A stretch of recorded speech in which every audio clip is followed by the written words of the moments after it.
Good morning, sir. Can you see and hear us? Yes, I can. Thank you. Sir, can I ask that Mr. Dunks isn't sworn for the moment? I know that his legal representative wants to provide me with a piece of paper that sets out a correction that Mr. Dunks wants to make to his witness statement, and he hasn't given me that yet. That's fine.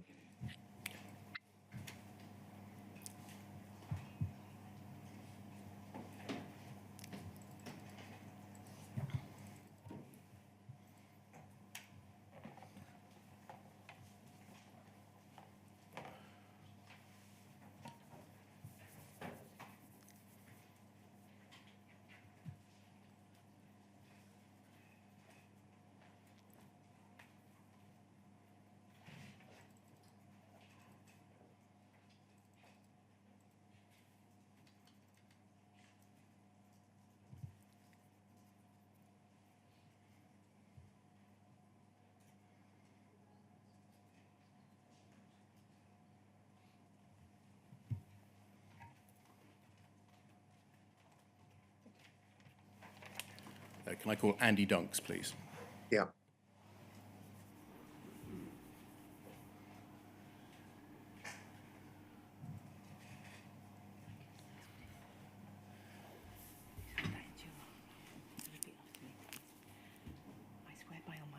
I swear by Almighty God.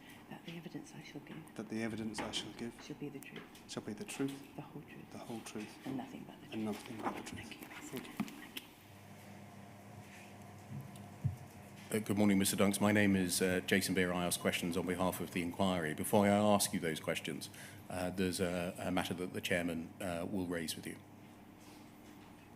Mr. Dunks, under our law, a witness at a public inquiry has the right to decline to answer a question put to him by counsel to the inquiry, by any recognized legal representative, or by me, if there is a risk that the answer to that question would incriminate the witness. This legal principle is known in shorthand form as the privilege against self-incrimination. I take the view that fairness demands that I remind you of that privilege before you give your evidence. If at any stage you wish to rely upon that privilege, however, it is for you to alert me of that fact. If therefore any questions are put to you by any of the lawyers who ask you questions, or by me, which you do not wish to answer on the ground that to answer such a question might incriminate you, you must tell me immediately after the question is put to you. At that point, I will consider your objection and thereafter rule upon whether your objection to answering the question should be upheld. Now, I think I understand correctly that you are represented today by lawyers at the inquiry. Is that right? Yes. So if the issue relating to self-incrimination arises and you wish them to assist you, and if at any stage during the questioning you wish to consult your lawyers about the privilege, you must tell me so that I can consider whether that is appropriate. Do you understand all that, Mr. Dunks? I do, yes. Thank you very much. Over to you, Mr. Beer. Thank you, sir. Mr. Dunks, can you give us your full name, please? Andrew Paul Dunks. You last gave evidence on the 8th of March 2023 for half a day before the weather interrupted us in phase 3 of the inquiry. Since then, you've prepared a second witness statement, the URN for which is WITN 0030-0200. It's 69 pages long and it's dated the 24th of May 2024. I think there are 2 corrections that you wish to make to it, is that right? Yes. Can we deal with the first of them, which is more substantial, by looking at page 23 of the witness statement, if that could be brought up on the screen. So second witness statement, page 23, and if you look in the hard copy in front of you.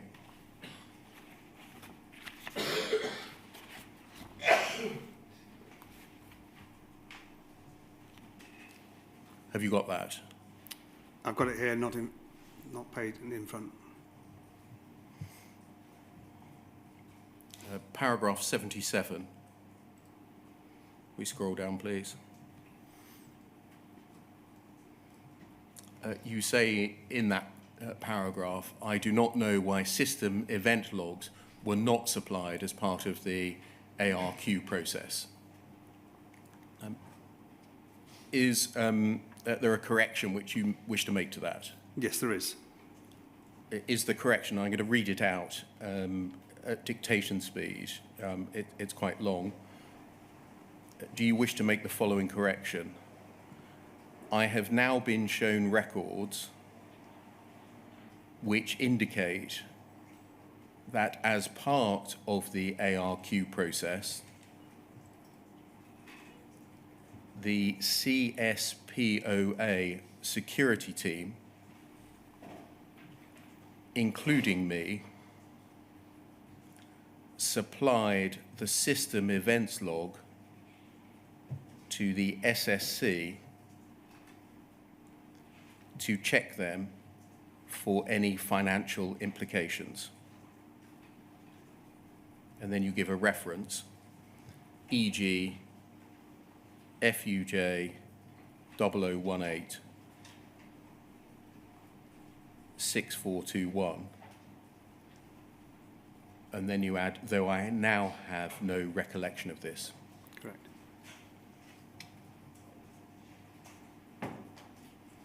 Is that the correction you wish to make? It is, yes. So I have now been shown records which indicate that as part of the ARQ process, the security team, including me, supplied the system events log to the SSC to check them for any financial implications, though I now have no recollection of this. Correct. And then the second correction, please, much simpler, page 52 of the witness statement.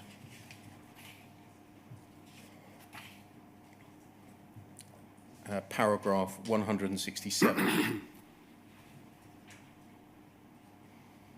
In the first line, you say, it appears that I was asked to provide litigation support in respect of this prosecution in August 2006.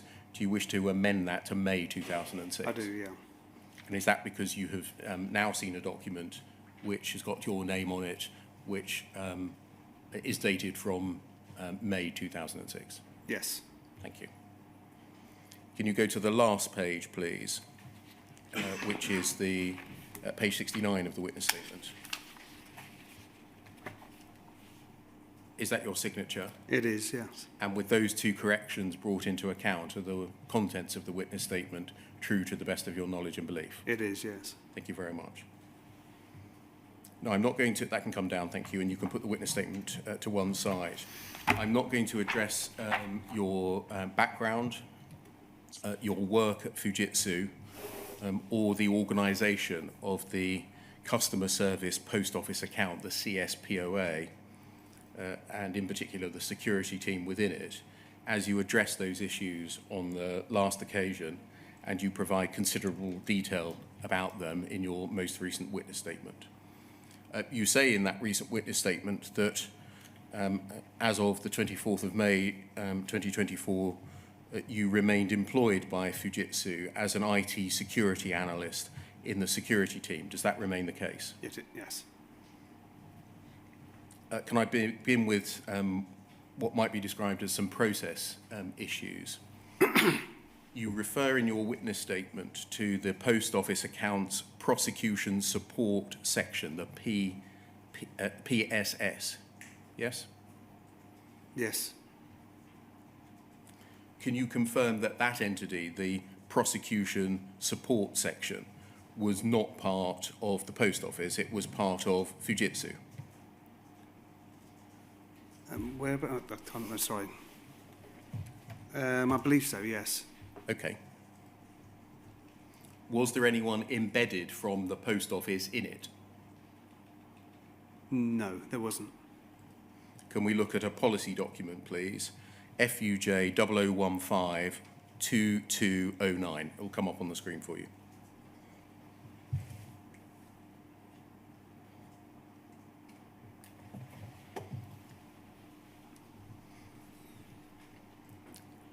Can you see this is a document, the title of which is Network Banking Management of Prosecution Support. Yes. The date of it in the top right is version 2, is dated the 29th of February 2005.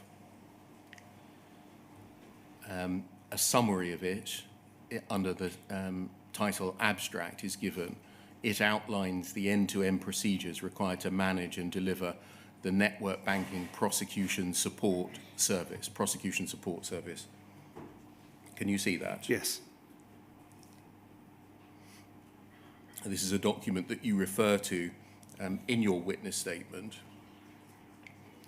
And if we just pan out a little bit to look at the whole of the front page,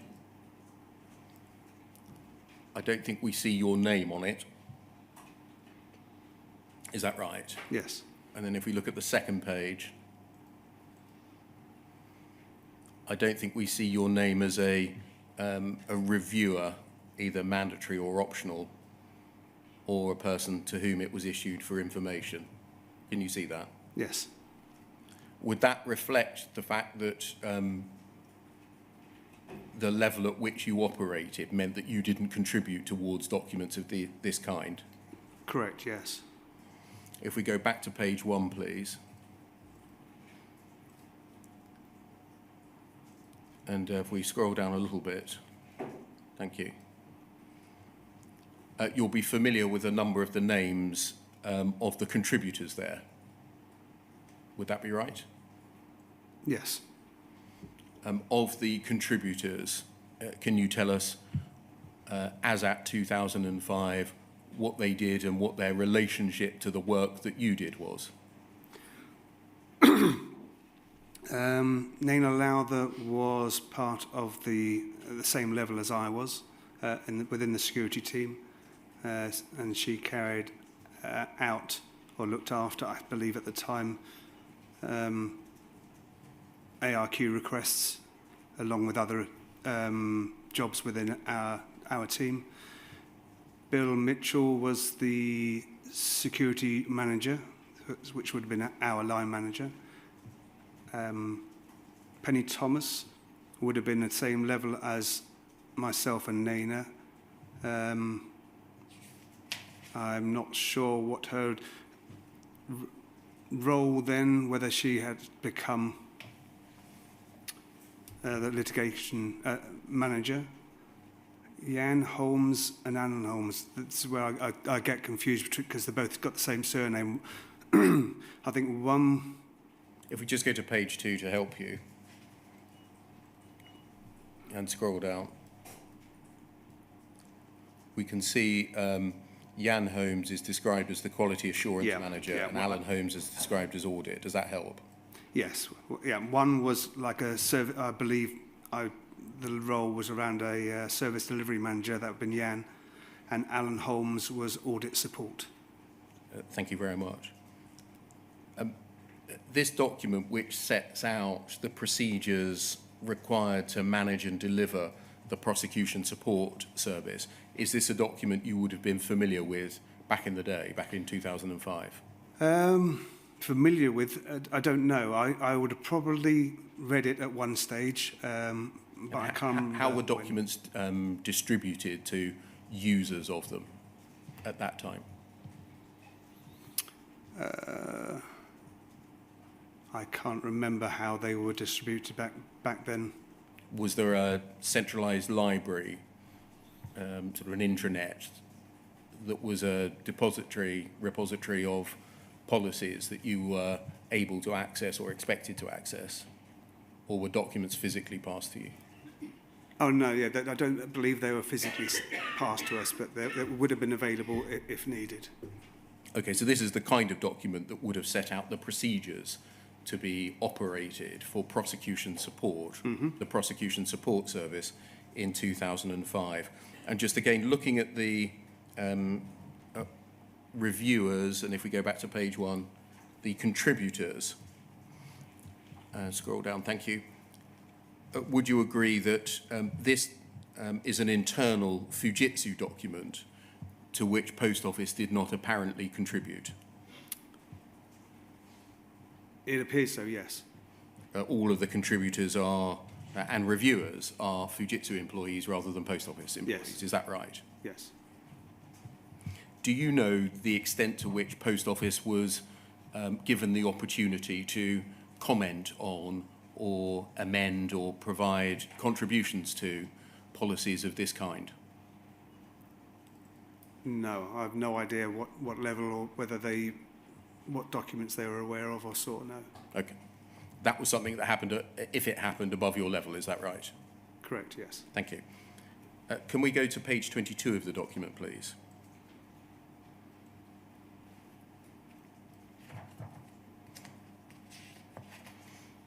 Can you see, if we just scroll down, please,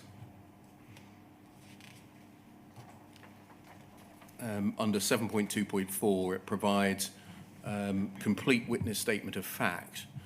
The Prosecution Support Service, PSS, will provide a witness statement of fact in respect of 250 ARQs per annum. This will, as far as possible, be undertaken by the person responsible for the actioning of the work so as to retain continuity of evidence and obviate the need for additional statements. And just on the point, the provision of the witness statement will be undertaken by the person, as far as is possible, who was responsible for undertaking the ARQ work described earlier in 7.1. That, I think, accords with what you tell us in the witness statement. If you did the extraction, then you were the provider of the witness statements. Is Yes. that right? Yes. Thank you. It continues, 7.2.4.1, any material or otherwise pertinent information shall be recorded and included in the relevant witness statement of fact. Requirements for witness statements explaining the extraction of audit data from Horizon in response to an ARQ shall be completed by the individual from PSS who completed the request. That's the same point as is made in 7.2.4. It continues, the statement shall follow the standard format and layout for witness statements of fact provided in evidence. Contents of witness statement of fact are flexible depending on specific requirements of each case and the knowledge of the witness giving the statement. An example of a witness statement of fact is provided in Appendix 2. For each request, Post Office and prosecution support will agree relevant matters, such as those listed below, which should be covered in the witness statement of fact based on the knowledge of the witness. And if we read on, we can see that those matters include, if you just read the first 5 there.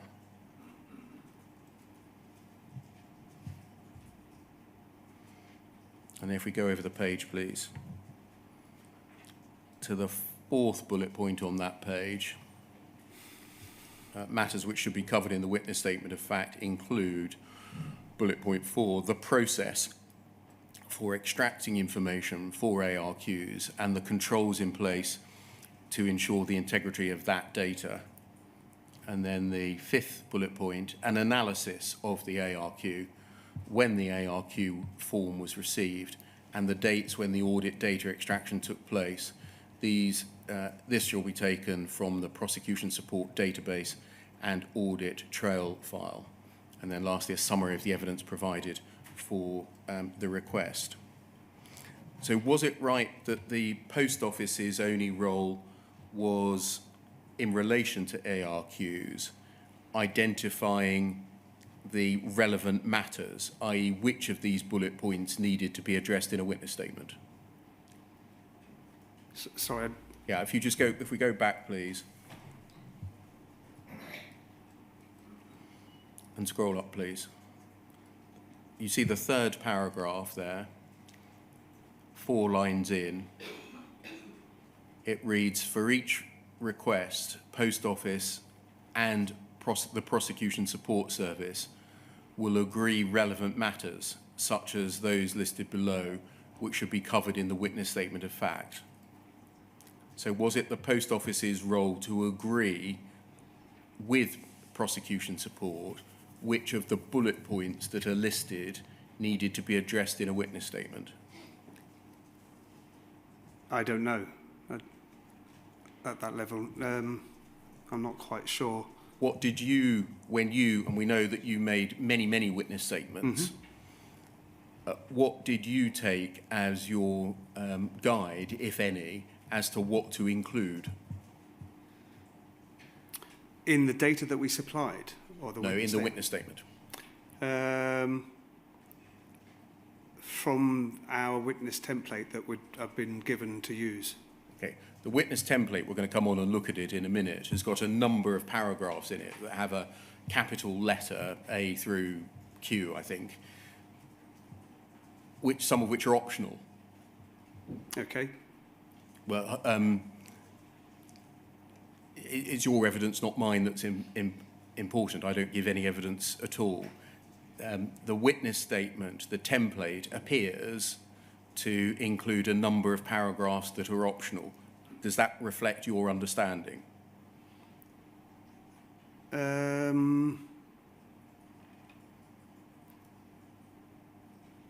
Optional? I don't know. I don't recall that. We in the inquiry have seen a number of emails from either within Fujitsu or from Post Office to Fujitsu, where they say include paragraphs D, Q, and R, D, F, and Q. No need to address K and L. No, I'm not aware of that taking place. No. If we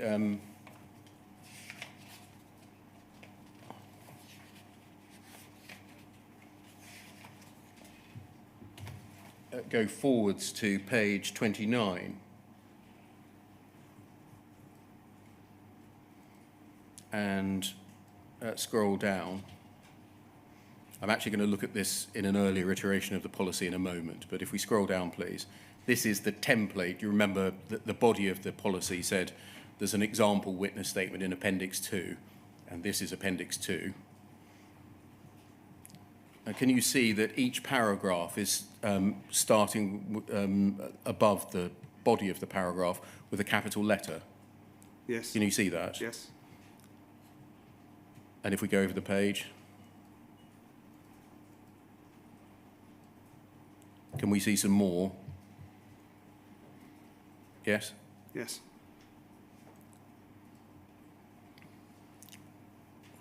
And if we scroll on, and keep scrolling,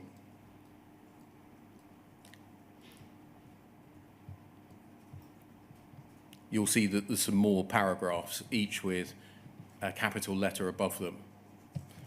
What did you understand the capital letters were for? It's difficult. I don't remember whether I read this document or if I ever used it to reference. So I wasn't aware how the witness statements were generated, who drafted them and how they were drafted. But you drafted them, didn't you? The witness statements? Not the template, no. Okay, the witness statements that you eventually put your name to and signed. Yes. You decided what went into those, did you? No, we used a template that we were told to use within Right. the team. The litigation report said this is the template to use, fill in the appropriate information to accompany the ARQ data, and that's what we did. Where was the template kept? I believe in a shared folder. Was that a prosecution service support shared folder within your security team? Yeah, I believe so, yes. And so I don't suppose now you can help us as to whether it looks like this document or not. No, I'm afraid not, so. Okay. If we go back, please, to page 22 and scroll down. The highlighted part at the bottom, if for each request, Post Office and prosecution support will agree the relevant matters such as those listed below, which should be covered in the witness statement of fact. I think, Mr. Dunks, but maybe you can confirm if this is correct, that did not accord with what happened in practice. You included what was on the template rather than what the Post Office and Fujitsu would agree should be covered in the witness statement. Yes. Yeah. Would you always use the whole of the template? Or would you ever say that paragraph isn't relevant to the thing that I'm speaking about on this case? I'll cut that paragraph out. I don't believe that happened, no. I would use the template that had been agreed within the team or litigation support advisors to use. So you don't remember a stage of the process where Post Office and Fujitsu came to an agreement on what needed to be covered off in a witness statement? You just pulled the template from the shared drive, populated it with the data that applied to the ARQs that you were talking about, and then signed it. Is that right? And basically, yes. Okay. Can we move forwards, please, to page 25?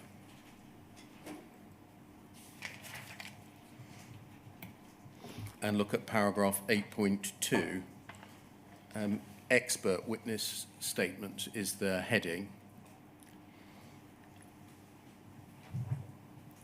In the second paragraph there, the policy says it's conceivable that, given the size and complexity of the Horizon system, the integrity of the witness statements of fact may be challenged by defence counsel in order to discredit a prosecution. In these cases, additional granular detail about the technical working and integrity of various systems that constitute the Horizon system may be required, if only for, quote, unused material. Expert witnesses can comprise anyone within the Post Office account or its approved contractors who could be called upon to provide and testify to this additional evidence. Expert witnesses could be called upon to provide, for example, and then the first one is operational logs, and the last one is subsequent analysis of this data. Were you aware of, never mind the detail of what this says, but the sense of what these paragraphs say, that as well as what are described as witness statements of fact, there was the facility for expert witness statements to be provided? No. No, I don't think I was ever made aware of anything like that, no. Was that language in use at the time in Fujitsu, in the support service? Mr. X or Miss Y, probably by their first name, is providing a witness statement of fact, or in this case, because there's been a challenge, we need an expert witness statement. No, not that I'm aware of. I don't recall anything like that taking place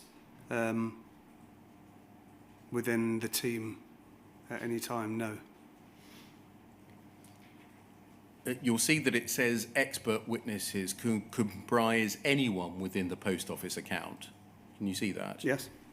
Were you ever told that you were a person that could provide evidence that would be classed as expert witness evidence? No.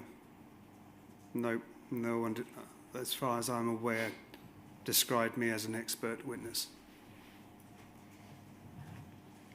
Can we go, that can come down, thank you. Can we go to your witness statement, please, your second witness statement? It'll come up on the screen at page 17.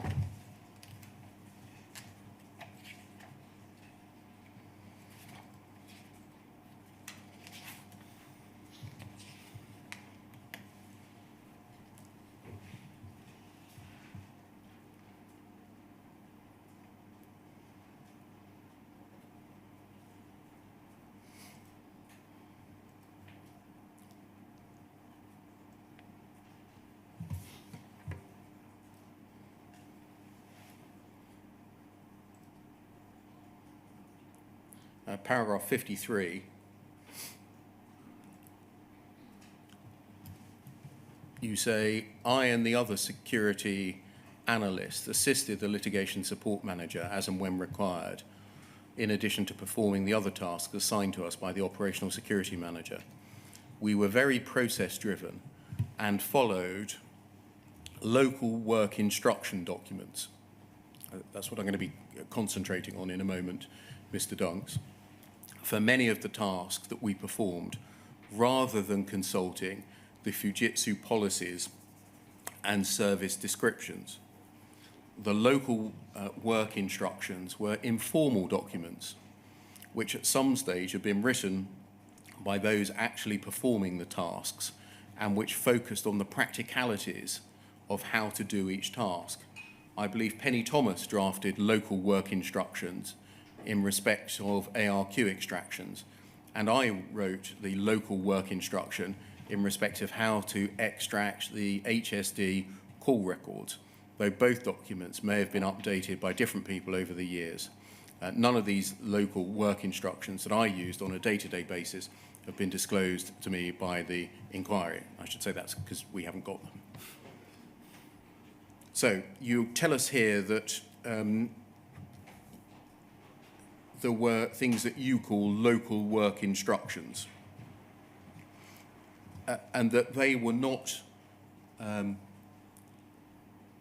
they were used rather than Fujitsu policies and service descriptions. Is that right? Yes, correct. In the drafting of them, were they based on the Fujitsu policy or service descriptions?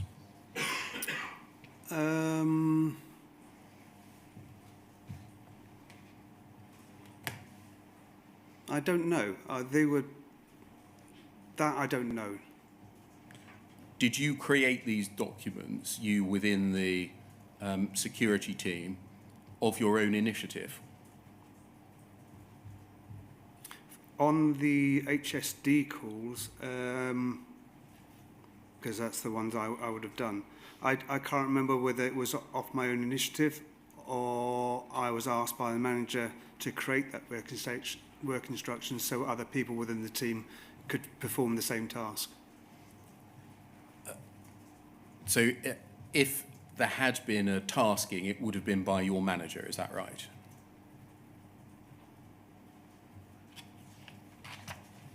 Yes, yes. Did any managers approve the local work instructions?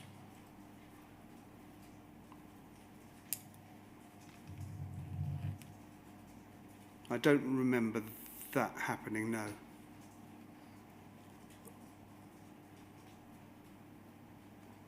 And can you help us as to why a manager may not have approved the local work instructions?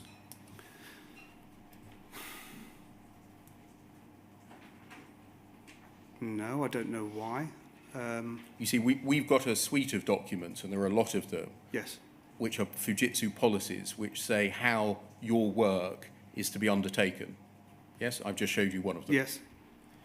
And you tell us here that instead of using those, you were relying on some local work instructions. Yes. And I'm trying to find out who signed those off, rather than the formal policy documents that all sorts of people had reviewed, contributed to, and quality assured. Well, I can only say in my experience I created many work instructions to do with my main role, which is the key management. Because again, there were vast documents explaining things and how things worked within the key management arena. And instead of keep referring to that, we'd take the instructions and create the local work instructions for somebody who could come along and perform that task in an easier step-by-step. And that's what we class as local work instructions. To what extent were they based on the requirements of Fujitsu policies, like the one I've just shown you? I have no idea, actually. They would have taken information from that. Was any consideration given to, we're drafting up a local work instruction on how to extract and put into a witness statement information about help desk calls? Any consideration given to what does our policy, our company policy, say about that?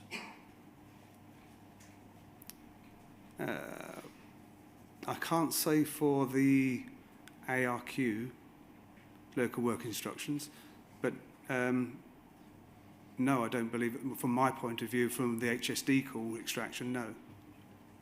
On your document, the one that you tell us here that you drafted, can you help us?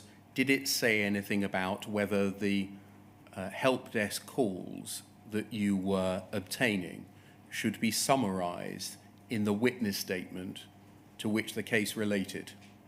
No, it was purely the actions of requesting and downloading the help desk calls. So it was quite practical about how to go about, is this right, the extraction of the help desk calls? Correct. It didn't say what you then did with that data? No. So it didn't say you must exhibit it to a witness statement, the download? Yeah, no, it didn't. It didn't say you must summarise it in your witness statement? No, it didn't. It didn't say you should or you should not seek to analyse what the data means? No, it didn't.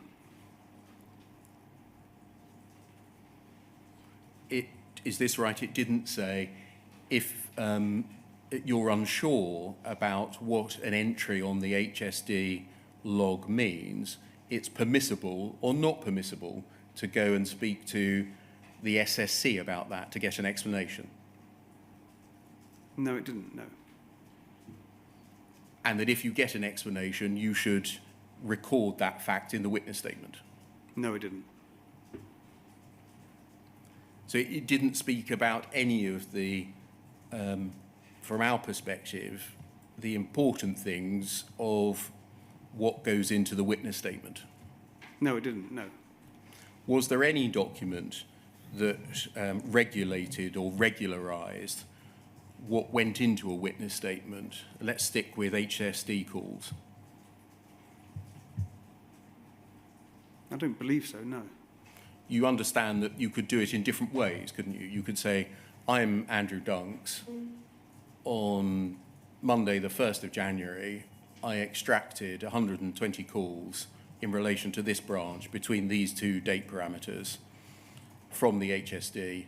I exhibit them as my exhibit AD1. That's one way of doing it, isn't it? Sorry, you're saying would that have been part of the instructions? No, that could be a way of doing it. Yes. Another way could be making a witness statement which said, I'm Andrew Dunks, and I accessed and read the calls, and I've cut and pasted a summary of them into my witness statement. That would be another way of doing it, wouldn't it? Yes, it would have been. And another way of doing it would be to add, on the end of either of those two, some analysis of what those calls meant. Yes. And by analysis, I mean offer an opinion on what they mean. Yes. What the entries mean, and offer an opinion over whether the content of any of the calls related to the integrity of the data being processed by Horizon. Yes. Was there any instruction at all that you were aware of that told you which of those things you should do or which of those things you shouldn't do? Written instruction? To No. start with, yes, written instruction. Yes, no. Because in a moment we're going to see that you, over time, you did all three of those things in different cases. Was there any oral instruction that told you when you're summarising, when you're dealing with HSD data, this is the way to do it in a witness statement?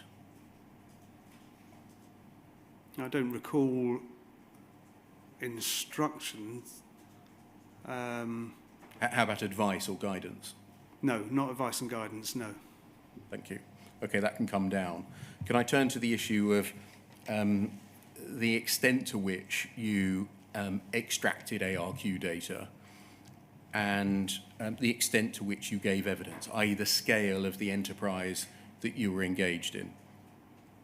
You tell us in your witness statement, that I'm summarising here, that firstly, you held limited technical knowledge of the operation of Horizon. Is that correct? Yes. Secondly, that you had limited knowledge of bugs, errors and defects in the Horizon system. Is that correct? Yes. And thirdly, that you had no role in, and you did not and never had worked in HSD, the help desk. Correct. Is that correct? Can we look at paragraph 20 of your first witness statement, please, which is WITN 00300100.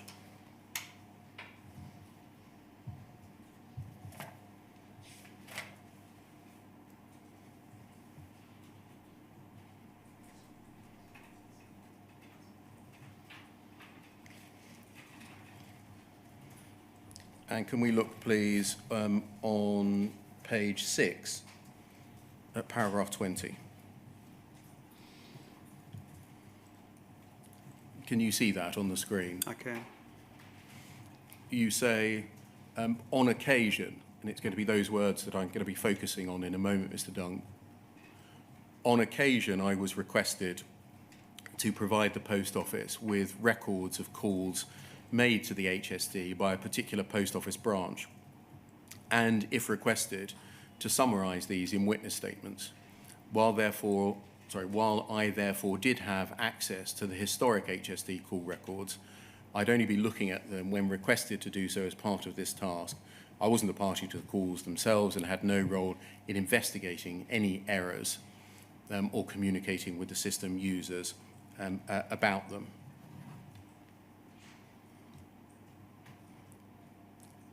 Can you confirm that that accurately records the extent of your role in the provision of witness statements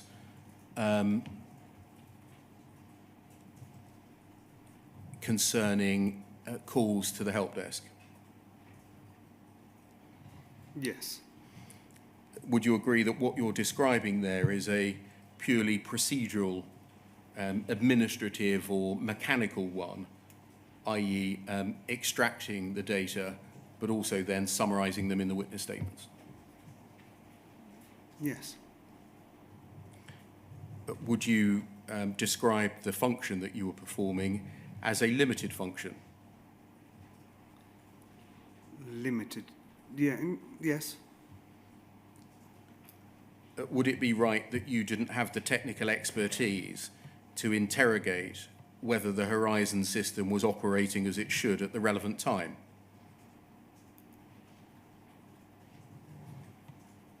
Sorry, say that again.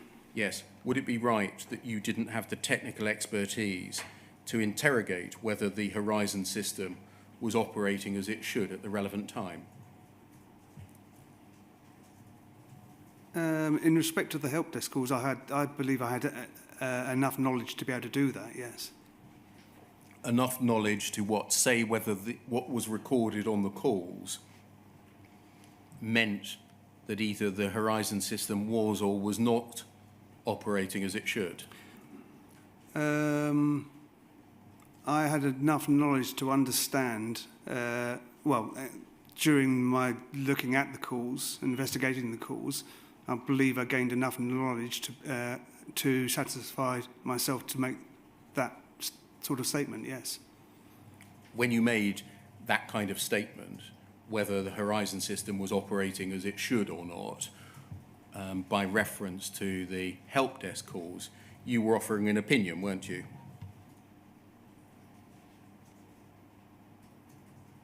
Yes, I was. You weren't making a statement of fact.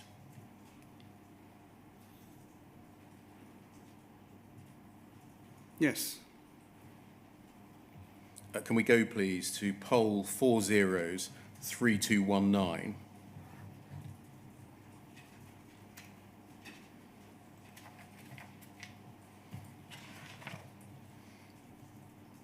This is a spreadsheet. Thank you. This is a spreadsheet disclosed to the inquiry by the Post Office. It appears to be a record prepared by Fujitsu of the dates that requests for work were received, whether a statement was required in relation to each case, and if so, who prepared it, and whether the statement had been posted out or not.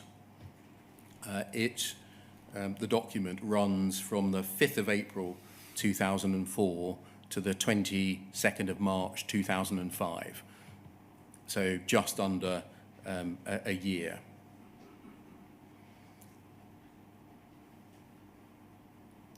If we look at the column F, can you see that? Yes.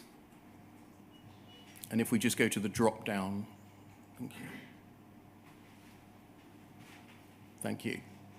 You'll see that in a number of rows, for example, 10 and 11 and 24 onwards, something has been redacted. Can you see that? Yes. I think before we got the document, we understand that to indicate whether or not a witness statement was required. But, and therefore I can't say one way or the other what was populated in column F. But if we go further to the right to column N,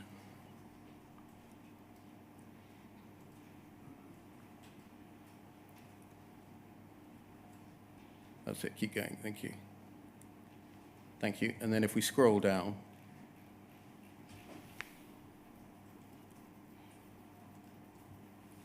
you see, for example, there Penny Thomas's name under a checked by box appears, and if we just look at the drop down, just look at the drop down once more. Thank you. You'll see that you're one of the people who can be ticked. Can you see that? Yes.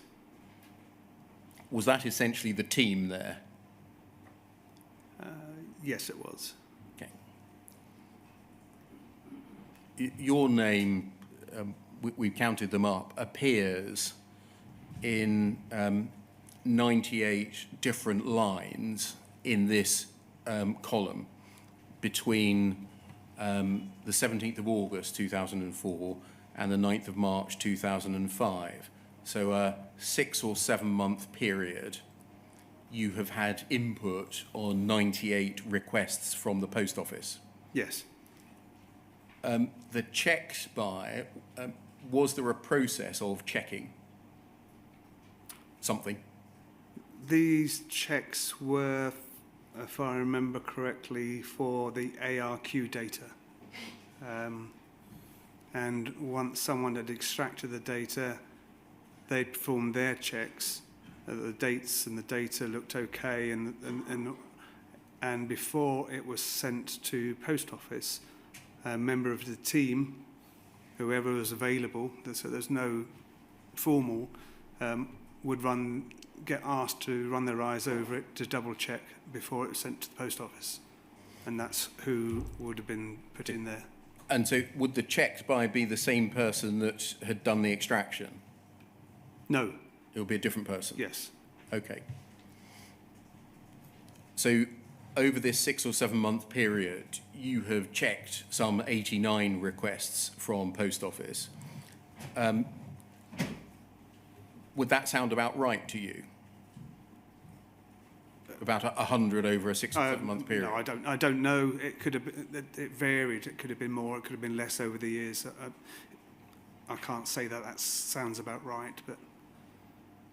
What proportion of ARQ requests resulted in the request for the production of a witness statement? I have no idea. Can you help us whether it was always or no. infrequently? As far as sorry to interrupt. No, sorry. as far as I'm aware, it was quite infrequent. If we just go to the top of the page. Thank you. And look at column O, again on witness statement required. Look at the drop down. We can see that's been redacted in each column. Yes. So I don't think we can tell the proportion of cases in which a witness statement was required. How regularly were you providing witness statements?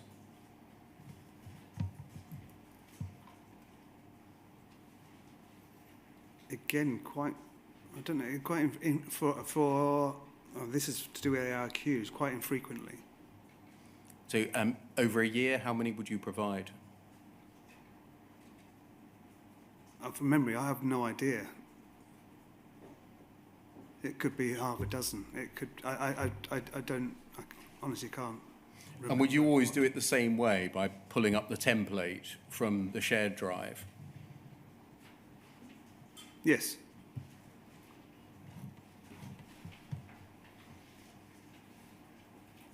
You remember in your witness statement, you said, on occasion I was requested to provide the post office with records of calls made to HSD. Is that right? It was only on occasion that you were asked to provide call records? Yes, it wasn't, yeah. Again, how many times a year? Well, again, I don't know. It would have varied from year to year, but it wasn't large. Though I remember, it wasn't that many. So once a month? I can't say. I don't know. No. It could have been one a month. It could have been none for a period of a couple of months. It could have been a couple. I don't know. I'd be guessing. Okay. Okay, we can take that down then. Can we go to your second witness statement and turn to the issue of the approach that you took to the provision of witness statements provided by Fujitsu to support post office prosecutions? And I want to start with the question of whether you were happy to provide such witness statements, whether you were content to do so. Can we look at your second witness statement, please, at page 16?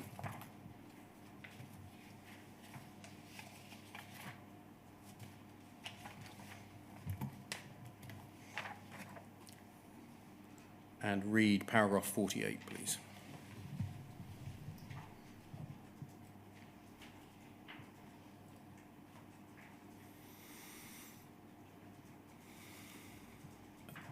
You say, I recall that Miss Baines was the main person responsible for performing ARQ data extractions for a time.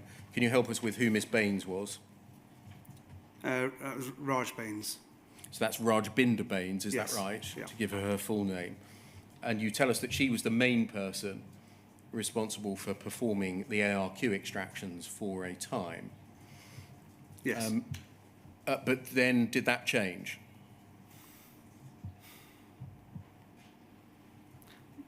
Yes, it did. I mean, yes, there were a number of people who took that main responsibility. You continue, however, she did not want to be a witness in any court proceedings, and so I do not believe she prepared any witness statements. I got the impression she was nervous because it was something unknown to her, and the idea of going to court and being questioned was a bit daunting. Just stopping there. Were they the only reasons that Miss Baines did not wish to provide witness statements?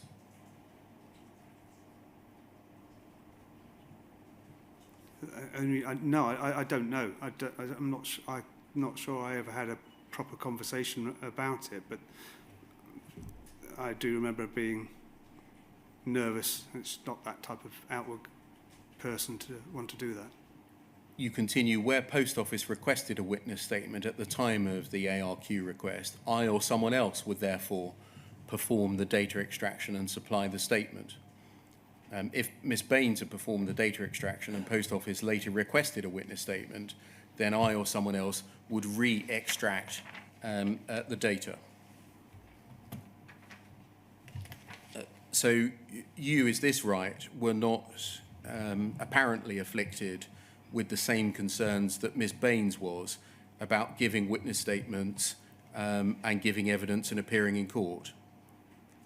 Sorry, afflicted.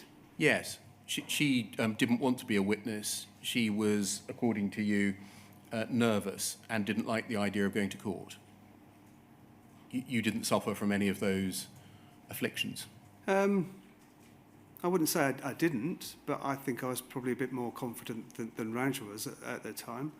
Okay. You were happy to go to court, firstly happy to provide witness statements and then content to go to court, is that right? Yes. Yes. Did you were you provided with any training by Fujitsu or otherwise about the tasks that you were performing in extracting data, ARQ data, obtaining HSD call records, and then writing witness statements and then appearing in court? We would have had training on the extraction process for ARQs and HSD calls. I'm not sure I had training on that because that was my responsibility and I sort of managed that process. So if there was training, you'd be the trainer, not the trainee? Quite possibly, yes. What about the other bits, the writing of witness statements and appearing in court? Any training from Fujitsu or otherwise on those?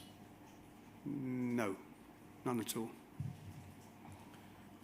What thought, if any, did you give to the role that you were performing and the fact that the evidence that you gave may have had a significant impact on people's lives?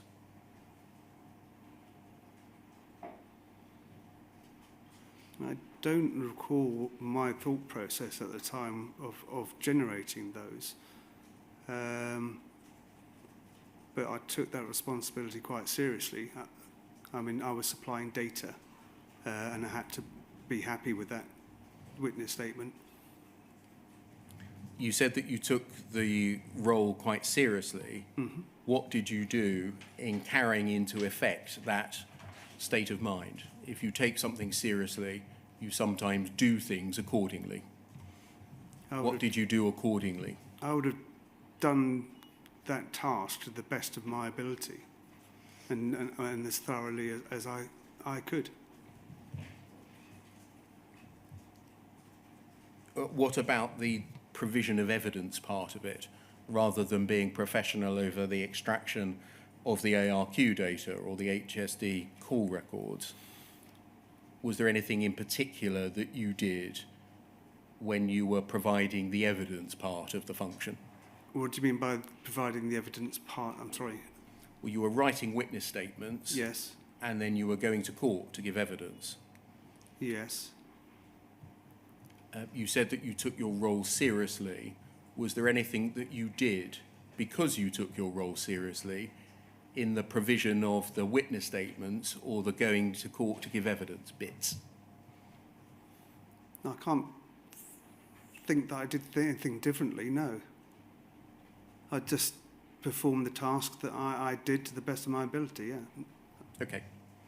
Can we look at some documents, please, and start by looking at FUJ 0022 5644.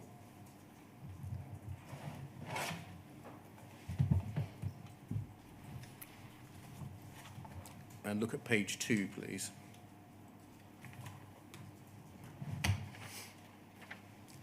And if we scroll down, we've got the bottom part of the email. Can you see an email here from Lisa Allen to Phil Budd of the 29th of July 2009 concerning the Porters Avenue Post Office and the provision of a statement? Yes? Yes. Now, Porters Avenue, the Porters Avenue Post Office, I think you know that that was run by the sub-postmaster, Mr. Jerry Hosy, H-O-S-I. Yes? Yes. Before we get into the detail, because it's not a case that we've looked at in any substance before, I think it would be helpful to remind ourselves as to what happened in Mr. Hosy's case. So can we temporarily go away from this witness statement, this email, and look at RLIT 40130?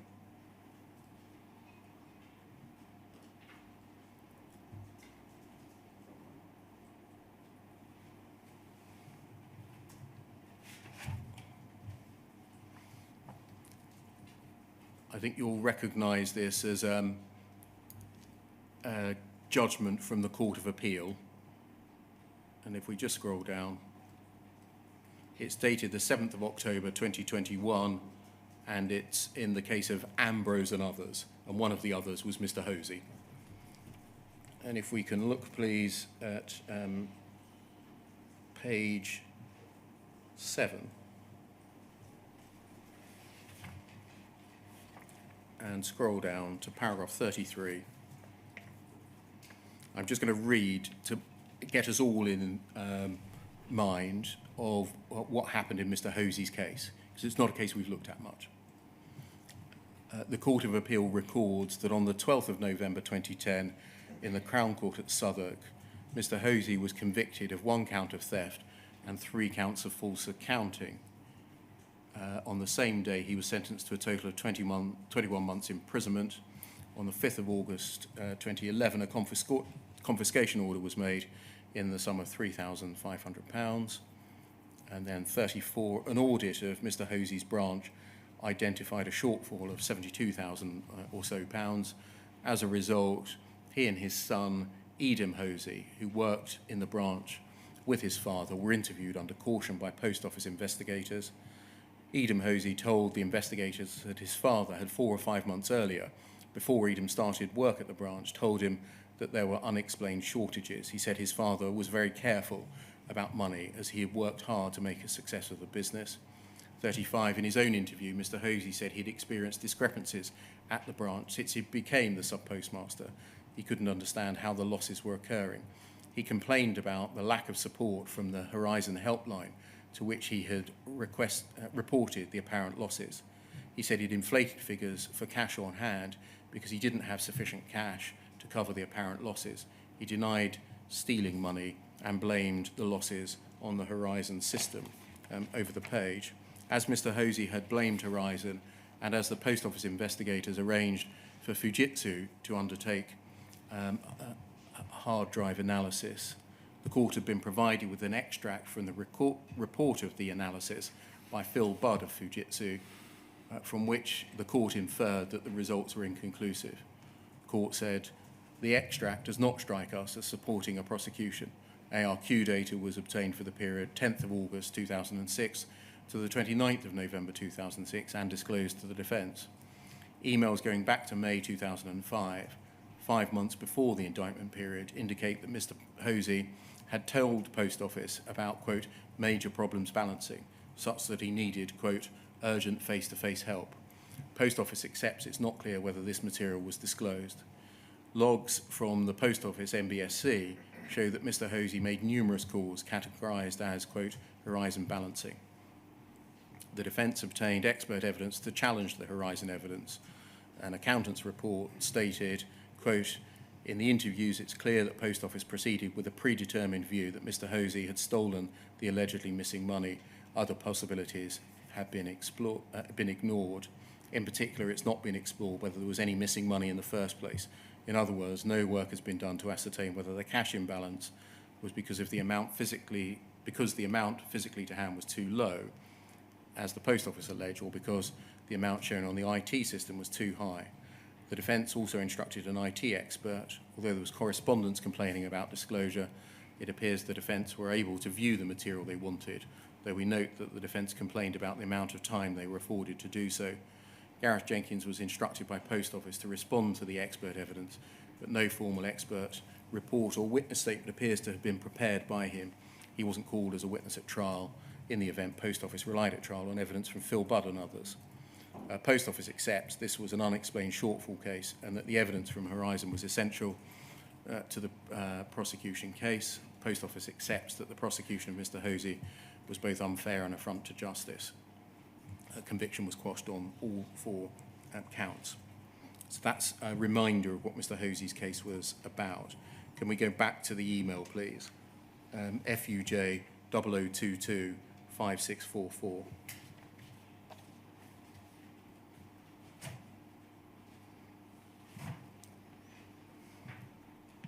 Page 2. Bottom email, Lisa Allen to Phil Budd. Lisa Allen, is this right? She was an investigation manager in the post office. I don't know what her role was, no. I can't remember what her role was. Okay. She gave evidence to this inquiry back on the 20th of December 2023 and told us that she was at this time an investigation manager in the post office. Phil Budd, he was a colleague of yours, is that right, at Fujitsu? Say colleague, he worked on the account, but I didn't have day-to-day dealings with him. If we just scroll up, I think we can see his signature block, that he was an RMGA, development systems engineer. Was that somebody who didn't work in the same team as you then? Yes. Okay. Anyway, Miss Allen says, let's read her email. Phil, sorry for not getting back to you. We had another hearing and the trial has been adjourned for further inquiries as the defence want an expert to analyse the equipment and they need to get funding.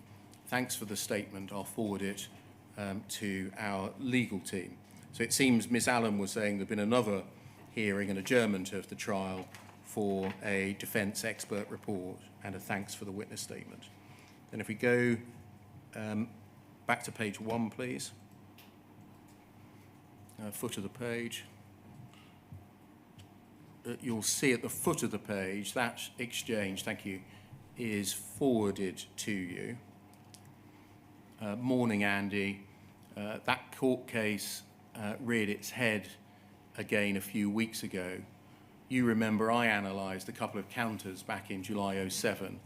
Then you got me to sign a new witness statement in June 08. Well, they came back again and wanted me to sign another one. Just a single paragraph to say that the counters were, quote, in full working order and would not cause a discrepancy. I was not happy with the implications of full working order, since I did not perform test transactions on the counters. So I provided a new paragraph to reiterate my previous statement that the files thereon were correct and the counters should be expected to perform as required. The reason for my email, now the defence are hiring an expert to analyse the equipment, I just wanted to make sure that the post office account are not solely relying on my analysis. I assume we've supplied evidence of the transactions going through and the systems working correctly. I'm just trying to reduce the stress I feel whenever this pops back into my head. Do you know why Mr. Budd was not happy with signing a witness statement which said that the counters were in full working order and would not cause a discrepancy? No, I mean, I can't remember this email, but I would only taken my understanding from reading the email. You wouldn't have had a discussion with him about, come on, Phil, why don't you just sign the witness statement? What's all this worry about? saying that the counters are in full working order and wouldn't cause a discrepancy? A conversation, well, I don't remember having conversations with him, but I would certainly not have had a conversation along those lines, no. If we just scroll up, please. You forward this to Peter Sewell, saying, I think you need to be made aware of what Phil has been asked for. He was your manager, is that right? I think, yes. He replies at the top, Phil, your statement is fine and is all you can actually say. If they stump up the cash, the counter equipment won't be of much use as the 42 days retainer of the message store is long gone and will be endorsed by Gareth. Do you know what that means? you decode what's being said there, please, by Mr. Sewell? The only thing I can deduce from that is that after 42 days, the message store is no longer available. The other parts I probably wouldn't have been involved in. Just go back down to what Mr. Budd's worry was. If we keep going, thank you. He says he was not happy with the implications of saying in a witness statement that the counters were in full working order. And he says that he felt stress whenever this popped back into his head, and seemingly was stressed again because the defence were now instructing an expert. Would you agree that overall this wasn't a complete refusal to provide a witness statement like Miss Baines, but that Mr. Bubb was anxious to make sure, firstly, that the witness statement he signed did not go beyond what he actually could say? Yes. And secondly, that other people with knowledge of other areas of the system should carry out their investigations properly and not put the burden on him to say something that he could not himself say. No, I don't believe it says that he's stating that other people should carry out their work properly, but there are other areas that can be looked at or used. The Okay, so data. other people should, if the expert report is going to be commissioned by the defence, other people in the post office account should not rely solely on his analysis. Post office account should supply evidence of the transactions going through. I don't know. I'm not sure what. I don't know what he was thinking. Whether he thought he was the only person. I can't. Well, at the very least, would you agree that this kind of email of Mr. Budd being careful should have alerted you to the need for yourself to be careful about what you could and could not say for yourself in a witness statement? I don't know. I don't know. I can't remember what I took from that. I'm sorry.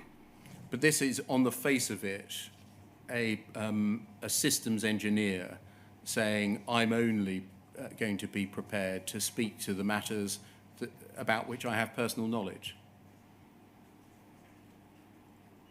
Of the testing that he carried out, yes. And that I'm not prepared to say that the counters were in full working order and couldn't or would not cause a discrepancy, i.e. give some master opinion about the counters and their working. Well, no. He's saying that he couldn't do that because he hadn't put, from a testing perspective, he hadn't carried out those particular tests. And in fact, as we're going to see, you gave witness statements that were in part based on conversations which you had with other people, in the SSC in particular, weren't they? Yes. And your witness statements were based on what you say people in the SSC had told you, weren't they? Yes. But what they told you was not attributed to them in your witness statements, was it? No, it wasn't. Instead, it was presented in your witness statement as if you were speaking from your own knowledge and expertise, wasn't it? Yes, it was. Did you realise when you were undertaking that task, going off to speak to or speaking down the phone to people in the SSC, writing things in your witness statements that were based on what they were telling you, about which you had no clue yourself, that you were blurring lines?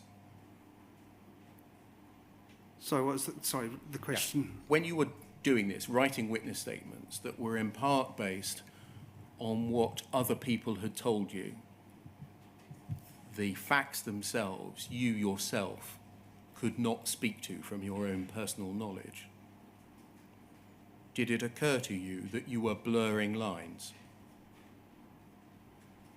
No. No. Had anyone told you or given you guidance that it was acceptable to essentially speak on behalf of SSC staff without revealing that that was what was going on in your witness statement? No. No one had explained that I had to, when I say it wasn't just SSE, no one explained to me that I had to state where I gained that knowledge from. Can we go back to your witness statement, please? Page 19. This is second witness statement.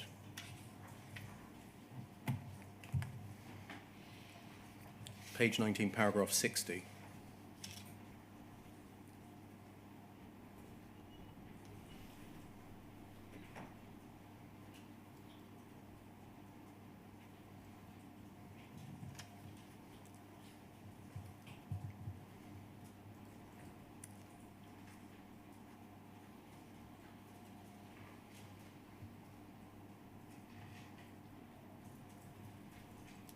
Paragraph 60. You tell us that one person from the SSE who I do recall interacting with concerning litigation support was Anne Chambers. I recall sitting in a witness waiting room with Anne Chambers for a couple of days prior to us both giving evidence, which I thought was the Old Bailey, but now understand would more likely have been the Lee Castleton proceedings at the High Court.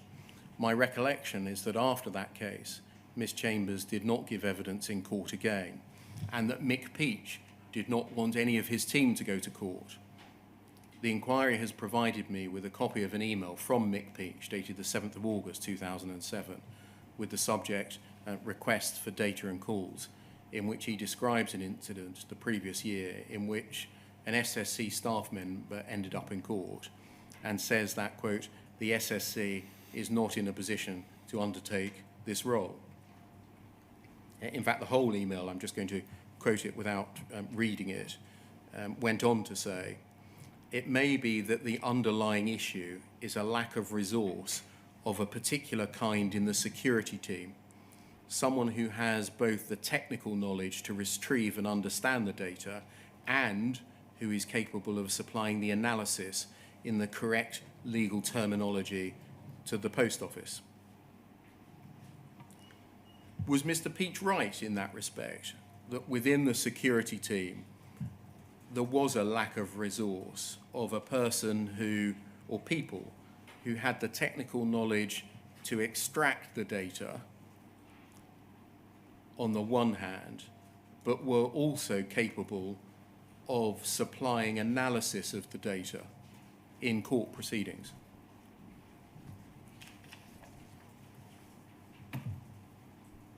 No, I don't. At that time, no, I don't believe that there was.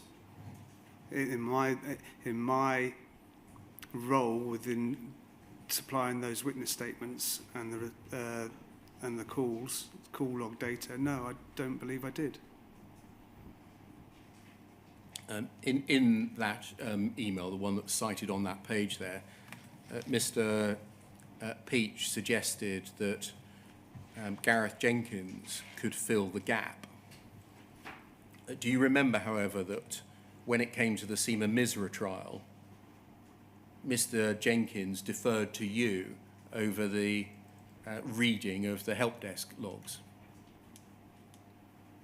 What, during the Misra trial? Yes. No, I don't remember that. No. You don't remember that? Okay. In any event, you've told us in your witness statement that you passed on what people told you in the SSC in terms of analysis of HSD calls. Is that right? Sorry, I was trying to listen to the question. Yes. Again. In your witness statement generally, you Yeah. tell us that you went to the SSC and spoke to them or called them, Yeah, to ask them for assistance at times, yes. on what entries in HSD logs meant and whether or not what was recorded there would have had an effect on the operation of the Horizon system. Yes.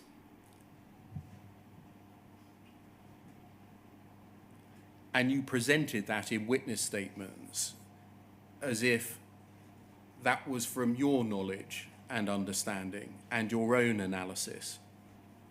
In the light of that, did you think that it was appropriate, given the SSC's reluctance to undertake that function themselves? No. They don't want to go to court either and explain their own entries on records. And instead what's happening is you're phoning them up, asking what entries mean, presenting it as if it's your analysis, but without saying so. No, I don't believe I saw it along those lines. I saw it along the lines through any investigation or any reading of any literature or documents or speaking to people. Once I've spoken to those people or asked questions about this, that, and the other, I had that understanding. So it was within my. At that time, it was within my known knowledge.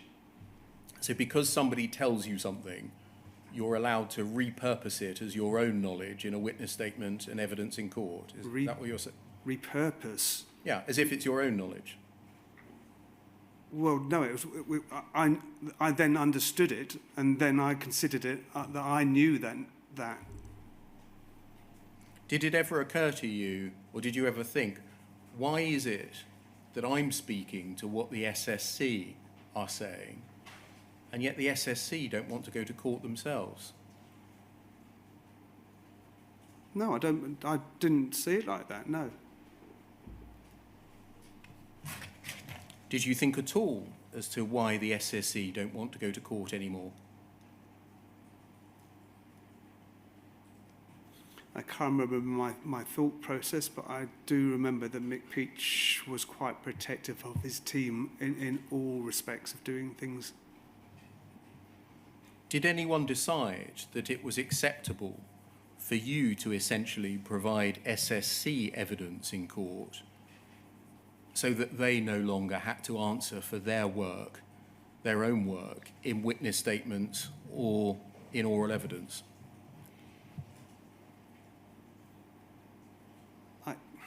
Did a manager sign this off and say, look, Mick Peach is being protective over his team, he's not letting them go to court, I'm being put up instead, I chat to the SSC and I say what they would have said if they had gone to court?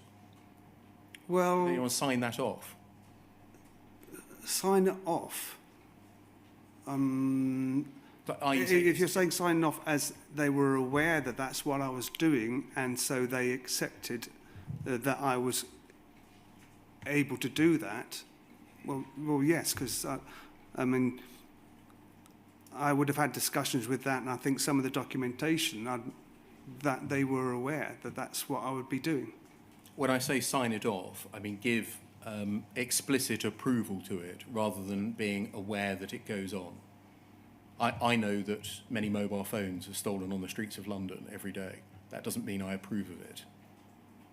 Well, I would have taken approval or signing off that they are aware that I was doing that. So, I mean, if they didn't think I should be doing it, they would have said I shouldn't be doing it.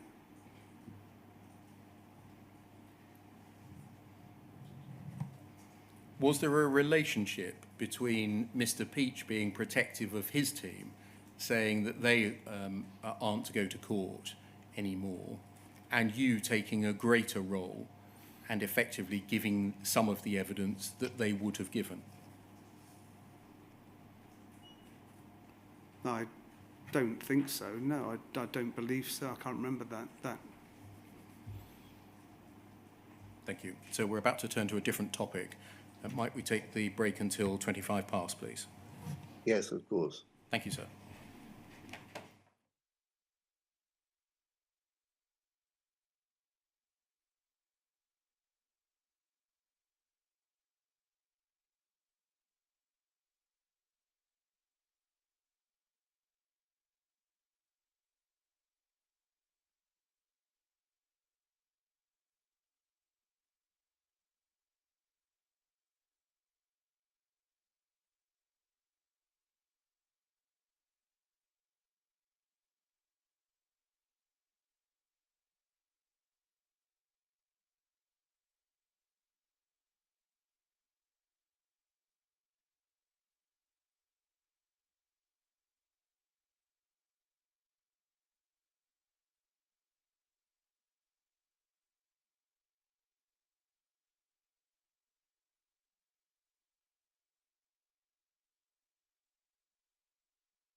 Good morning, sir. Can you see and hear us? Yes, thank you. Thank you. Mr. Dunks, can I turn to the issue of the extent of the analysis that went into the HSD logs? And can we look at how you describe this in your second witness statement at page 18, paragraph 57?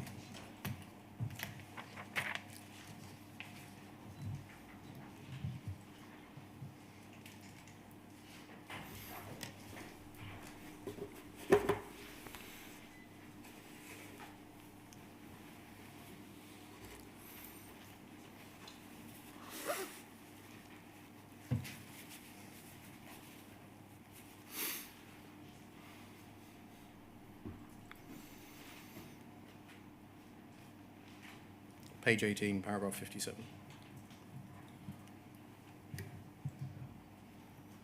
Thank you. You say, in respect of the HSD calls, as part of my due diligence, when analysing whether there could have been an impact on the integrity of the data, I would consult with colleagues who had come across the issues before or who had a greater technical knowledge than me, such as the Software Support Centre, the SSC, to better understand the nature of the issues being raised and how they were resolved. Can you please explain your approach to what you describe as due diligence in providing evidence about whether phone calls to the HSD might demonstrate an issue that went to system integrity? So what was the last bit of that? Yes. Can you explain the approach that you took, i.e. On what prompted you to make a call to the SSC?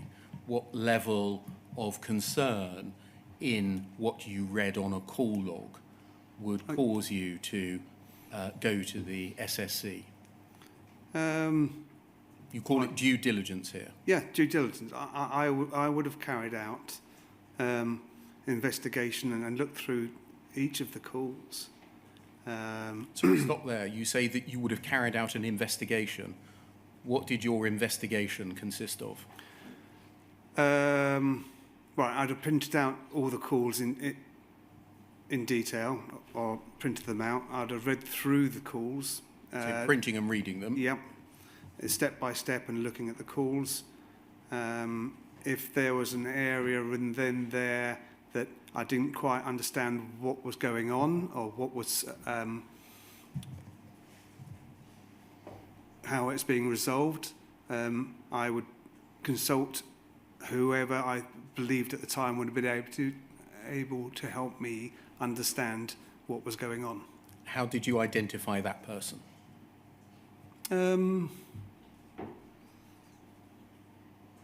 Just through knowledge of who within the account could help me with that information. What does that mean? Did you go back to the person in the SSC that was mentioned in the call log? I can't remember if that's what I did, because the SSC team changed. I may have done on at times, but that wasn't always the case. No. Would you phone them? I'd phone them, no, not really. I didn't do a lot of over the phone. A lot of the time I would go up to the 6th floor where the SSC were based and speak to them personally, because I had a lot of dealings with them on lots of other issues to do with other roles within our security team. And so you would go and speak to somebody. You can't remember how you identified who the somebody was? No, I don't, no. Would it be whoever happened to be on shift, on duty at that time? More than likely, yes. Did you make a record of the conversation that you had with that person? No. I may have made notes of what on the resolution or what I needed, yeah. But no, I didn't make a record of the conversations, no. Did you know whether you were required to make a record of your conversation with the person to whom you spoke where what they told you was essentially going to form part of your witness statement? No, I wasn't aware, no. I take it that you didn't think that you needed to do so, even though your witness statement was going to be placed before a criminal court. No, I didn't. I wasn't aware I needed to, no. And you personally, would you agree, couldn't say whether the thing that you were being told was actually right or wrong?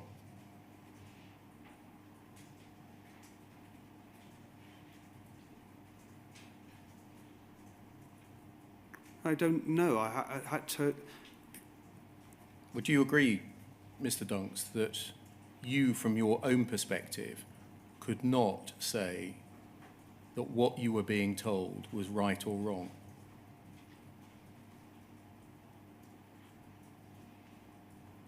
I don't know, because these are the people who dealt with these calls, so I would have to rely on their own knowledge. I mean, if they didn't know... Isn't that the answer then? Sorry? You yourself couldn't know whether what they were telling you was right or wrong.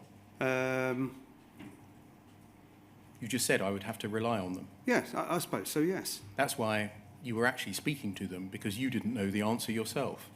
I didn't know the answer prior to the investigation. No, I didn't. Prior to speaking to them, Yes, you didn't know yeah, the no, answer. correct. So I think we've agreed that you couldn't yourself say whether what the SSE were telling you was true or false.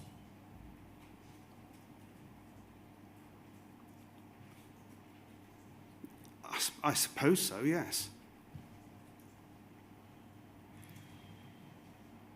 Why did you want to speak to colleagues about whether a record of a call might suggest a system issue with Horizon?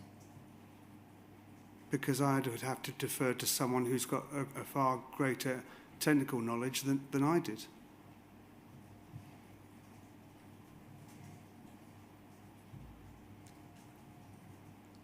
We've addressed whether you thought that you needed to make a record of what they were telling you.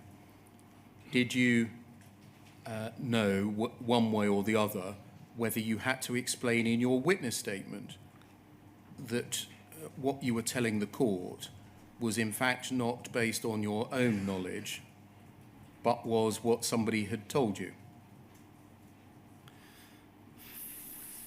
Two things there. Firstly, I wasn't aware and never been made aware that if I'd spoken to somebody to gain that knowledge, that I had to state that. And secondly, as I said before, I read that part of the witness statement as within my own knowledge. And if I'd done research or investigated something, at that time, I would have had that knowledge. That's from, I knew about it.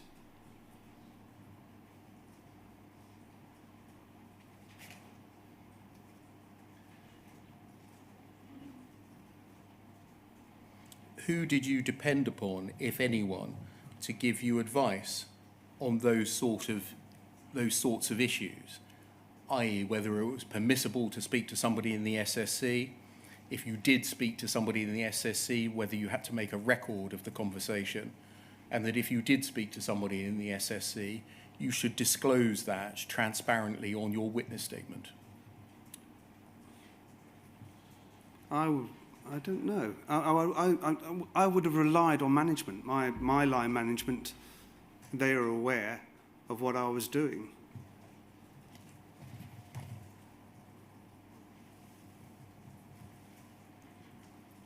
And can you name names, please?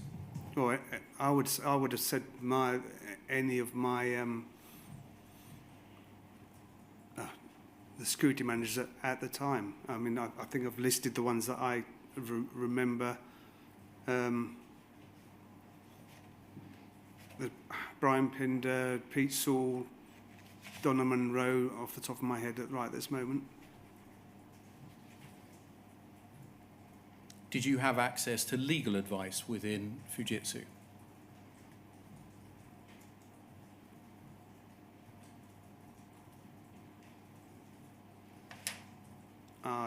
not sure. I wasn't made aware that I did, but if I did, I'm sure.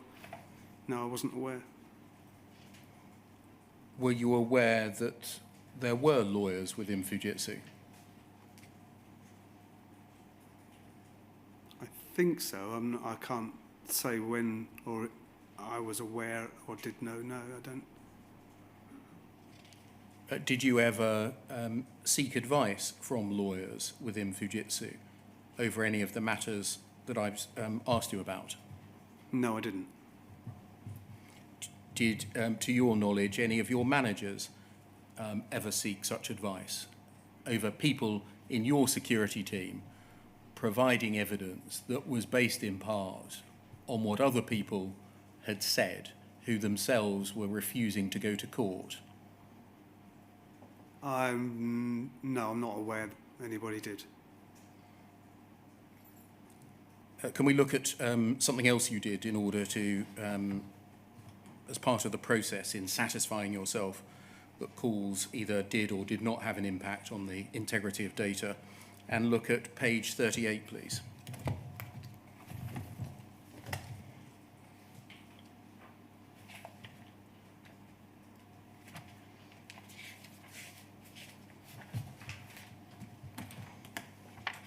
And it's paragraph 115, which is towards the bottom of the page.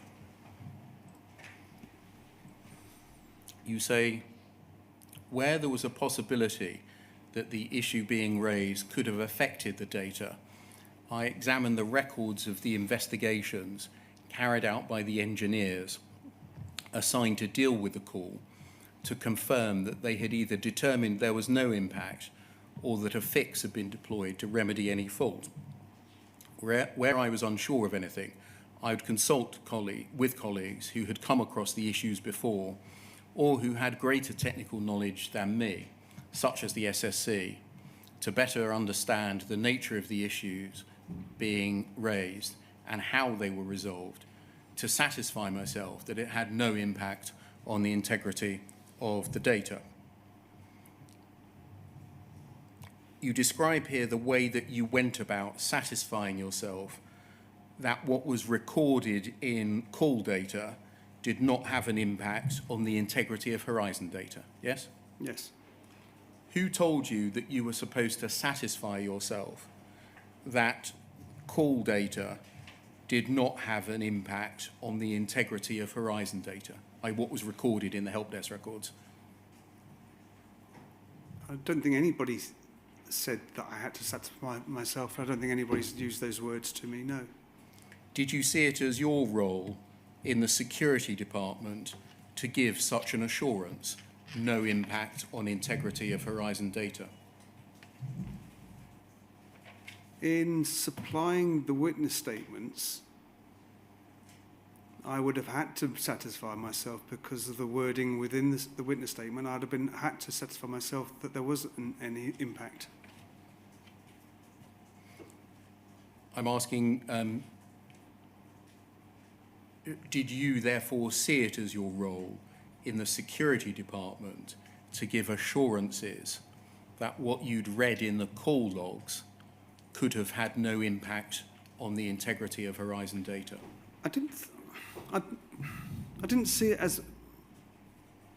Well, yes, I saw it as my role because I was supplying the witness statement, so yes. Did you ever provide a witness statement in all of your years in which you said that a call record did challenge the integrity of Horizon data? I don't believe I did, no. Did you ever provide a witness statement in all of your years in which you said that what was recorded in an HSD call record even possibly challenged the integrity of Horizon data? No, I didn't, no. So it was all one way. Nothing you ever read over decades ever even possibly called into question the integrity of Horizon data? No, I didn't. Through my investigation, no, I didn't. I satisfied myself that it didn't, no. Can I look at a third aspect of your approach, please? Page 59 of your witness statement.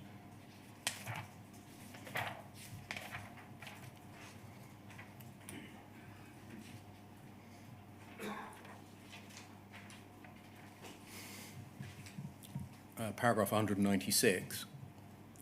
You say, when I stated that, quote, all the calls of a routine nature, just stopping there, that's a phrase that you use in, I think, all of the witness statements that you produced, i.e. every call that you ever read about was of a routine nature. Yes? Yes. So when I stated that all the calls are of a routine nature, I meant that these were the type of calls which were frequently made to the HSD and which I would regularly see when reviewing the call records. I note that some of the calls made to the HSD in respect of this branch related to balance discrepancies that the sub-postmaster was stating were repeatedly shown on the system, etc. You say, I note that the calls were repeatedly referred by the HSD to the NBSC. I would therefore likely have understood this to be a commercial or user issue rather than a technical error. I'd often see commercial issues such as this being raised by the sub-postmasters and then referred to the NBSC, and therefore would have considered these calls to be of a routine nature. So can I summarise it that whenever you saw in an HSD record that the call had been referred to the NBSC, you believed that that was A, a call of a routine nature, and B, did not raise a technical error, a system error? Correct, yes. So that involved, would you agree, an assumption that the HSD were always right to refer the call to the NBSC?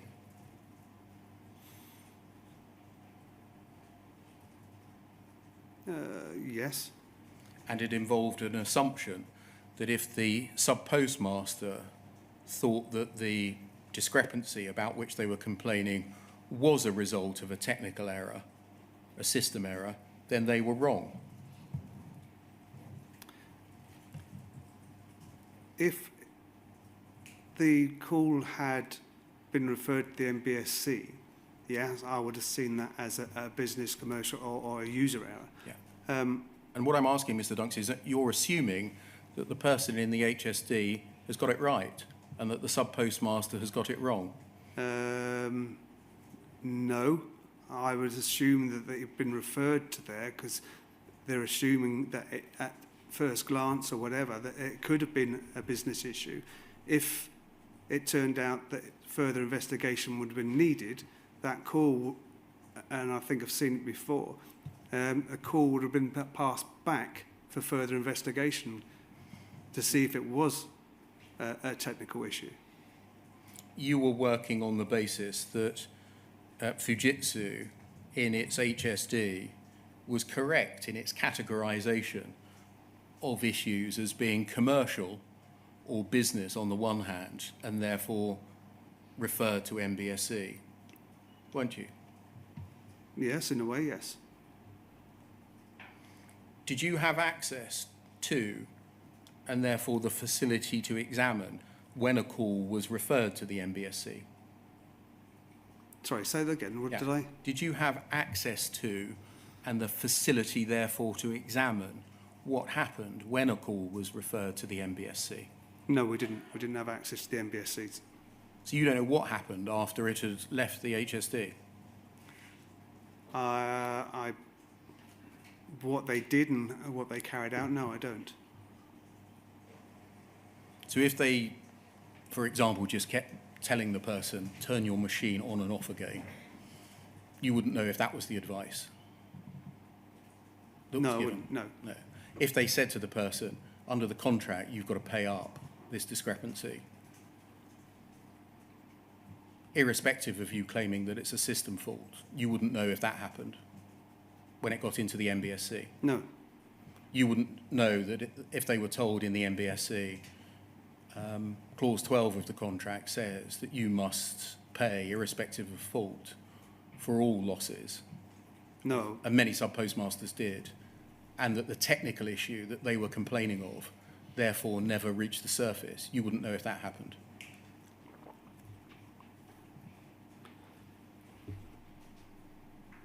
I would have known if it needed further investigation, as in the fact that it may have been a technical issue. That call would have been passed back.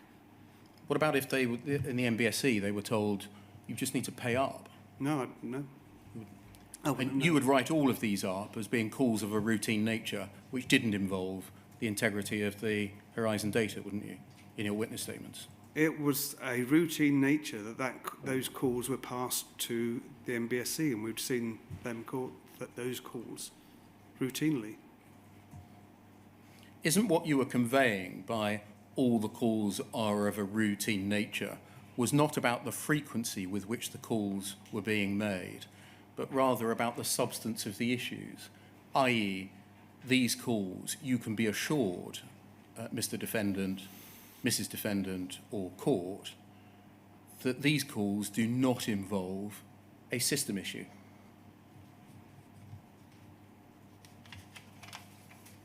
Repeat the question, Yeah. sorry? You weren't talking about the frequency with which the calls were being made by saying all of these calls are of a routine nature. You were implying that these calls did not involve any system issue with Horizon, weren't you? No, not one saying when they're routine nature. No, they would, as I said, as stated in there, that the contents or the type of calls were seen frequently. Might that not mean that there's a big system issue if you are frequently seeing calls of the same nature? No, I don't believe so, no. Why? Because the types of the calls that I'd looked at and seen. Sorry, the types of calls... The types of the contents of the calls. I mean, that's what I would have based that on. Can I turn that and come down, thank you, to your approach to HSD call logs, and in particular whether you summarised them or exhibited them. Did you always exhibit HSD call logs to your witness statements so that the raw materials were disclosed to the defence and to the court, or did you sometimes just summarise them in your witness statements? Sometimes just summarise them. And why did sometimes you give disclosure of the raw materials so that the court and the defence could actually look at them, and other times you didn't? That would have been dependent on what was requested by the post office. So sometimes they would just ask for a summary, and sometimes they would ask for the call logs to be exhibited. Correct. Do you know what determined in their mind whether it was a summary case or an exhibiting of raw material case? No, no idea. Was it chance No, I for a don't defendant which level of service they might have got? I have no idea. I don't know. I was just basing that on what they requested. I don't know why they would request one or the other. That's Did it ever occur to you, hold on, in some cases I'm actually handing over the raw product here as an exhibit, and in other cases I'm just summarising it? Why is that? No, I don't think it did. I knew full well that if the raw data, as in the complete call, was there and was available if requested at any time that they requested any data, it was supplied. Okay, can we look please at poll 307-3280?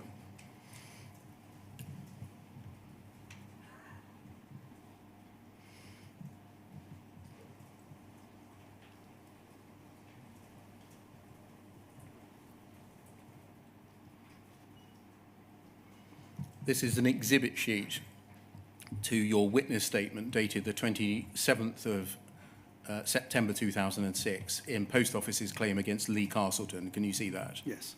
and we can see that it's your exhibit APD1, Andrew Paul Dunks, I think that is. Yes. And if we go over the page, please.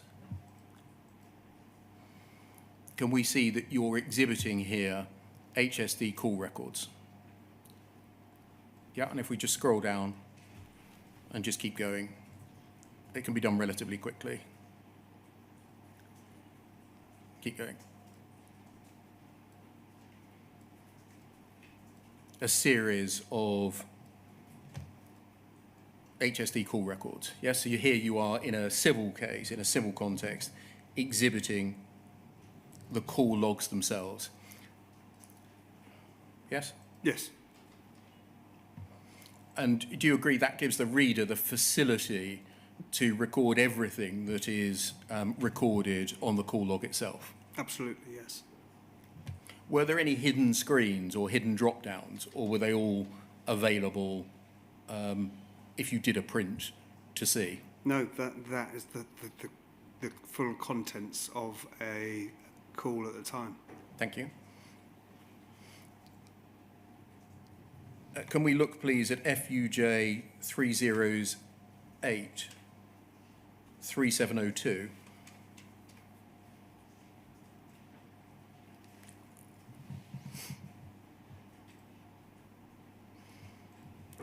Just look at the email first, and then we're going to look at the attachment. An email from Lisa Allen. I should say this is about Jerry Hosy's case again. You'll see the email at the bottom, Porters Avenue Post Office. Andy has discussed, please can you provide another full statement for the above office, including in the outcome of the faults reported, that it would have had no effect on any counter discrepancy. I appear to have mislaid the original statement, and so we'll use the copy I have as unused. Additionally, can you exhibit the disk detailing the call logs? Yes? Yes. Just remember, for future purposes, the request at the end of the first line to include that it would have had no effect on any counter discrepancy. Okay? Mm-hmm. And then can we look, please, at the attachment to, sorry, you replied at the top, attaching a document. Can you see that? Yes. Please take a look and let me know if it's okay. Can we look at that attachment, FUJ 308 3703?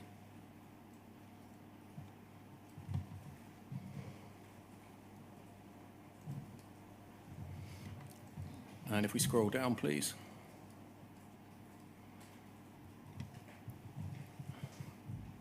And if we go to page 2, you say in the 5th line, I've been asked to provide details and information on the calls for advice and guidance logged by HSH. That's the same as HSD, essentially. It's Yes. recorded during the period 1st of September 2005 to the 29th of November 2006 for Porters Avenue. Then you give the FAD code. A report outlining each call was created, and I produced the resultant CD as your exhibit APD 01, and you say that was sent to the post office. So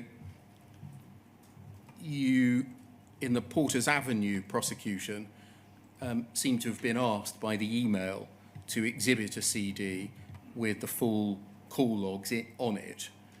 And in this witness statement, you do exactly that. You exhibit the CD. Yes? Yes. And then if we scroll down, I've reviewed the HSH calls pertaining to that branch in that period. There were 33 calls, and there's the phrase, all the calls are of a routine nature and do not fall outside normal working parameters of the system. And in my opinion, would have had no effect on any counter discrepancies. I know examine that, how that came about earlier, later on, but you'll see that that's essentially the line that Miss Allen asked you to insert. Yes? Yes. And so in this case, if we carry on, scrolling, you then give a summary of each of the 33 calls by putting the date and time, a reference number, what the problem was, what the resolution in summary terms is recorded on the call log to be, and then the outcome. This first one was passed to the MBSC. Yes? Yes. That one does seem maybe routine, check foreign currency rates, but the second one, problem of failing to roll over, passed to the MBSC for resolution. So on that one, for example, would that fall within your category of, because it was passed to the MBSC, that must have been a business or commercial issue? It can't have been a fault with Horizon because it was passed to the MBSC? Yes. Thank you. So that's one way of doing it. Here you've summarised all that we've seen. Firstly, in the civil case, you exhibit a printout of all of the call records. Do you remember in Mr. Castleton's case? In this second example, you exhibit a CD of the call records and you summarise them in very summary terms, yes? Yes.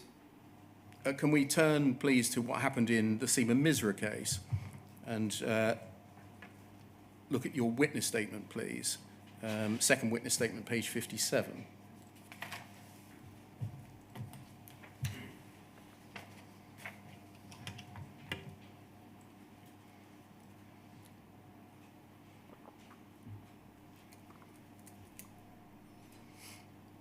Page 57, please.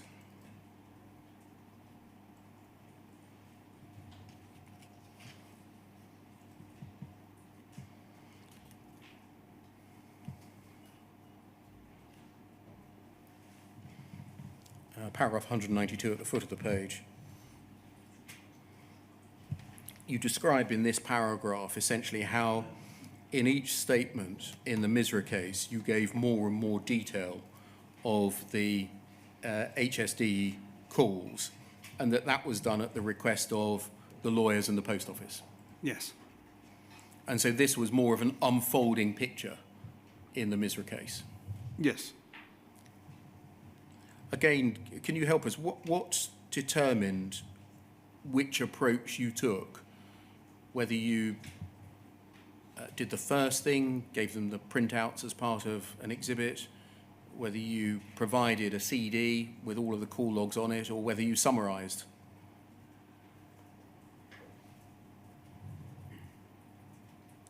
It all would have depended on conversations and discussions with post office, either investigator or lawyer. There would have always probably been the starting point as in a high-level overview of the calls. And then it would have progressed from there. But if the very first instant of discussions, they wanted the calls submitted and an in-depth overview, that's what would have been given at the starting point.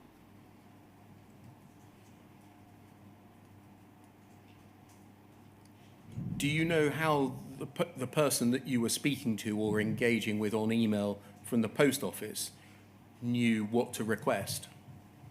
Would they explain what prompted them to request more information from you?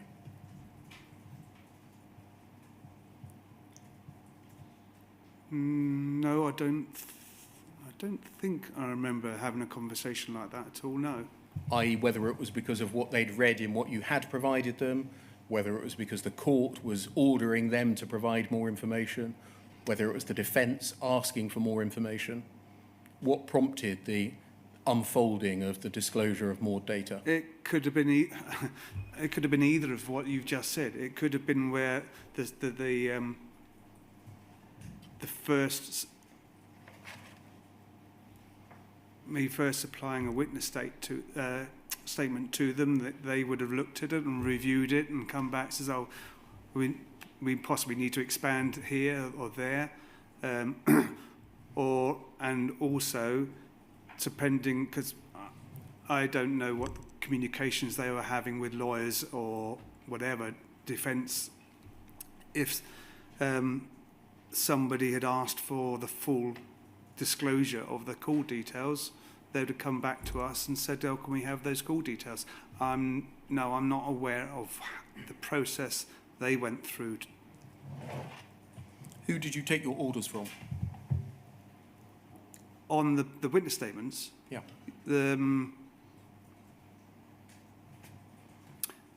Well, orders, first it would have been the request of the post office of what they wanted, any changes. Can we go back to Mr. Hosy's witness statement, please? FUJ 308 3703.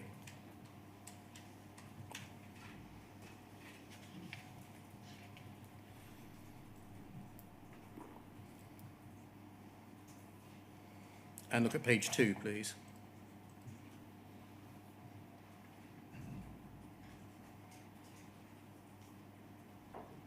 And look at the second paragraph down that we'd looked at. Thank you. I've reviewed the calls pertaining to Porters Avenue between those dates. There were 33, and all calls of a routine nature do not fall outside the normal parameters of the system, and in my opinion, would have had no effect on any counter discrepancies. In order to provide that opinion, had you spoken to anyone in the SSC in relation to any particular call or calls? I would have gone through the same process I would have done every single time and got as much information as I possibly could. Had you in fact spoken on this occasion in relation to any of these 33 calls to anyone in the SSC? No, I can't remember. I can't remember if I did. I honestly can't remember. But and you can't remember in part because it's not recorded on the face of the witness statement whether you did or didn't? Correct. And there's no other record of whether you did or you didn't? Correct. And so you can't tell us the extent to which the opinion that you formed there was or was not affected or was influenced by the views of others? No, no. Can we go to page 13, please, of the witness statement?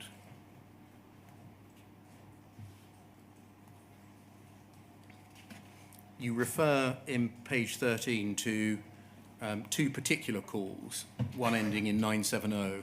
We just scroll down a little bit. Thank you. One ending in 970 and one ending 008. And you say those two calls refer to a critical event, critical NT_error. The term critical is the comparative level of attention required to generate remedial action. It refers to the level of attention required on a grading system. For example, critical high level of attention or warning would be medium level of attention. These critical events occurred outside the post office opening times, and a standard action of a reboot of the systems, which would also highlight any further issues, was undertaken and repaired the problem and confirmed the stability of the system. I should add, this is not my area, not my particular area of expertise. I have a general knowledge of these procedures and have made the comments above to aid the court. Where did you get that information from?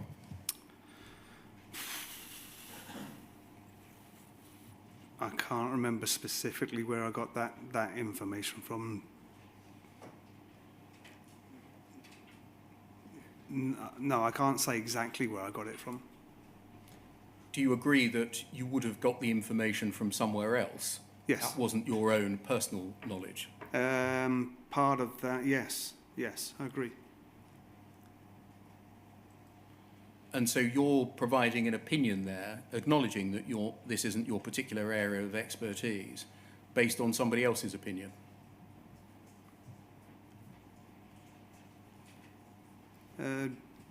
No, what you mean generally, or those particular calls? Well, you say amongst the things that are included in that paragraph that the reboot of the system repaired the problem.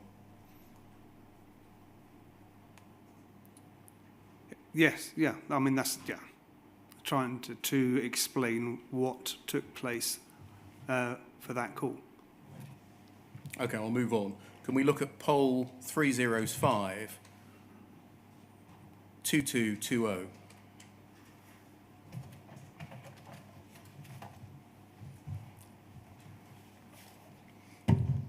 This is an email chain in mid-2009 concerning your first witness statement in the Seema Misra case. Can we start with page 4, please? And just scroll down. I think this is the first email in the chain. You're emailing Dave Posnett. Do you remember who Dave Posnett was? I believe he was an investigator or part of the security team within Post Office. Thank you. It's the 22nd of June 2009. I should say that your witness statement eventually, your first witness statement in Misra, came to be signed on the 30th of June 2009. You say to Mr. Posnett, "Hi Dave, please have a look at the attached witness statement for West Byfleet HSA calls logged. Can you let me know if this is okay, and I'll print, sign and post it to you." And if you go to page 3, please. And if we scroll down, please, we'll see his reply on the 22nd. Can you see that? Mm-hmm. Yes. And the statement looks fine to me, though I've copied John Longman, the officer in the case, for his information. My only query would be that the log of 107 calls may need to be produced as evidence or be disclosed as unused material. If produced as evidence, then it could be incorporated in your statement now or produced in a further 2 statement later. I'll let John comment on this, though, as the court may be happy as it is. John, can you give Andy the green light? And I'll comment on the thoughts above. So it seems that your statement mentioned 107 calls. You were picked up on this. And if we scroll up, please, we can see Mr. Longman's reply. The statement is fine, but the mention of 107 calls will no doubt interest the defence barrister. If possible, could you include in the statement a breakdown of the calls to cover time, date, nature of call? If we don't include it now, the defence will only request this information later. And then scroll up, please. Your reply, 107 calls may seem a lot, but that only equates to approximately 3 to 4 calls a month over the time frame. Just stopping there, is it right that you saw it as routine for branches to have to call the Fujitsu help desk 3 to 4 times a month, i.e. nearly every week? Routine? Well, I would have said so. At the time, I would have looked at the number of calls. I would have done the maths and looked, and through my knowledge of dealing with help desk calls, 1 call a week, in my opinion, didn't seem that much. Did you use the frequency of the calls as a proxy for whether or not the substance of the calls was routine?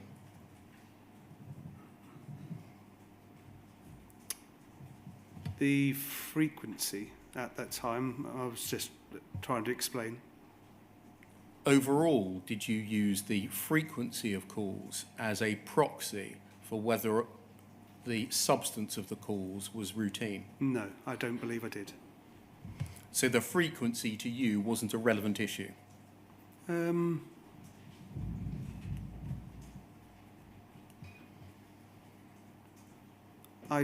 don't know whether I'd have taken that in consideration. I was just talking about that. He'd made a statement about 107 calls seems a lot, so I was just I did the maths and sort of went back to him and gave my opinion that I didn't think it. Okay, you carry on to add the information you want is going to take 1 to 2 days of uninterrupted work to complete. So to get it done is not impossible. You'll be cutting it fine. If you need the extra detail, I'll inquire when we can get this to you. And then if we scroll up to page 2, please. John Longman says, let's run with the statements as it is. If the defence do want details of the 107 calls, then a further statement will be needed at a later stage. Maybe you could add into your statement that the total calls only work out at 3 to 4 a month over the time period, and that is not a high amount for a post office. Again, would the substance of the calls make a difference as to whether the number was significant?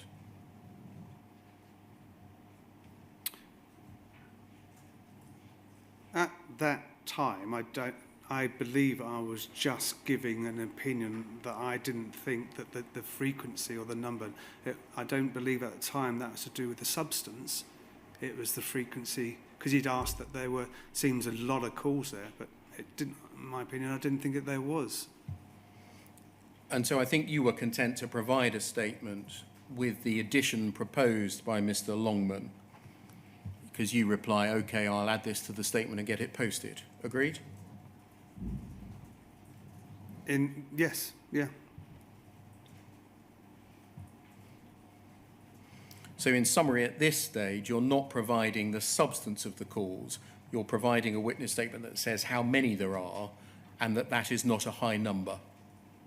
I don't know. I think that was an add-on because we've got I can't remember the details of what that witness statement I supplied him with.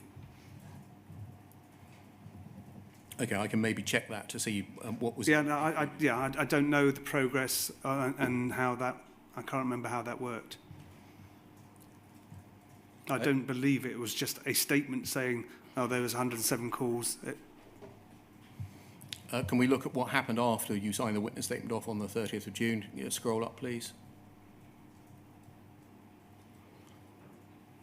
Keep going. To page 1, please. We see a chain that I don't think includes you between Penny Thomas, Dave Posnett and John Longman. So Fujitsu to 2 post office men.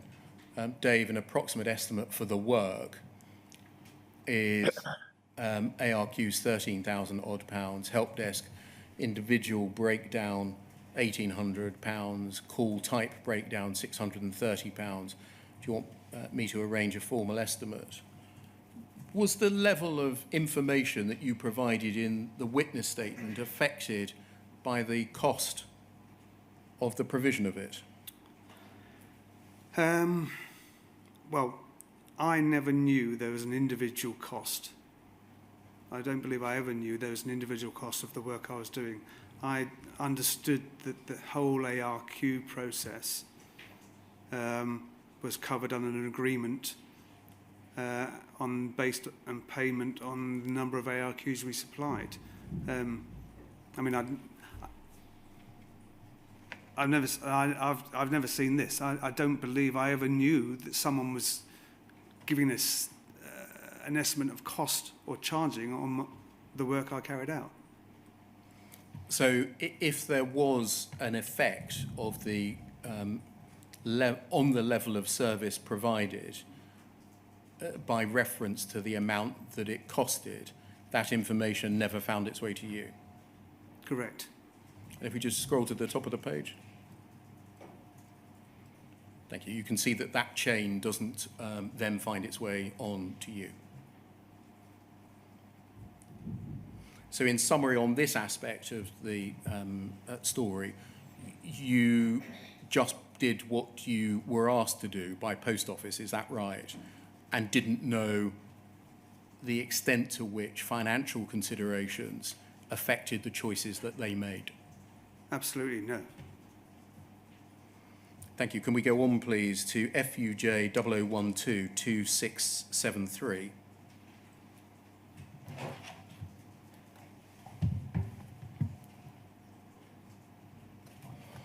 This is still in the context of the Seema Misra case. And can we look, please, at the bottom of page 1 and the top of page 2? Just to scroll up a little bit more, please. Thank you. We can see we're December 2009 from you to John Longman. And can you say, hi, you say, hi, John, please find below answers to the questions you asked. Could you confirm how you want to complete call information? So how you want the complete call information. Do you want the whole call transferred to a CD in its raw state? There are over 100 of these.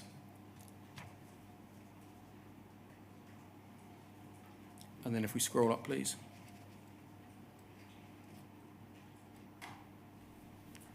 And keep going.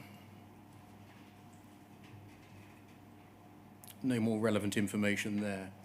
You appear to be querying in this chain in relation to what would be your second witness statement, which you were to sign off on the 29th of January 2010, whether you should essentially exhibit the CD. Is that right? Can you just scroll down, please? Scroll down, please. Yeah. And again, please.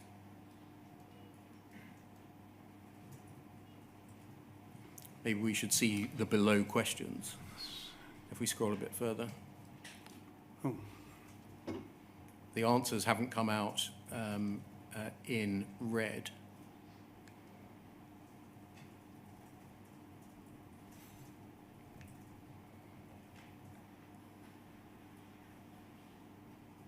We just scroll back up, please. Thank you. You say, please find below answers to the questions you asked. Confirm how you want the complete call information. Do you want the whole call transferred to a CD in its raw state? There are over 100 of these. Can you help us with what you were asking?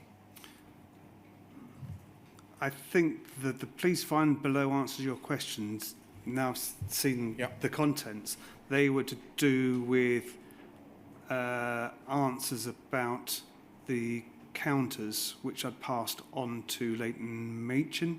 Yes. And I then forwarded them those. Can you confirm how you want to complete? That's probably through a discussion of supplying the call data. Does he want them printed out or, well, I'm guessing now, sorry. That may have been to do with did he want them all printed out and sent, or does he want them all on a CD? It's just over how he wanted them. It is not whether or not the raw data should be provided. Absolutely not, no. Do you know why you wouldn't provide the raw data at this stage in one form or another? Depending on the request that the post office wanted. Okay, can we move forwards then to FUJ 0015 3059?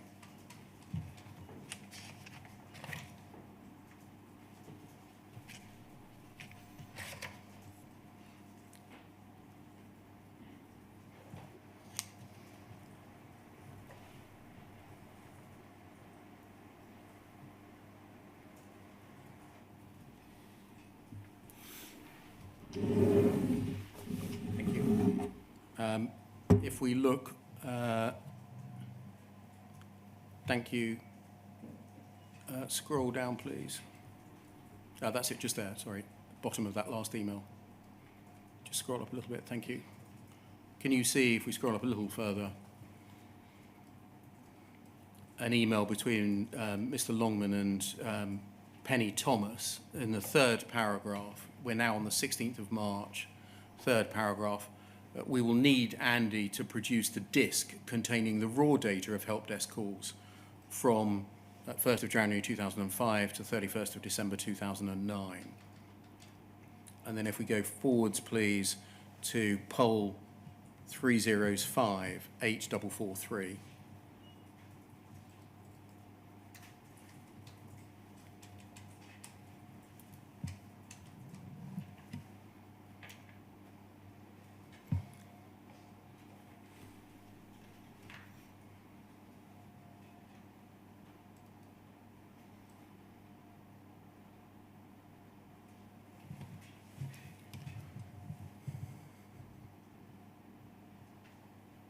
and page 7, please.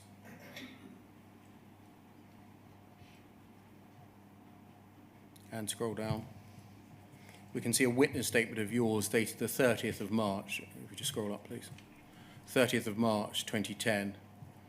And you say, further to a previous witness statement, I provide a CD, AD01, containing details of all calls logged at West Byfleet between those two dates.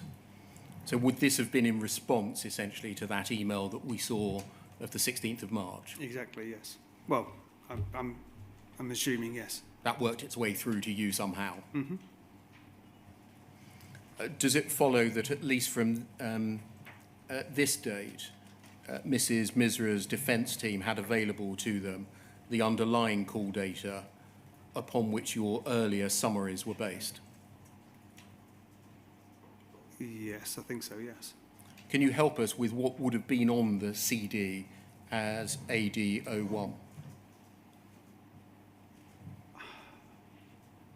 I'm guessing, or I'm assuming it would have been, as we saw before, the call logs in their entirety. Okay, so a series, one after the other, of 107 call logs between those two dates. Correct.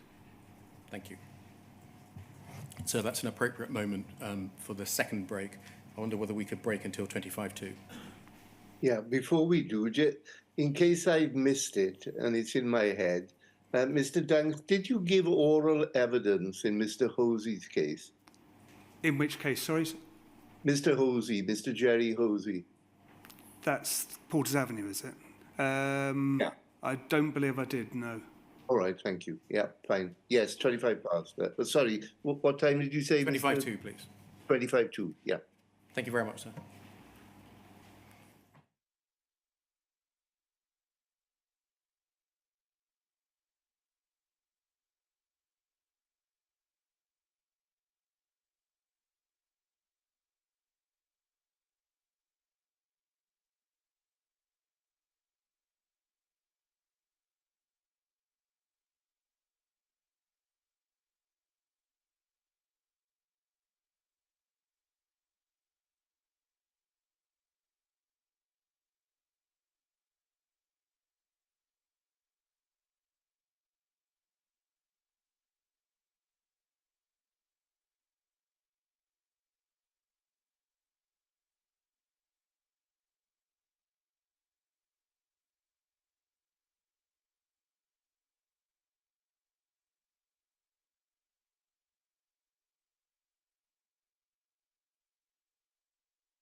Sir, can you see and hear us?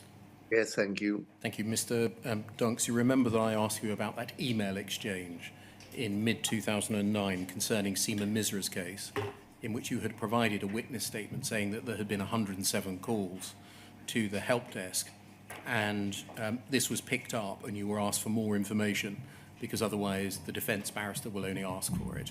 And there was a question over how detailed your first witness statement had been. A witness statement that had been served on the 30th of June 2009. You said you don't think you would have just included the number in the witness statement, or words to that effect.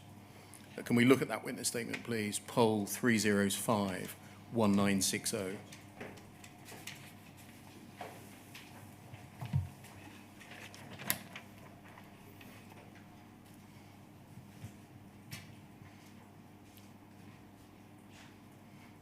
This is your witness statement.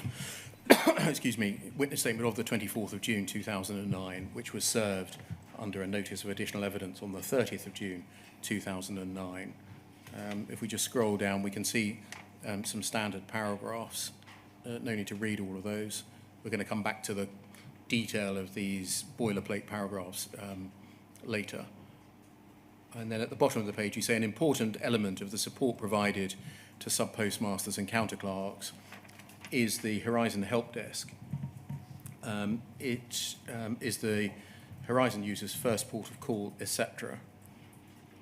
And then 5 or 6 lines in, you say, I've been asked to provide information pertaining the working condition of the Horizon system. I think that must mean I have been asked to provide information pertaining to the working condition of the Horizon system. The following information constitutes the calls logged by HSH for West Byfleet between June 30th of June 05 to the 14th of January 08. I've reviewed the calls between that period. There are 107 calls. This equates to between 3 to 4 calls a month, which is average for this size of post office. All the calls are of a routine nature and do not fall outside the normal working parameters of the system or would affect the working order of the counters. I think that must mean nor would they affect the working order of the counters. So I think, in fact, you did provide a very short witness statement that just gave the number and the opinion rather than any more information. Is that right? It appears so, yes. Yeah. Thank you. Was that a standard approach to provide a summary of the number and an explanation of what HSH was, and then put the opinion at the bottom, and then wait to see what happened? There was no standard approach. I mean, once we had received a request from the post office for help desk calls, excuse me, help desk calls, there would have been a discussion or request of what they wanted at the time. So it would have been on their request of what was supplied. So we saw earlier in Mr. Hosy's case, you provided a summary. Yep. It ended up being a 13-page witness statement, and you cut into the witness statement bits of the call logs. And again, just one last time, what determined what the entry-level point was, i.e. the first statement you provided? On the request of the post office, what they wanted. And did you have any clue as to what was motivating them, what was influencing them as to what to ask for? None whatsoever, no. Okay. Can we turn to a separate issue then, namely what the standard paragraphs in the witness statement, what I've described as boilerplate paragraphs, meant or were intended by you to mean? Can we look, please, to start with at FUJ 0015 5555?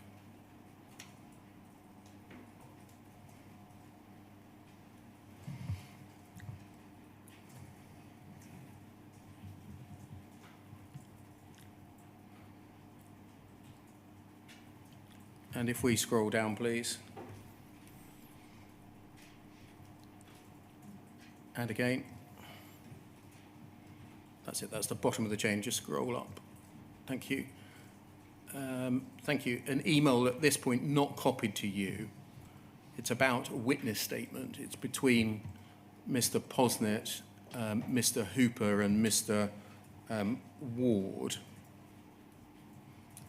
Do you remember who Graham Hooper was?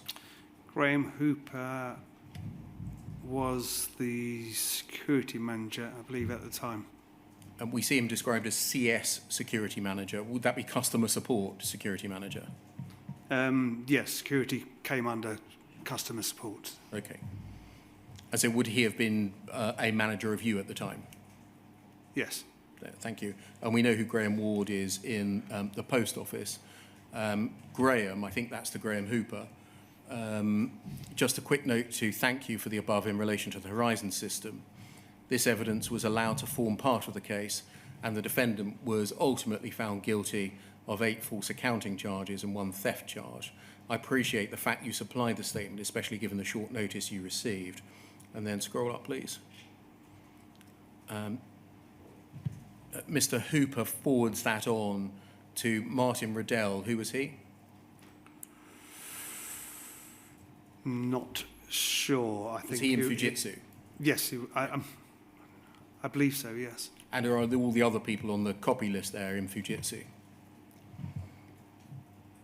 Yes. Graham Hooper says, another good result supported by Horizon evidence, and you're included. Mm-hmm.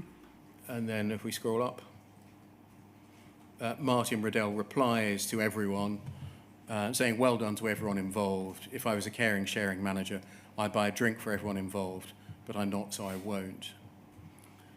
Were you involved at this early stage, 2002, September 2002, in the provision of witness statements for the purposes of Horizon-based prosecutions?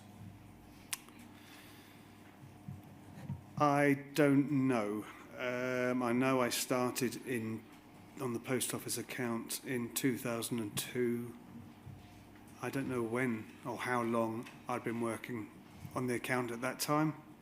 And At this, no, I can't I'm so sorry. Sorry, no, I can't recall if I was involved in that.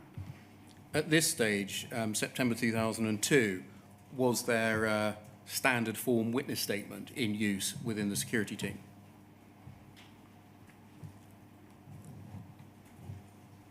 I can't remember. I believe so, but I can't remember. Do you always, throughout your time over the years, remember using standard form witness statements? Yes. Can we turn, please, to FUJ 0015 2505?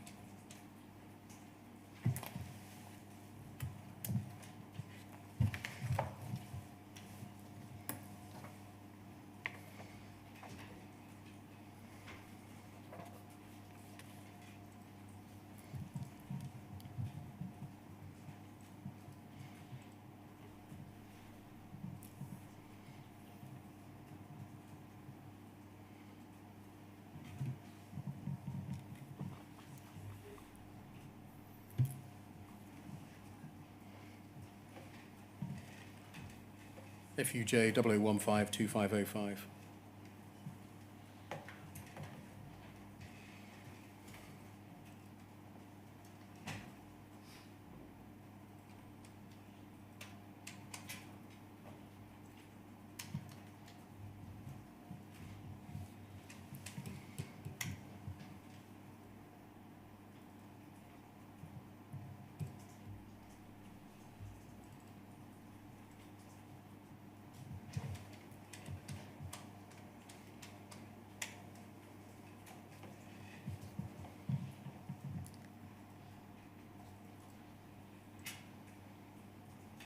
FUJ 0015 2205.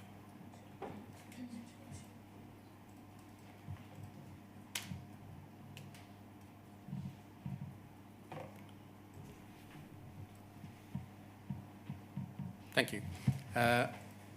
We can see on the top right, this is an earlier copy of the policy concerning, Fujitsu policy concerning prosecution support for network banking. Can you see that? It's Yes. dated the 26th of November 2002. Remember, the other one we looked at was dated the 29th of February 2005, earlier on. Incidentally, on that, there's no need for people to write into the inquiry to say that the 29th of February 2005 didn't exist because it wasn't a leap year. We've had lots of emails over the course of inquiry pointing that out. Thank you to everyone.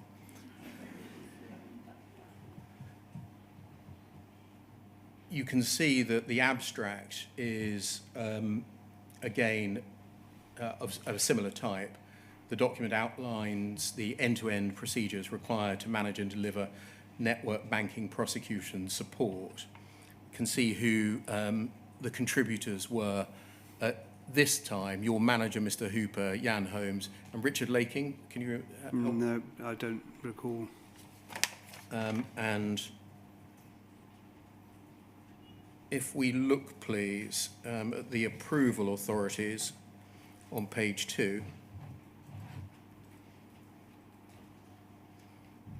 and scroll down, please, I think we can see that in the box in the middle of the page there, under optional review, one of the options was Graham Ward.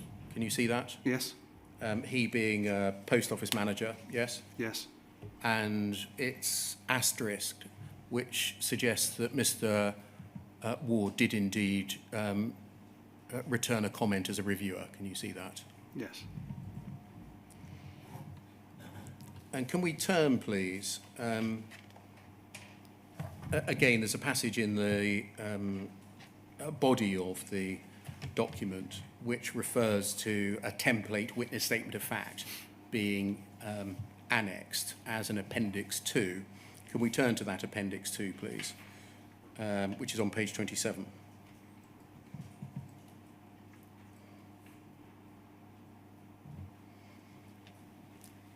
Can we see that over that page, Appendix 2, Witness Statement of Fact? And if we just scroll on quite quickly if we can.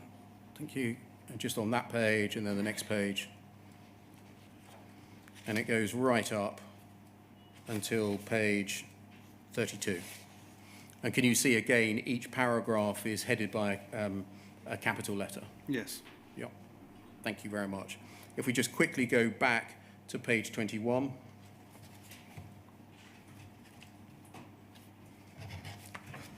And if we look, please, at paragraph 7.2.4.1. Thank you. Third paragraph, the statement shall follow the standard format and layout for witness statements of fact provided in evidence.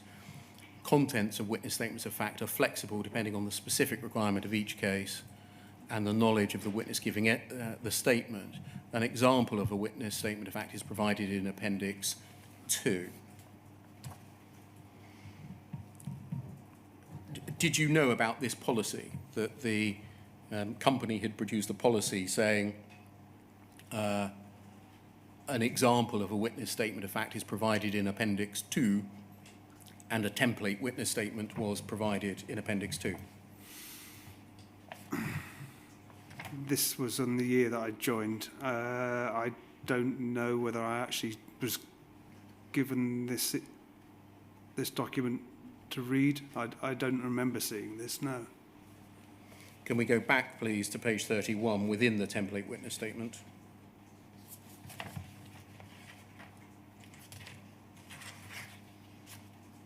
Page 31. Foot of the page, paragraph Q. You'll see that the boilerplate paragraph Q is there's no reason to believe that the information in this statement is inaccurate because of the improper use of the computer. To the best of my knowledge and belief at all material times, the computer was operating properly, or if not, any respect in which it was not operating properly or was out of operation was not such as to affect the information held on it. I hold a responsible position in relation to the working of the computer. Were you required to say that, what's in that paragraph Q, in each and every case? Was I required? I don't know that the requirements were. In all of your witness statements, we see that paragraph. Yeah, Why did you include it? because it was in the witness statement template that we were been told to use. How did you know whether it was true or false?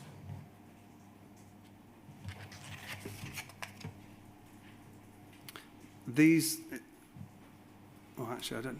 Are these? Are you talking about ARQ witness statements? This appears in both species of witness statement, ARQ and HSH. Yeah, I mean, the overall of that is the best of my knowledge at the time. So I believe that everything was working as it should. How did you know it was?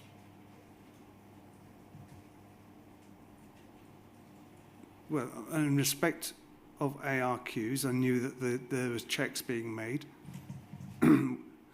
every time we extracted data. And in respect of the HSD calls, it would have been looking in the calls and believe it is operating as it should and as it's expected. What's the it in that sentence? The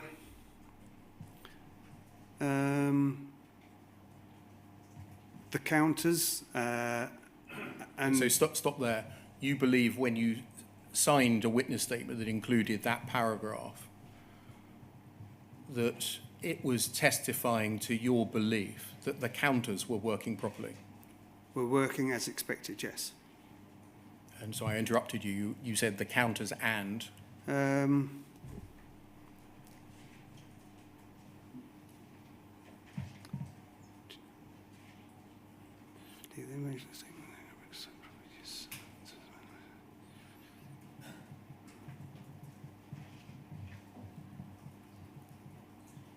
But it's trying to explain that the branch and the counters were working as expected, as to not to affect the integrity of the data. And so this is providing a view, an opinion, an assessment on Horizon itself, in your mind? In respect of the branches and the integrity of the data, yes, in my opinion. And I'll ask again, how would you know whether that was true or false? I would have made that my opinion based on the investigation that I carried out. How could you tell, how could you say there was no reason to believe that the information is inaccurate because of improper use of the computer?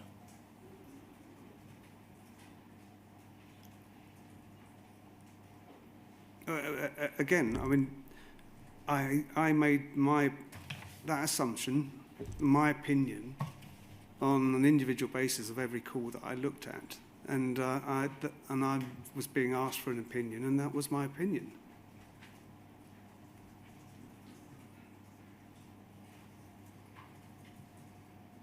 Can we turn to your inquiry witness statement, please, your second inquiry witness statement at page 33?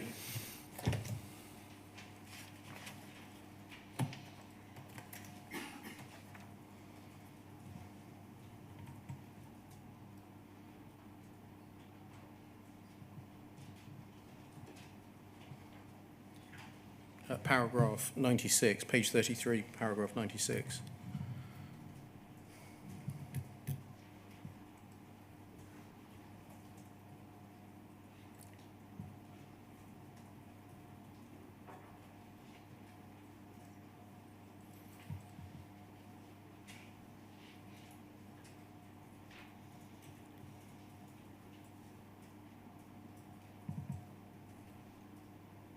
Foot of the page.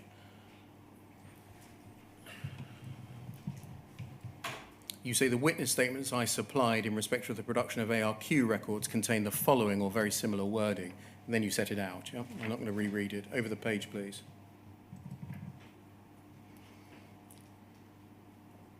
Over the page, please. You say in 97, I note that this paragraph is included in the template witness statement appended to the document we've just looked at, yes? Yes. What was the purpose of noting that there in paragraph 97? Can you help us? I think that's just an example of when it was used. You weren't saying by that paragraph that you drew the that part of the witness statement from that policy? No, I didn't. No, that I didn't. You just took it off the template that was on the system? It was, yes, it was included in the template, yes. Thank you. 98, you say, my understanding at the time was that I was confirming that I had not improperly used the audit extraction software to manipulate the data I was exhibiting, and that as far as I was aware, the software had run properly when extracting the data. You see here in this witness statement, you're saying that you believed that the boilerplate paragraph was referring to the audit extraction software. Yes.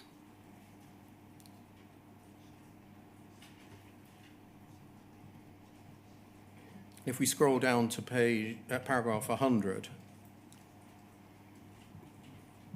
you say, I did not believe I was verifying that the Horizon system as a whole was operating properly at all times, or that there could not have been any software errors that affected any of the information held within it.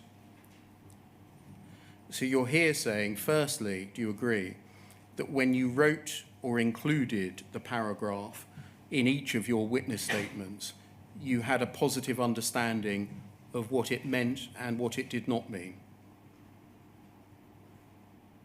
Yes.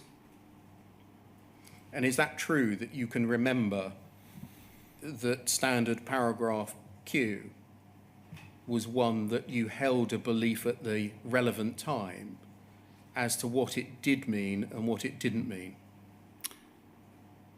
At the time of writing the statements, yeah, I would have had a yes.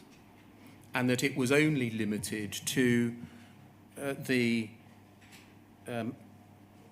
reliability or improper use of the audit extraction software and not relating to Horizon as a whole? Yes. And are you sure that that was your contemporaneous belief over each of the years when you were signing this template statement in prosecutions? I would have held that position, yes, I would have done. Can we look, please, at FUJ 0020 1401?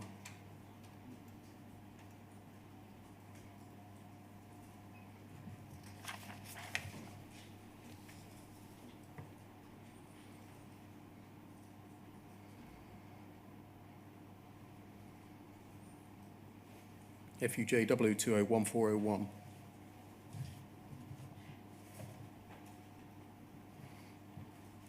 This is a transcript of your evidence to the High Court in the group litigation. It's dated the 20th of March 2019. Can we go to page 28, please?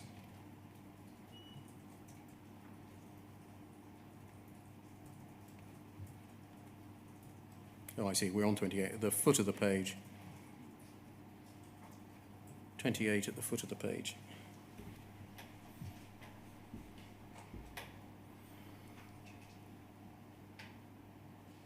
Foot of the page, please.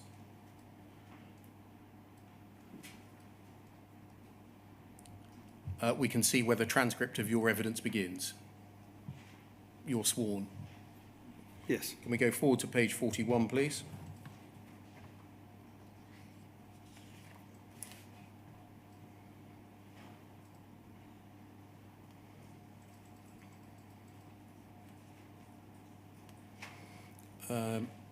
Page 41.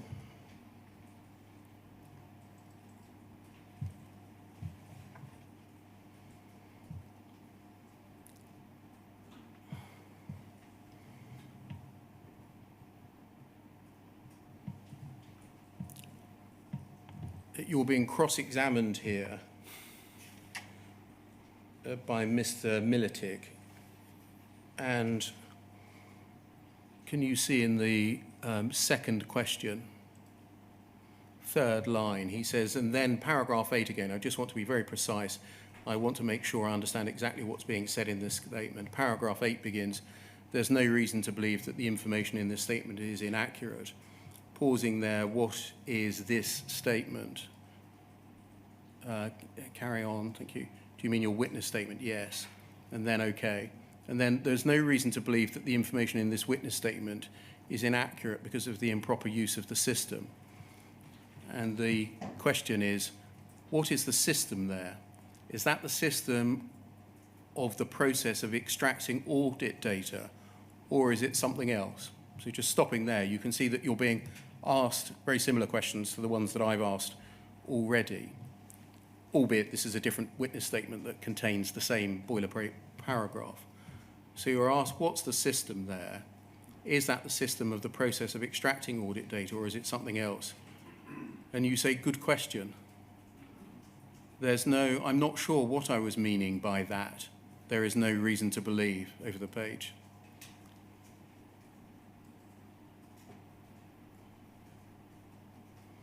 We'll take this step by step, and then it continues. So just stopping there, you were saying to the court that you didn't know what you meant.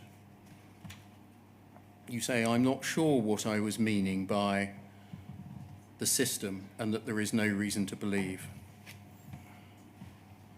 How is it that in 2019 you were saying on oath that you were not sure what you meant by the boilerplate paragraph, but now in your witness statement 5 years later, you tell us that you knew that it meant only the audit extraction software and not Horizon more generally?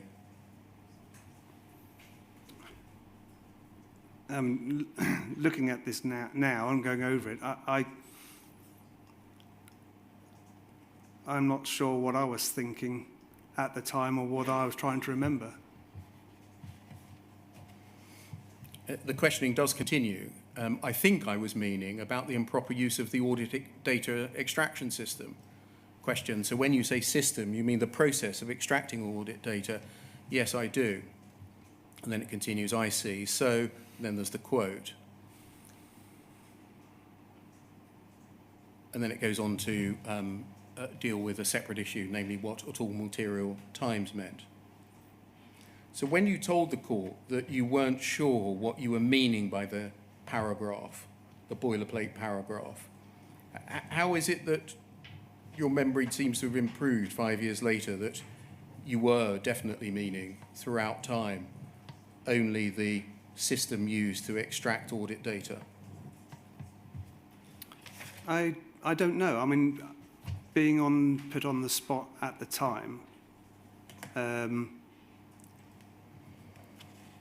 I'm not sure I fully understood the question or whatever, but I'm not sure, and I can't remember what my thought process was at the time. Thank you. Can we turn to a separate topic, please? South Warnborough and Mrs. Josephine Hamilton's case.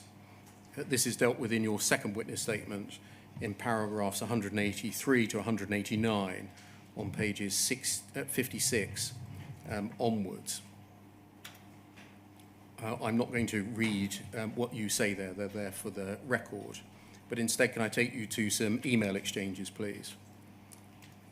Starting, please, with FUJ 0022 5544.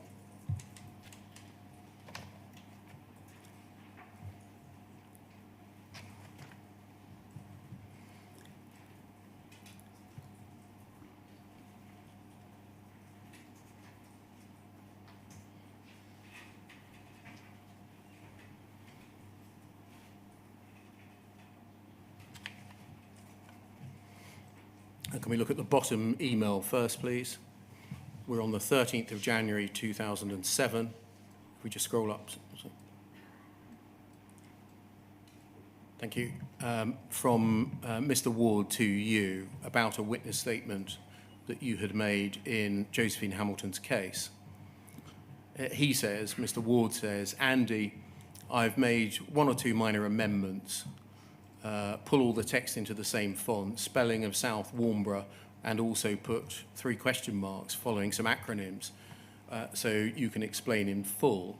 I know some are explained later in the statement. To make things easier for a barrister and jury, any acronyms should be explained the first time they appear in a statement.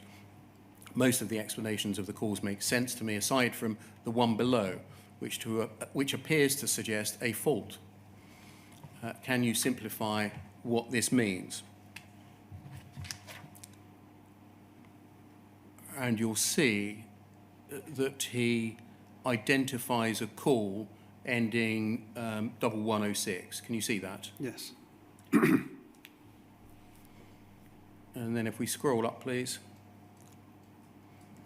You reply later that day on the Saturday.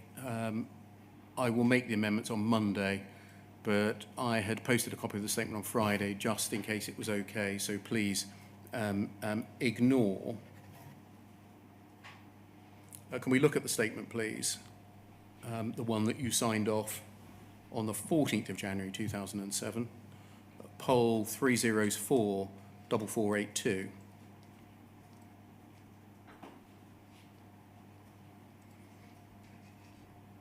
This is your witness statement of the 14th of January 2007 in Josephine Hamilton's case. And can we look at page 3, please?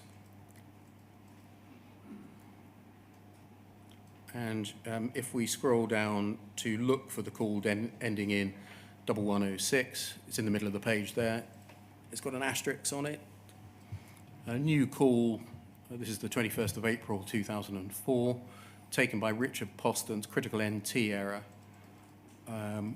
occurred at, the device did not respond within the timeout period.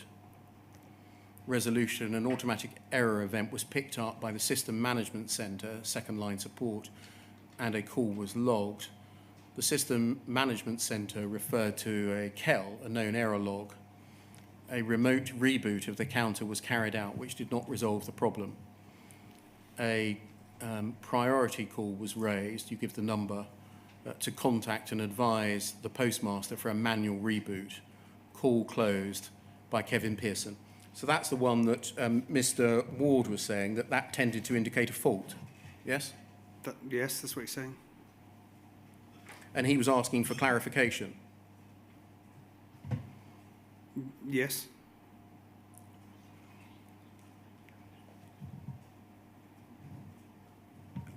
You don't, I think, provide clarification here, do you?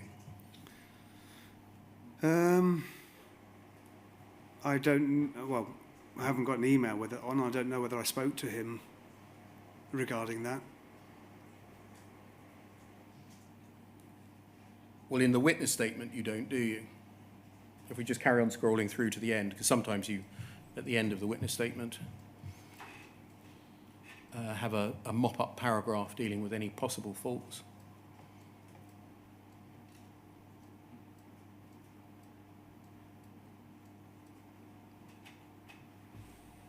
And so it ends. So he was saying this fault on the HSD log, sorry, this entry on the HSD log is suggestive of a fault, and asking whether that call did describe a fault.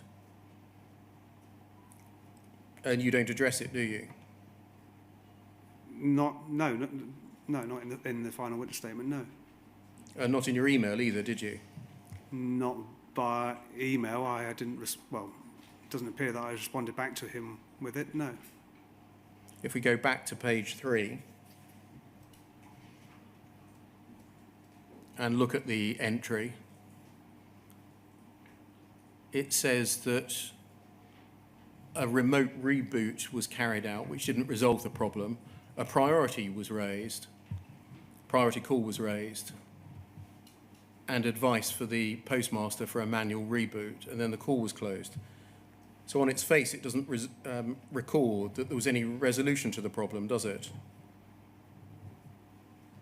Just that the call was closed. No, the advice was to contact raise another call to get the postmaster to do a manual reboot. Yeah, and it doesn't record whether that was successful, does it?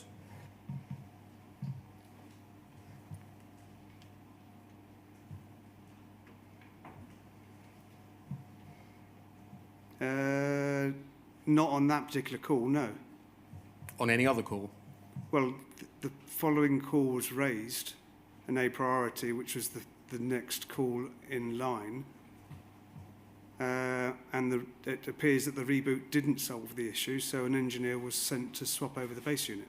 Mm-hmm. So you're looking at the call ending in 0123? Yes.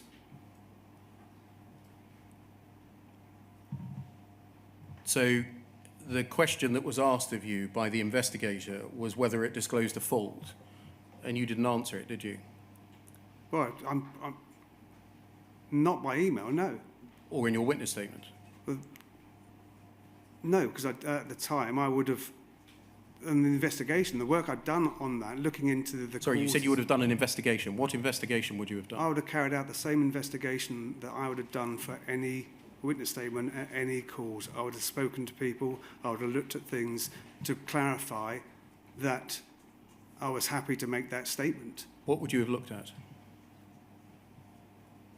Anything available for me. Such as? I mean, that's got Kells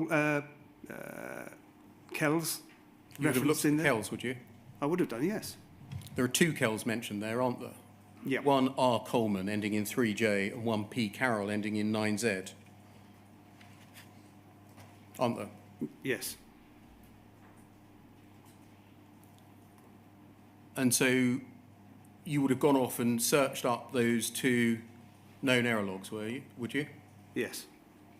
And been satisfied that what was disclosed on those known error logs itself didn't assist in saying that there either was or was not a fault in Josephine Hamilton's branch being reported on this occasion? I would have looked at both of those Kells, and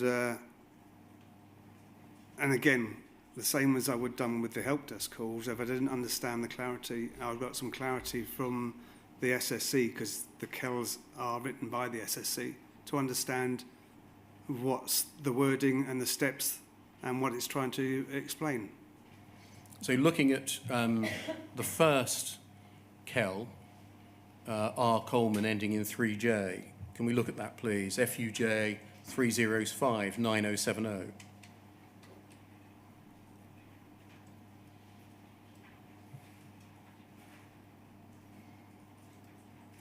Can we see that's the Kell, R. Coleman ending 3J? Yes.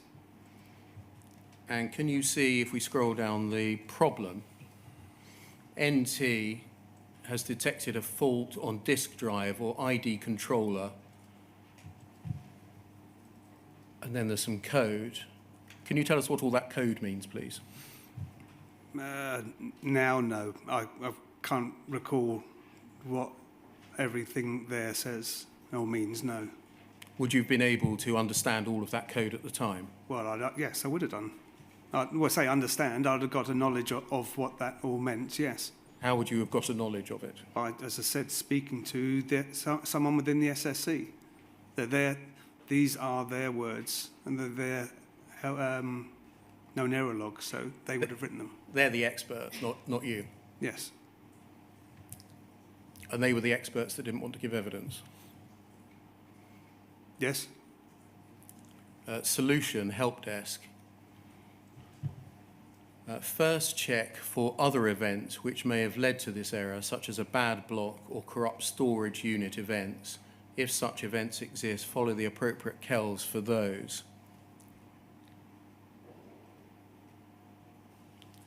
To test if the error is simply as a result of processor delay due to intensive processing by the counter at the time of the event, reboot the counter. If the error recurs, this is indication of a more serious fault, either with the computer's motherboard or the affected drive.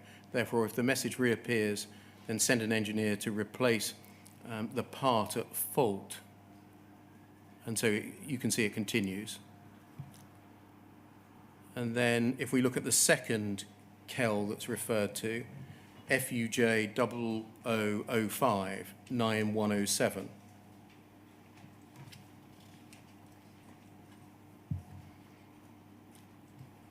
The one ending P Carol 9Z. Problem.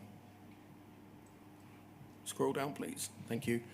Corruption on message store, likely to be a bad disk,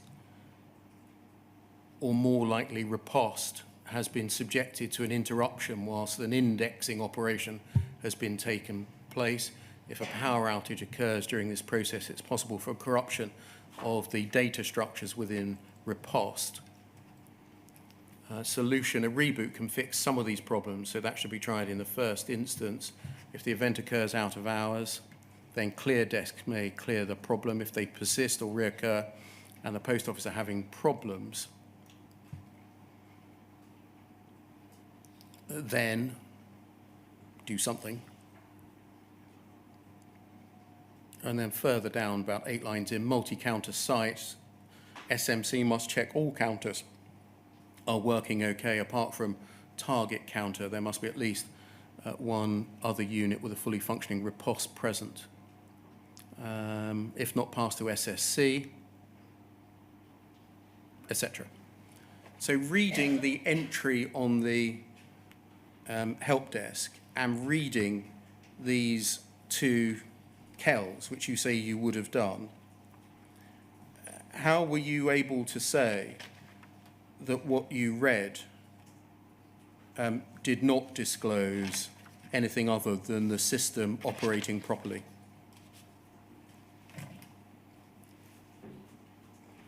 Again, from my understanding of discussing, I mean, I would have asked, I'd had discussions with someone within the SSC to explain what was going on. We'd looked at the call to see what the steps were.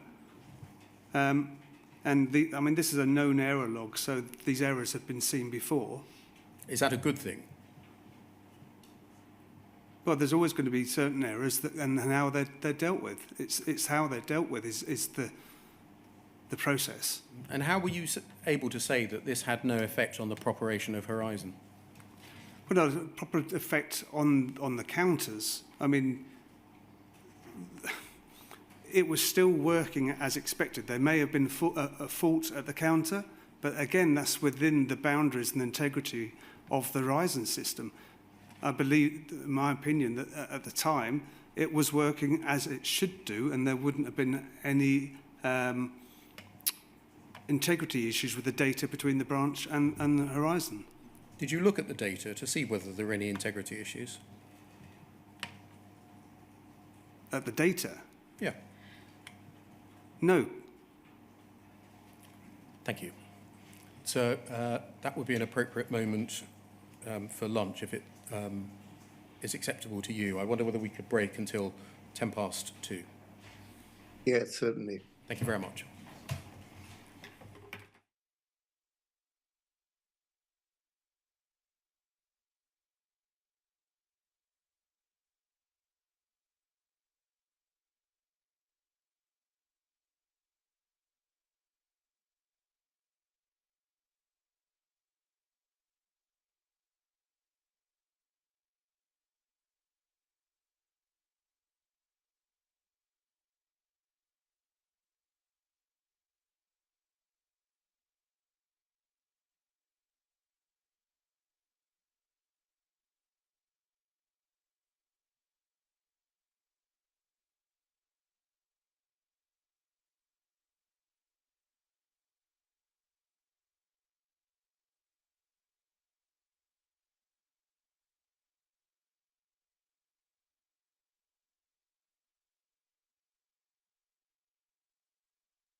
Good afternoon, sir. Can you see and hear us? Yes, thank you. Good afternoon, Mr. Dunks. Can we move on from looking at the themes that we looked at this morning to looking at a couple of particular prosecution cases that we've already dipped into this morning, that of Jerry Hosy and Seema Misra, in slightly more detail? Can we look, please, to begin with at FUJ 308 3703?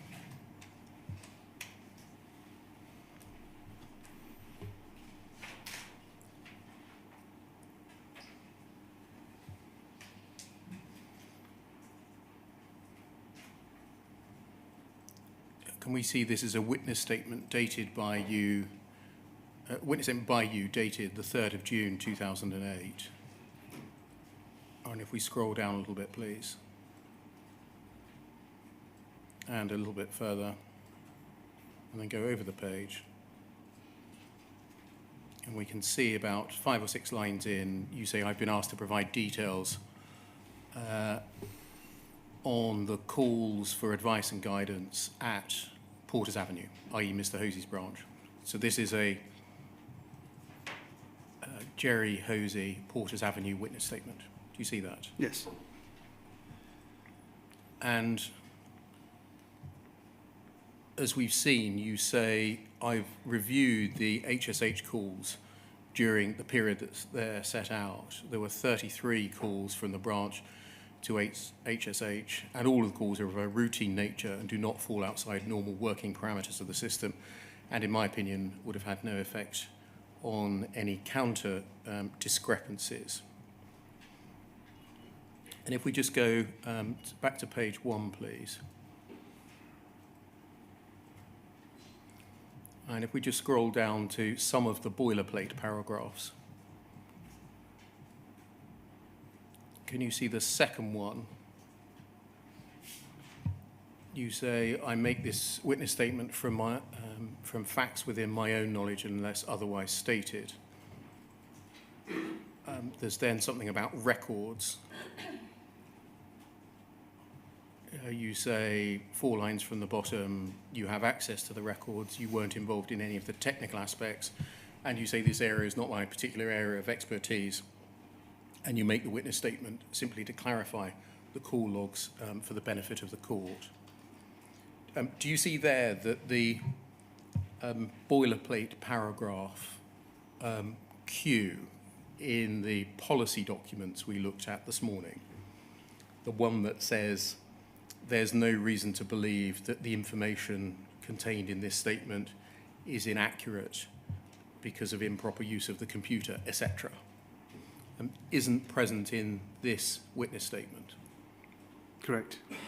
And it's not present if we look elsewhere in the witness statement either. I think I put this morning that we see that boilerplate paragraph in all of your witness statements.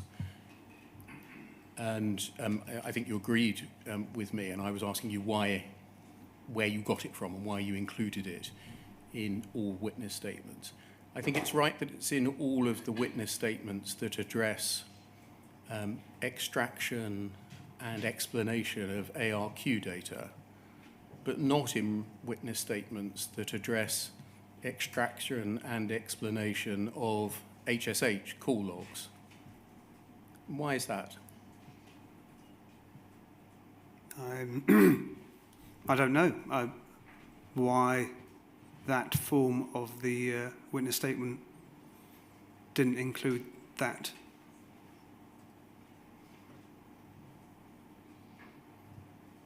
So why was it included in the ARQ statements, but not the HSH statements?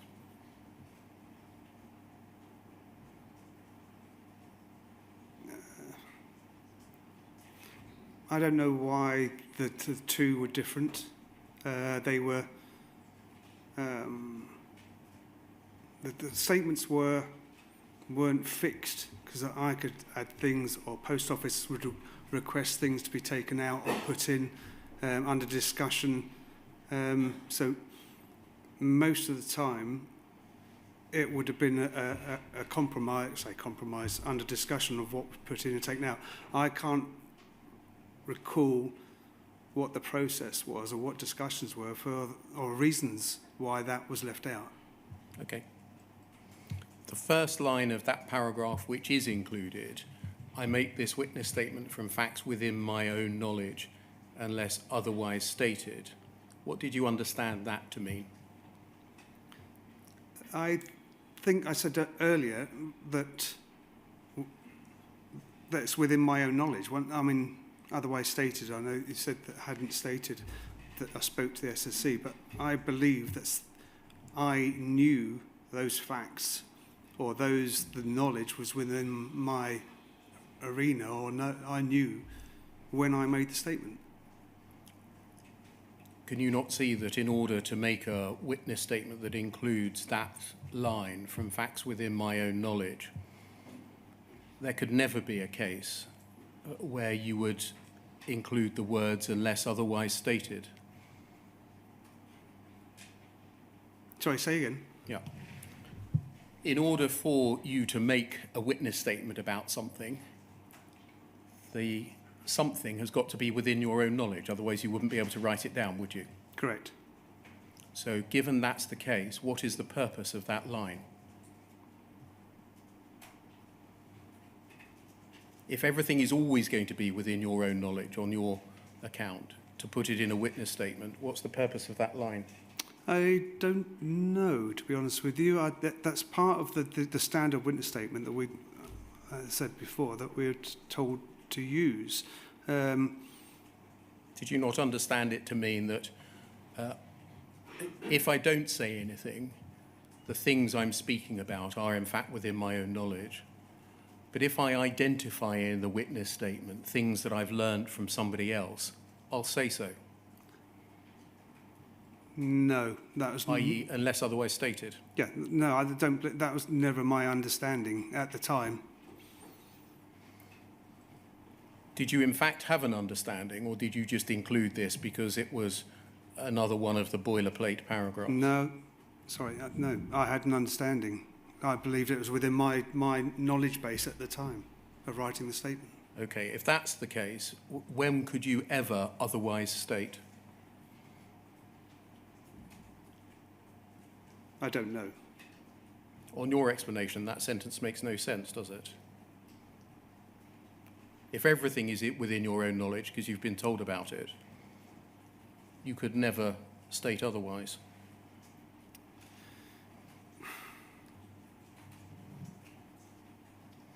Yeah, if you read it that way, yes, but these are statements which were written and agreed to be used. Can we go back to page 2, please?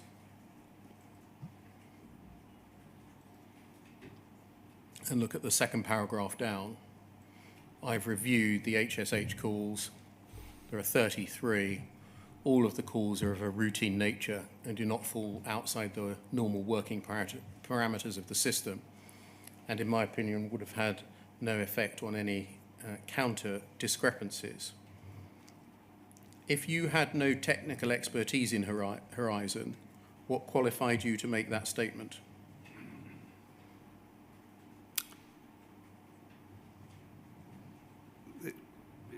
I'm being asked my opinion, and based on the knowledge that I had at the time, that I'm making that statement based on my opinion at the time, and that's what it says.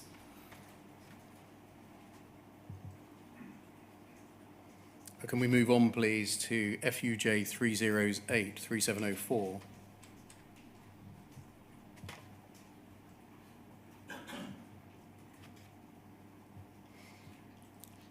This appears to be substantially the same statement dated 2 days later, the 5th of June 2008.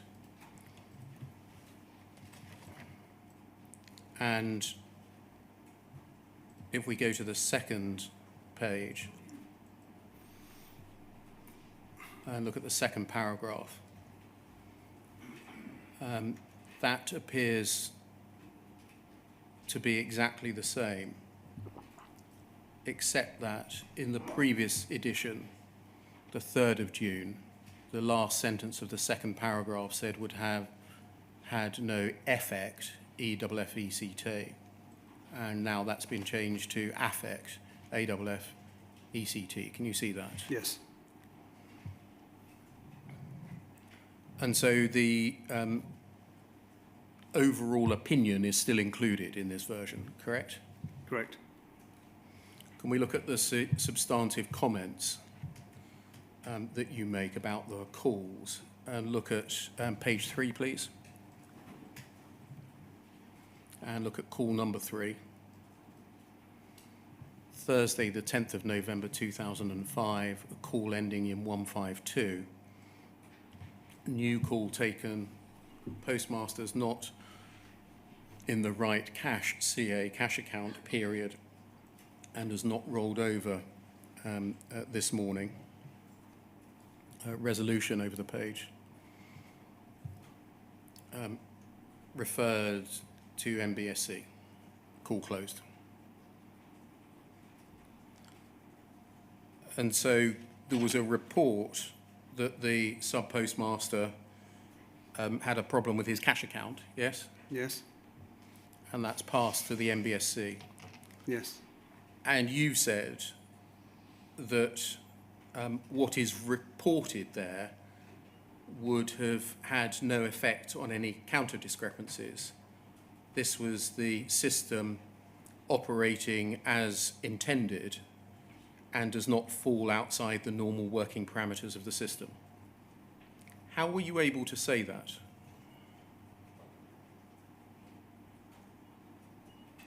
Because, I mean, I'm aware, I was under the opinion that that if a call was passed to the MBSC for a business issue or a user guide or a user error, that it was resolved to a satisfactory resolution and Satisfactory to who? to all parties. So the postmasters were always happy, weren't they, in your opinion, when things got referred to the MBSC?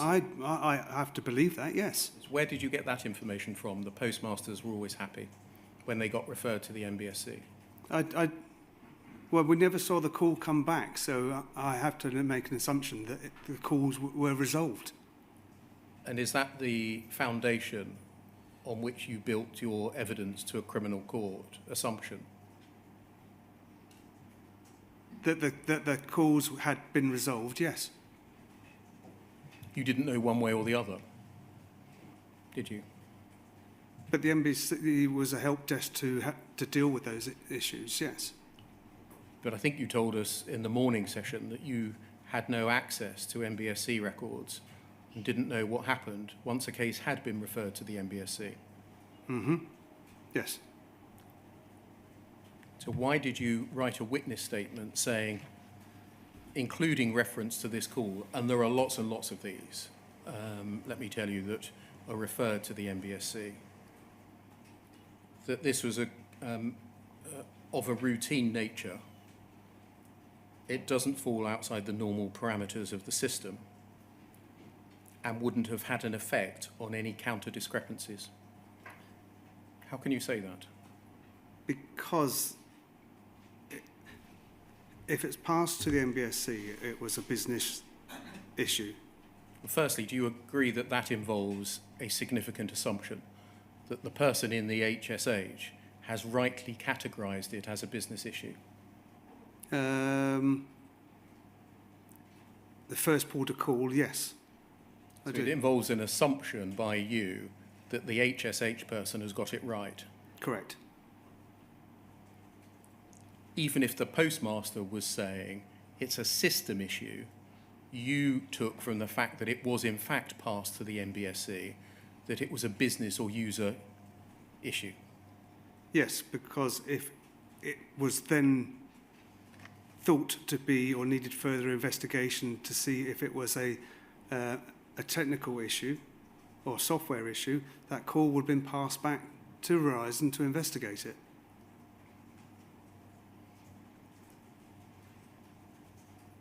Are you therefore making the second assumption that because the call was not passed back to HSH by MBSC, that it must have been a business or user issue?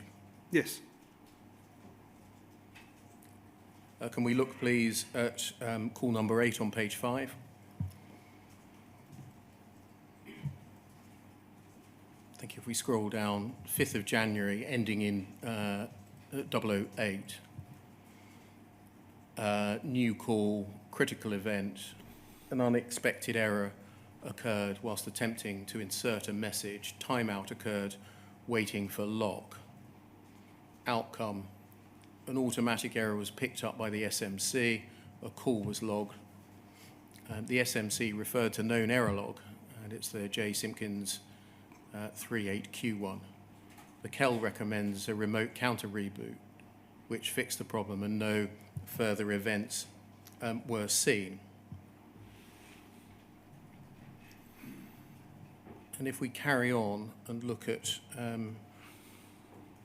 9, and then over the page to 10, please. And then down to number 10. And then quickly read 11, screen freeze. Postmaster contacted the help desk, the screen had frozen, advised to reboot, and then continue to operate as normal. 12. Over the page, please. 13, barcode reader not working. 14, barcode reader not working. 15, keyboard not accepting swipe cards. 16, pin pad not working over the page. 17,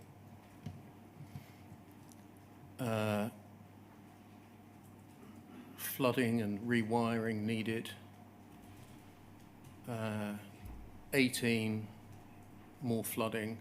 19, no online services. And then 20, please, if we come to 20. Critical NT error occurred. Remote procedure call failed.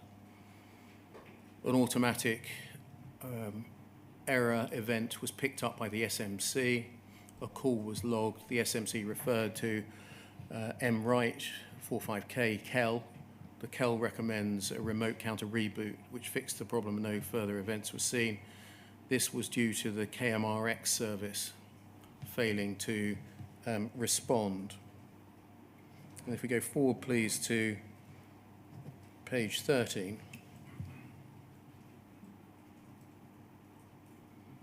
And scroll down.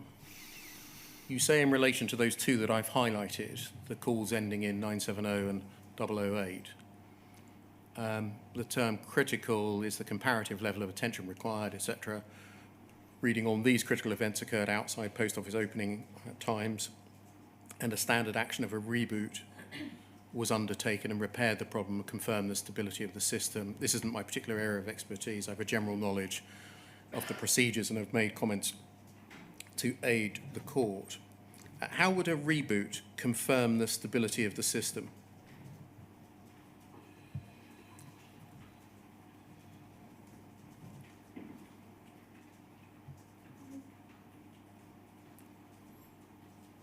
Well, it confirmed that. Well, it confirmed that the counters were back working again. Did the calls record how long the call handler waited to review whether there were any problems, i.e. whether further issues were seen? I'm not sure. I don't know. Do the calls records record whether there was any later impact on balancing of the NT events which occurred? Irrespective of the system being back up and running and stable, whether it had an impact on balancing. Do the call records record that? Well,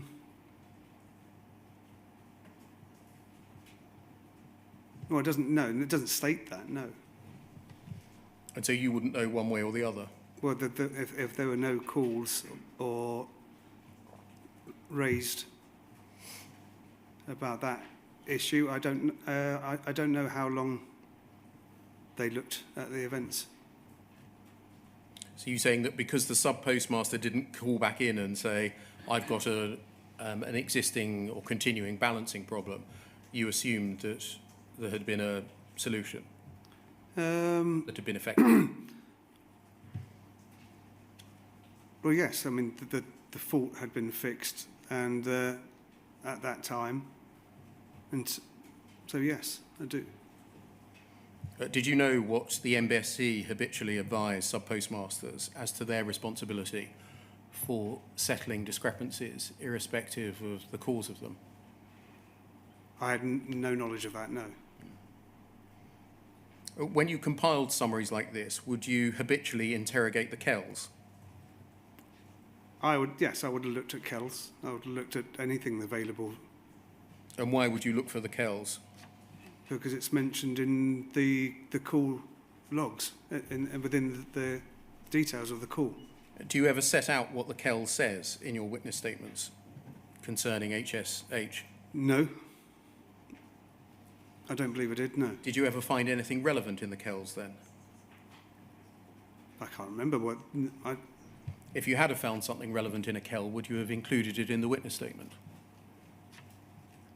I don't know. I was trying to give an overview, as my statement says, an overview of the call, and what it was opened, what was happened, and what the outcome was. Did you have first-hand technical knowledge that would enable you to dissect or to understand the impact of any particular critical error or the implications of a reboot?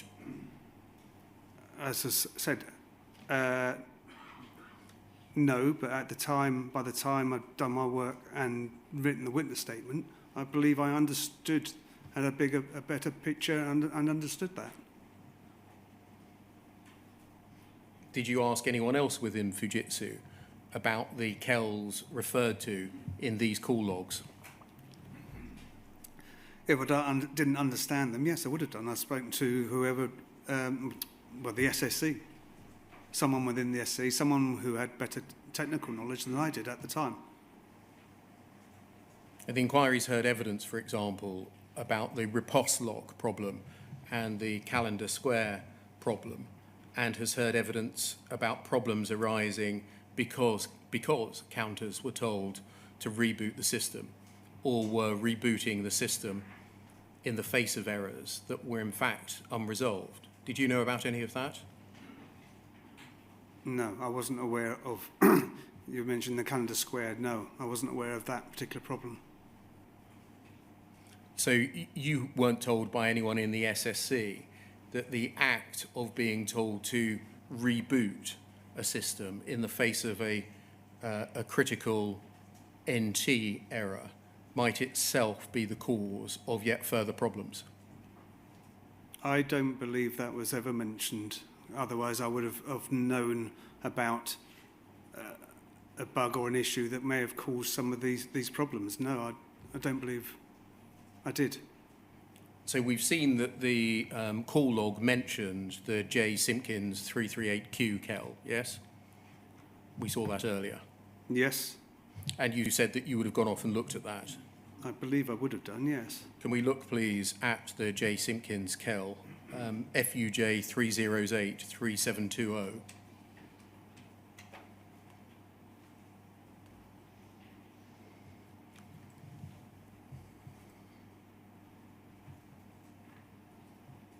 It's quite a short Kell, restricted to a page.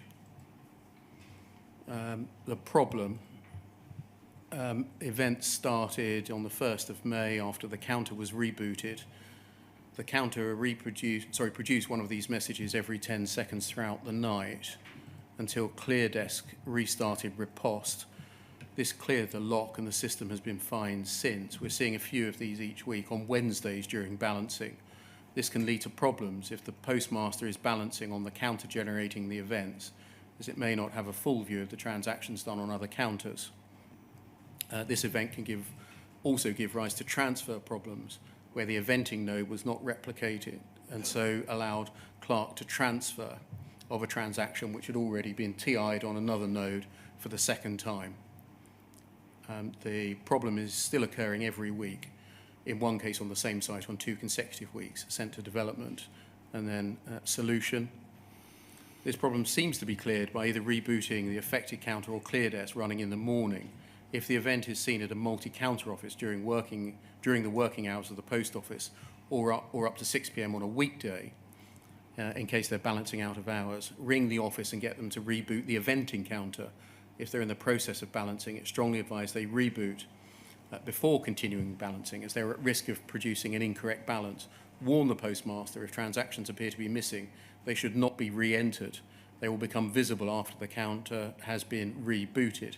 If a reboot clear desk does not resolve the problem, send the call over for further investigation. SSC can rebuild the message store on the affected counter.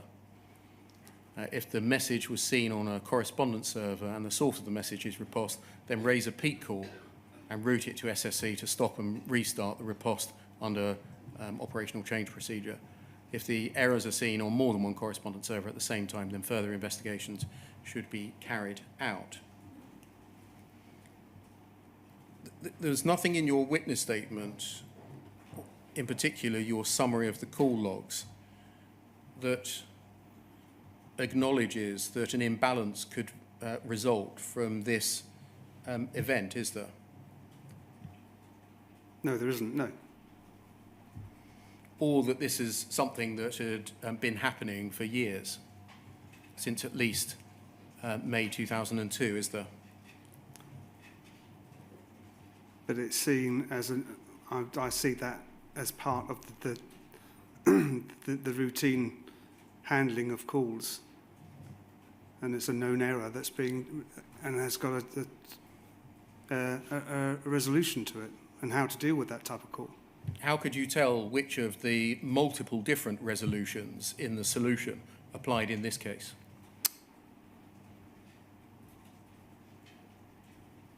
On this one, if the event is seen as multi-candidate during working hours, I don't believe this one was during working hours, the call was raised.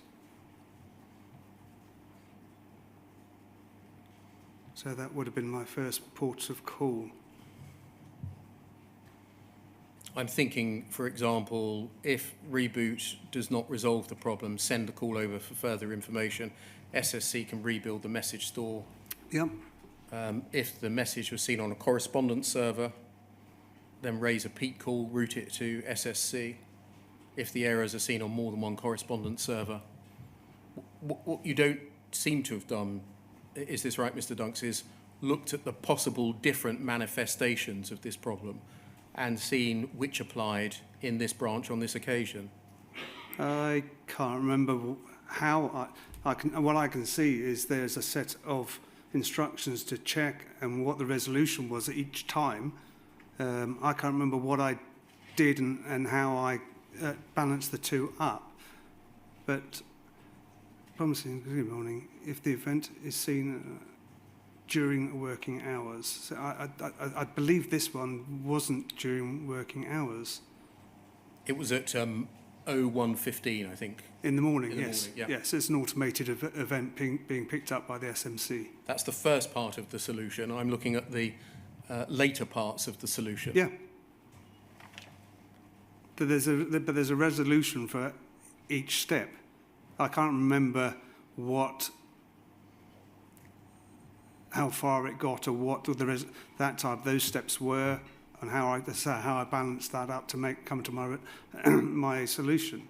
But putting it frankly, Mr. Dunks, did you carry out an investigation, come to a resolution, balance things up, or did you cut and paste extracts from call logs and add a generalised opinion in each and every one of these Horizon Help Desk witness statements? No, not at all. That wasn't my way of working. You carried out proper investigations in every case to see whether there was any possibility of an effect on balancing for all of the multiple calls in question, did you? And to give my opinion, I had to do that to satisfy myself that I was happy to put that statement down in a witness statement. That's yes. a lot of work in each case, isn't it? Absolutely, yes. Hours and hours. It could be, yes. Can we look, please, at FUJ 3008-3702?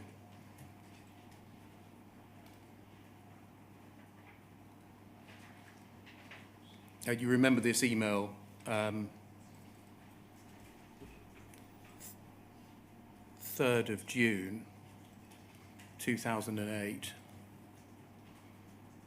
Can you see that? Yes. The bottom email, in fact, 9:29, in which Lisa Allen asks you to provide another statement, including the outcome of faults reported, and that it would have had no effect on counter discrepancy. Can you see that? Yes. So she's asking you to provide a new statement with a phrase, "This had no effect on counter discrepancy" added. Yes? Yes. And can you see that you appear to have replied, the date's been Americanized, on the 3rd of June at 10:23? Yes. Can you see that? Yes. Can we look at an early draft of your witness statement, please? FUJ 308-3683.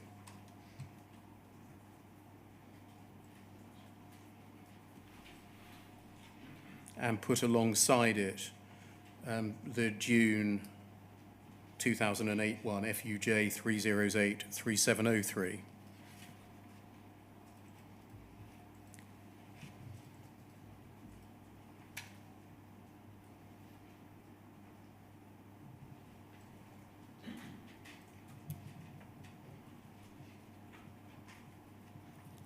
Thank you. So witness statement on the right in Mr. Hosy's case, 24th of July 2007, which I believe is the witness statement that Lisa Allen was referring to, and then the revised witness statement of the 3rd of June, the date of the email on the left-hand side. And can we go to page 2 on each statement, please? And look at the second paragraph on each statement. Thank you. You see on the right-hand side, the July 07 witness statement is 3 lines long. I've reviewed the calls. They are all of a routine nature and do not fall outside the normal working parameters of the system. And then the 3rd of June witness statement on the left-hand side adds, and in my opinion, would have had no effect on any counter discrepancies. Can you see that's been added? Yes. So in short, Miss Allen has asked you to provide a new witness statement that adds in a line that, in your opinion, it would have had no effect on any counter discrepancy. And within an hour, you do so. Correct? On that email, yes, but I think the email states as discussed. So you're trying to say that there wasn't a lot of time in between the two. I think a lot of the time, any changes that needed or were requested would have been via an email, or had to have an email as a form of audit trail. So we'd have discussed this already, so I'd probably done that work previously on that. You replied within an hour with a revised statement, adding the words, in my opinion, the calls would have had no effect on any counter discrepancies, or the matters mentioned in the calls would have had no effect on any counter discrepancies. Was that an opinion you formed quickly and with ease? It wouldn't have been quickly, no. That's something that would have been discussed previously, and it says discussed in the email. It's something we would have spoken about. I don't know when that discussion took place. So I'd already done the work, and she was just confirming what she'd requested. You remember that, do you? No, I don't remember the jumping around of how the sequences worked, but any changes would have been discussed and agreed before they were put in. What additional work would you have had to carry out in relation to the 33 calls logged from Porters Avenue to form the opinion that none of them would have had any effect on counter discrepancies? I can't remember the work I put in. I mean, looking at that, I see that as a further to describe that the system was, well, the counters and everything that I was working as expected, and it's a further explanation to that.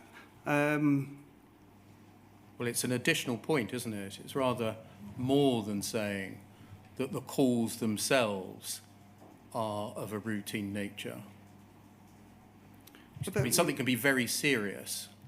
Sorry? Something can be very serious but be of a routine nature because it happens frequently, can't it? Sorry, say it again. Something can be very serious but can be of a routine nature because it happens very frequently. Yeah, I think so, yes. And you say that they do not fall outside the normal working parameters of the system. That itself doesn't say, does it, that whether the subject matter of the calls caused counter discrepancies, does it?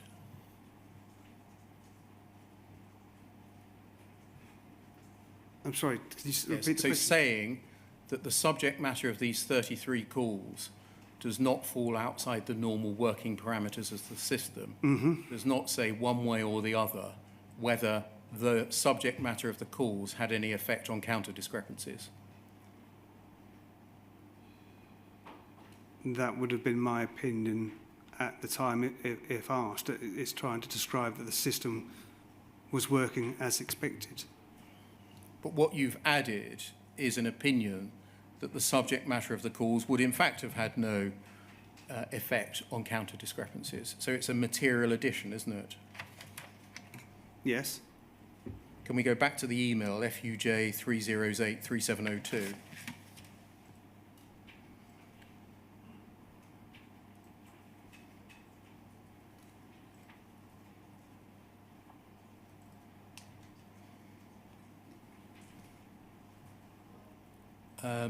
You're referring in the bottom message to the as discussed. Yes. So are you telling us that the subject matter of the entirety of that bottom email had been discussed? You have carried out the work before the email of the 3rd of June had been received, and that's why you were able to turn it round so quickly on that Tuesday morning? I would like to think so, yes. Can we move forwards, please, to FUJ 3729?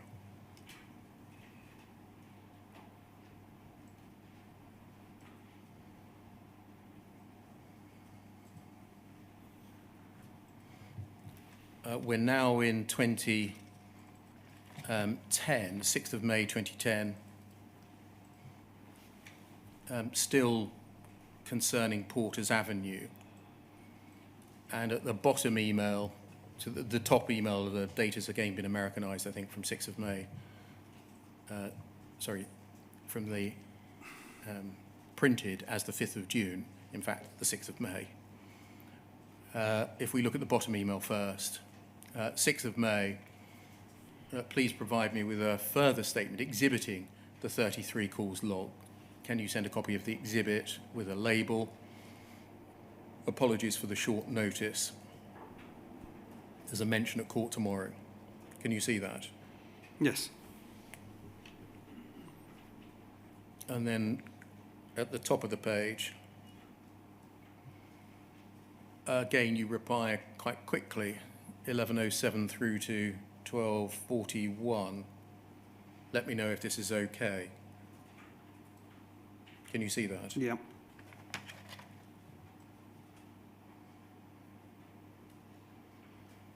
When you produced that statement, did you go back and look at the Kells? And I think that is a request. As discussed, can you please provide me with a further statement exhibiting the 33 calls? I think that was to supply the full call details. Okay, so this is a bit like in Misra, where you started off with a summary and then were asked to produce a witness statement simply exhibiting the calls, the call logs.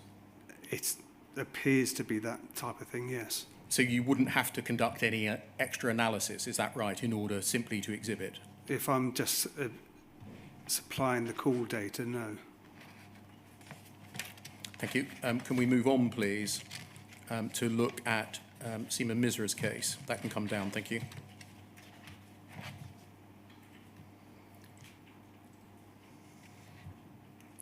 You made, I think, 3 witness statements in the case of Seema Misra. Can we look at one of them, please?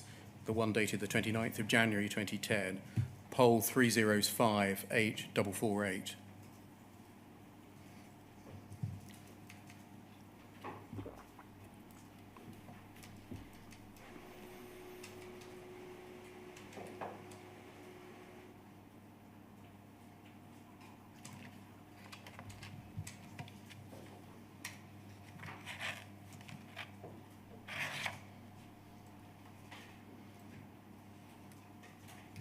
Poll 305848.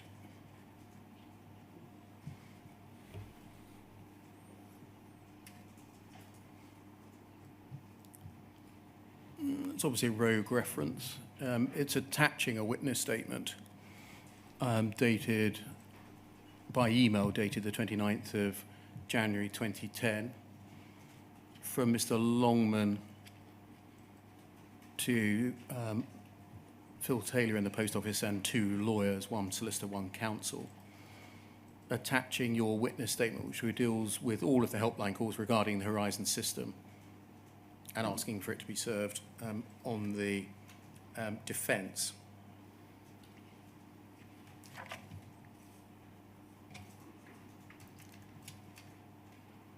Can we look what happened after that, please? FUJ 00152990.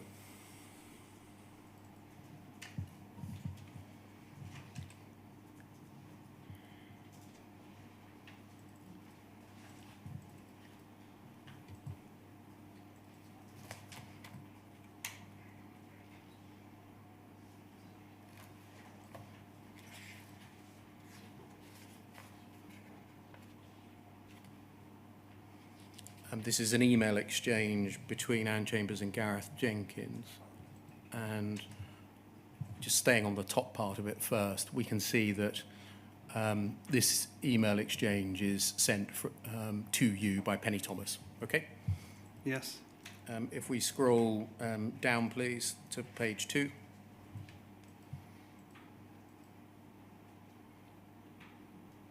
And scroll on a little further.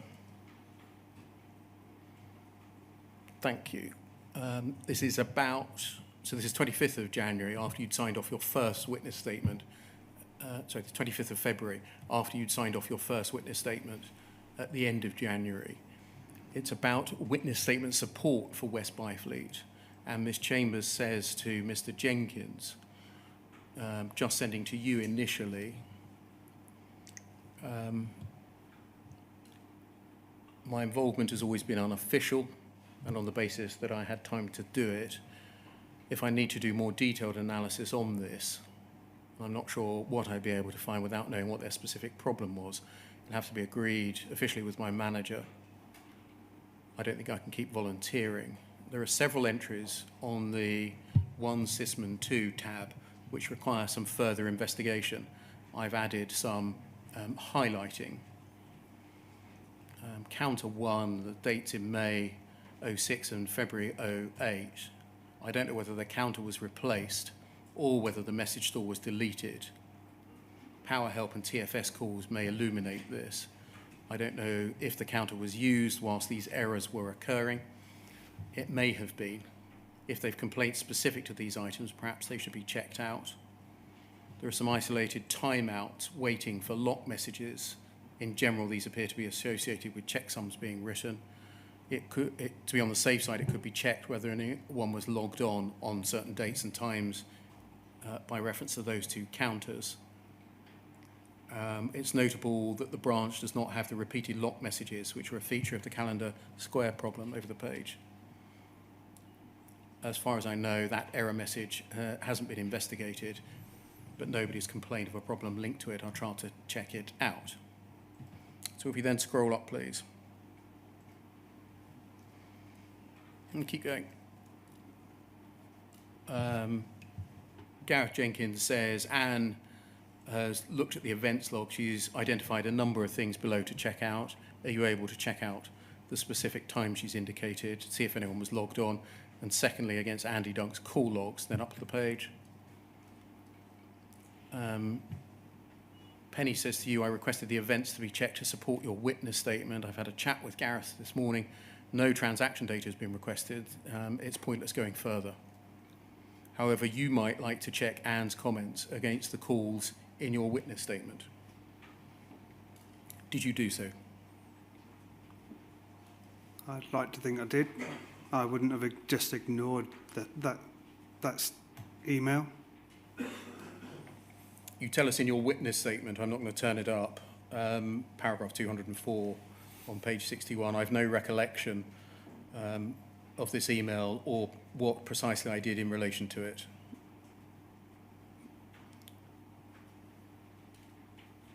Does that remain the case? You don't know whether you did anything as a result of... No, I can't remember what I did. Can you remember whether you did anything? Again, it's that long ago, I can't remember what I did.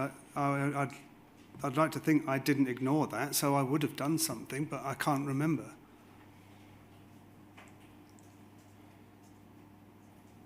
You say in your witness statement, I would have satisfied myself at the time that the system events did not affect the integrity of data. What did you do to satisfy yourself that the system events did not affect the integrity of data?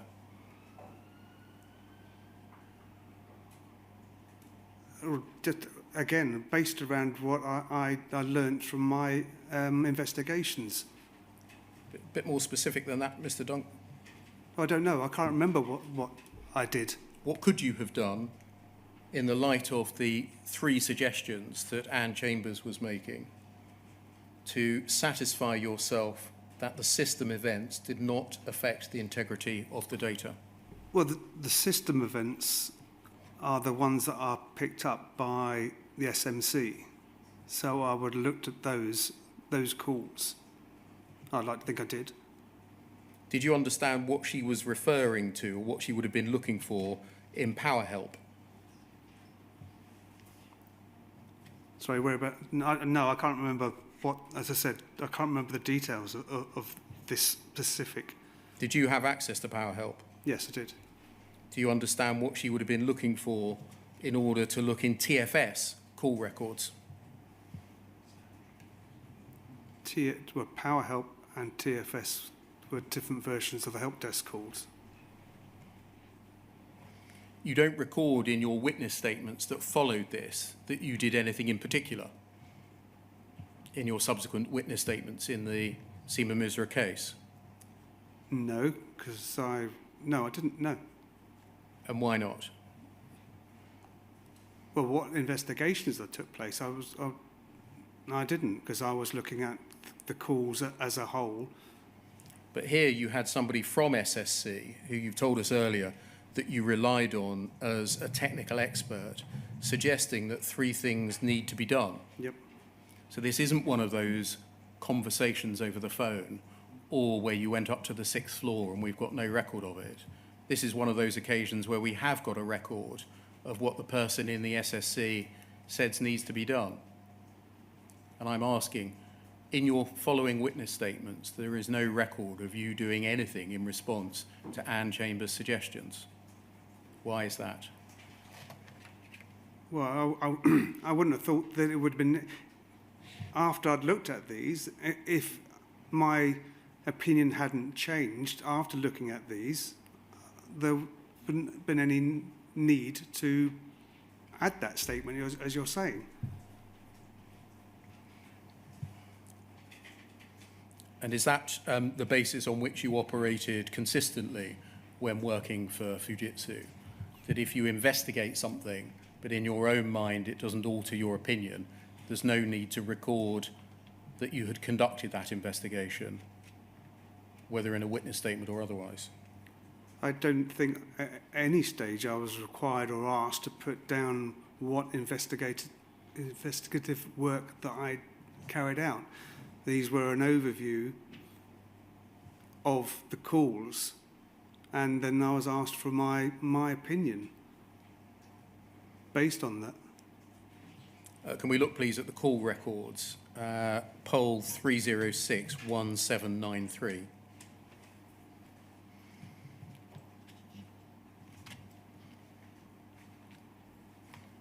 These are the call records that you exhibited.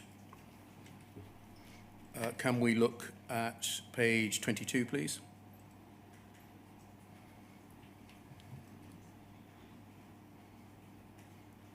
And we should see an entry, if we scroll down, please.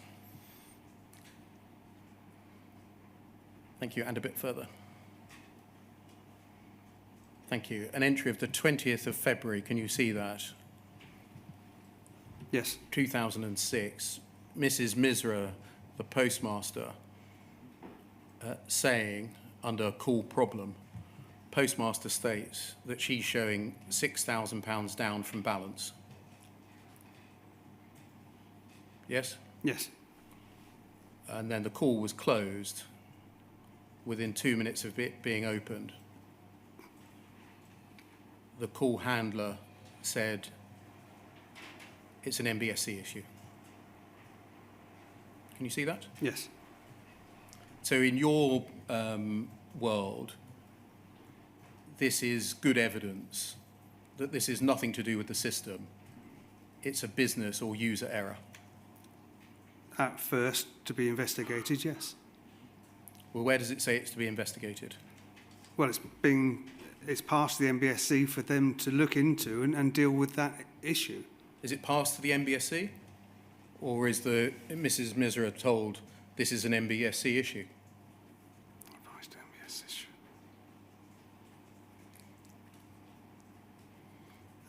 Looking at that now, I don't know. I would assume it's been passed the MBSC. I advised it's an MBSC issue. It's either passed to the MBSC or advised that for the user to speak to the MBSC. But you reading this on its face without more, you'd say this is down to the postmaster and the way she operates her branch, nothing to do with the system.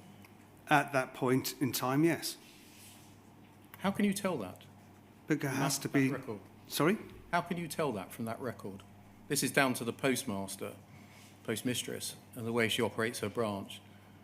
Well, This doesn't indicate that there's anything wrong with the system. It was operating as intended. it's a business or a user issue. That has to be investigated first by the MBSC, because it's it looks like it's a balancing issues for advice for them to sort out, look into, or offer advice and guidance. Okay, over the page, please.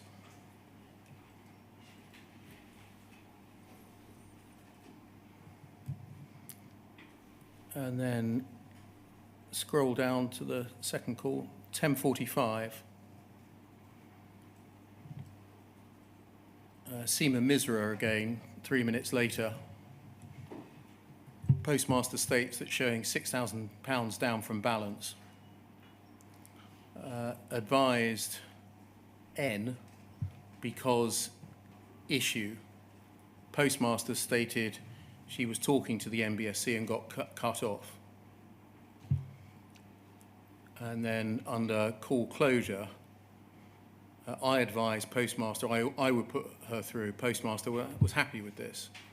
And then scroll down. And over the page. 3:40 the same day, Seema Misra calling.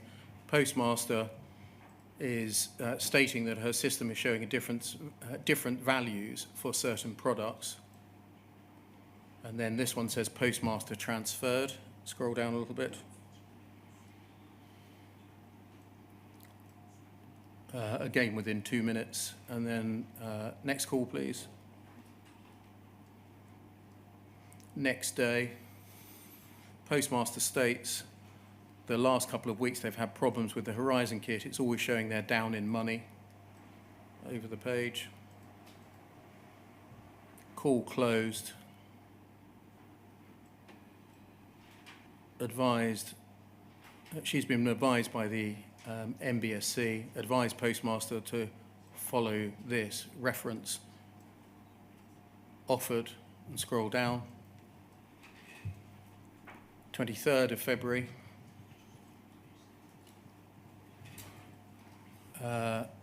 Postmaster states she has losses every week in 2 stock units. Call closed. Advised that the MBSE take a second look as the stock units appear to be in a mess. Over the page. Keep going, please. And keep going. And keep going. Then Anne Chambers gets a hold of it. And just stop there. So a postmistress repeatedly calling in to the help desk, being directed to the MBSC. And on the basis of those call records, you say this is the system operating as intended. This is all routine. And this is down to the sub-postmistress, not the system. Correct? If it's passed to the MBSC to be investigated, yes. Can we look at page 26, please?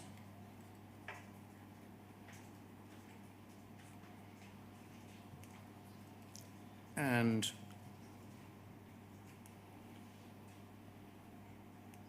MBSC, this is the third entry, MBSC states that on the CC stock unit, postmaster has rolled over with a £1,500 loss. JSA stock unit, postmaster has rolled over with a £200 loss.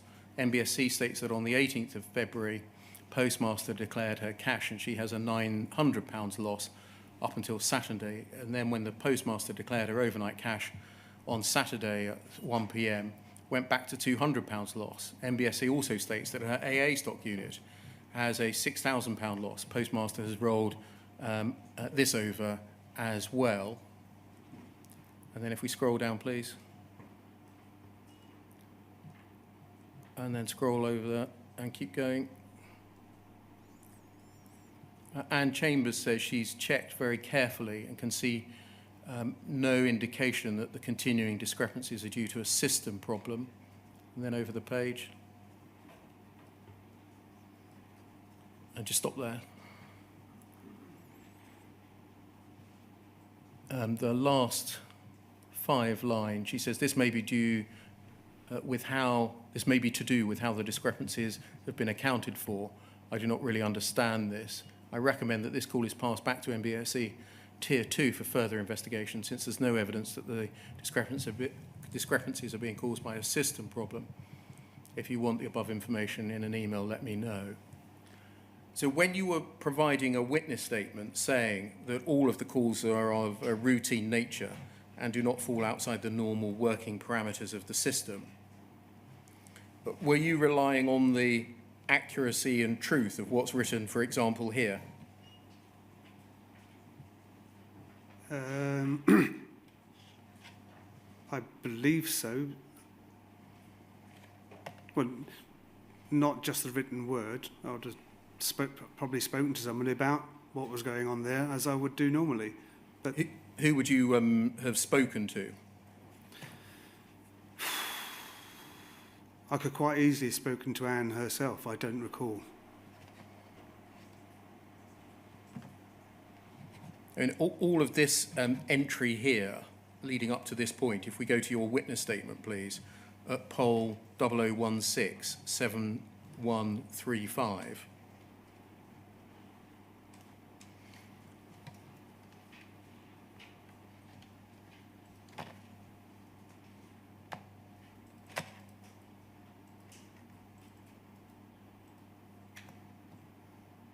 Poll 0016 7135.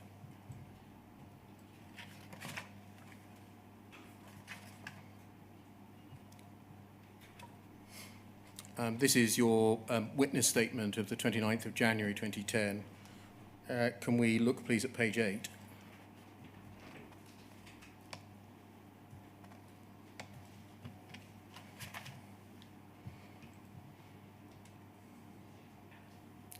And if we scroll down, please.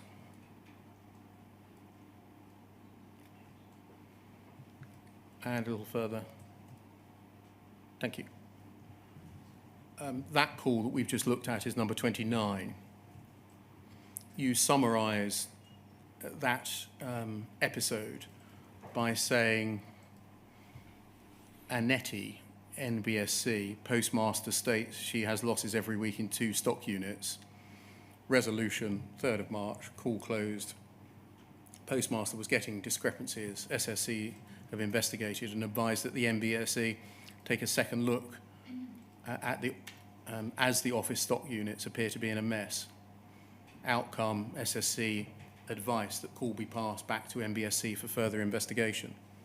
So that entire call you've summarised in this way.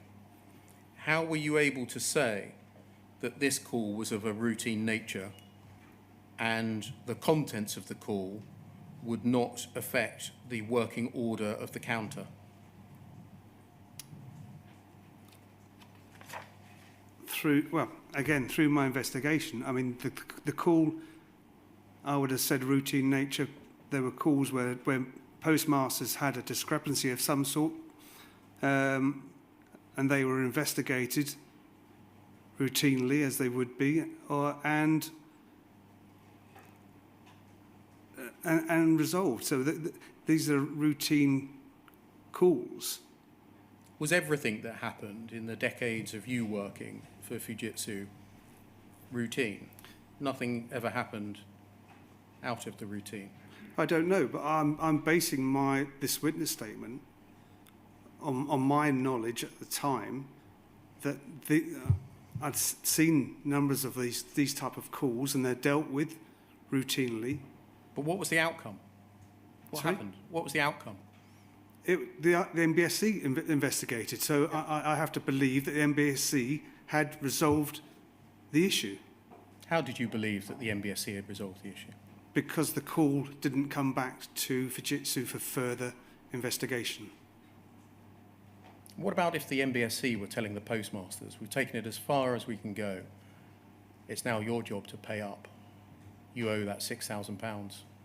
It says so in your contract. I know nothing about that. No. Thank you very much, Mr. Dunks. You've been very helpful indeed. Those are the only questions that I ask. There are some questions from call participants. I wonder whether we might have a 10-minute break so that they can organise themselves. Yeah, by all means. So what time shall we resume? 25 past, I think, sir. Okay, fine.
can hear us? Yes, I can. Thank you. Thank you very much, sir. There are two sets of questions from call participants, about 15 to 20 minutes from Miss Paige and about 5 minutes or so from Mr. Steen, in that All right. order. Fine. Mr. Dunks, I ask questions on behalf of some of the sub-postmasters in this inquiry, including both Mr. Castleton and Mrs. Misra. Mr. Dunks, you were very loyal to Fujitsu, weren't you? Loyal? You'd been with the businessman and boy, yes? And for almost 30 years now, yes. And you would do or say pretty much anything to protect the Fujitsu name, is that right? No, that's not true. Let's have a look at FUJ 2015-4750. This is an email chain that the inquiry has seen before between you and your boss, Peter Sewell. And it was before you were due to give evidence against Lee Castleton. If we scroll down to Mr. Sewell's email, thank you. See you in court then. Fetter Lane is where they used to hang people out to dry. I don't suppose that type of thing happens anymore, though. That Castleton is a nasty chap and will be out to rubbish the FJ name. It's up to you to maintain absolute strength and integrity, no matter what the prosecution throw at you. We will all be behind you, hoping you come through unscathed. Bless you.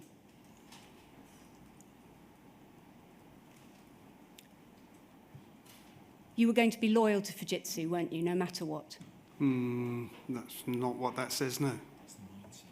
That's the culture, that's the mindset, isn't it, Mr. Dunks?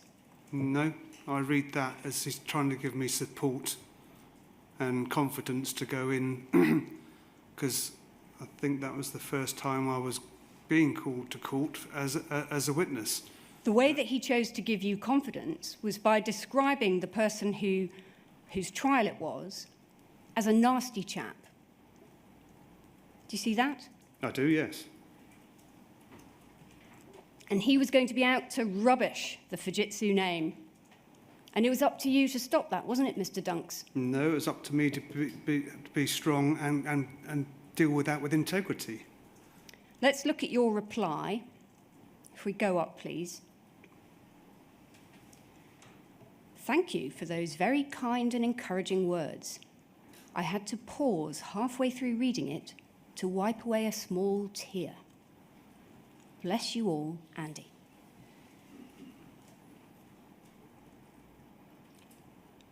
What did that mean, Mr. Dunks? I got on very well with Pete at the time, Mr. Sewell. He was trying to put me at ease, so I'm just saying thank you for that. I believe in their support. Are you honestly trying to suggest that that was a genuine reply rather than an obviously sarcastic response? Sorry, say that again. Well, are you suggesting that you really did have to pause halfway through reading that email to wipe away a small tear? Is that No. what you're saying, Mr. Dunks? No. No.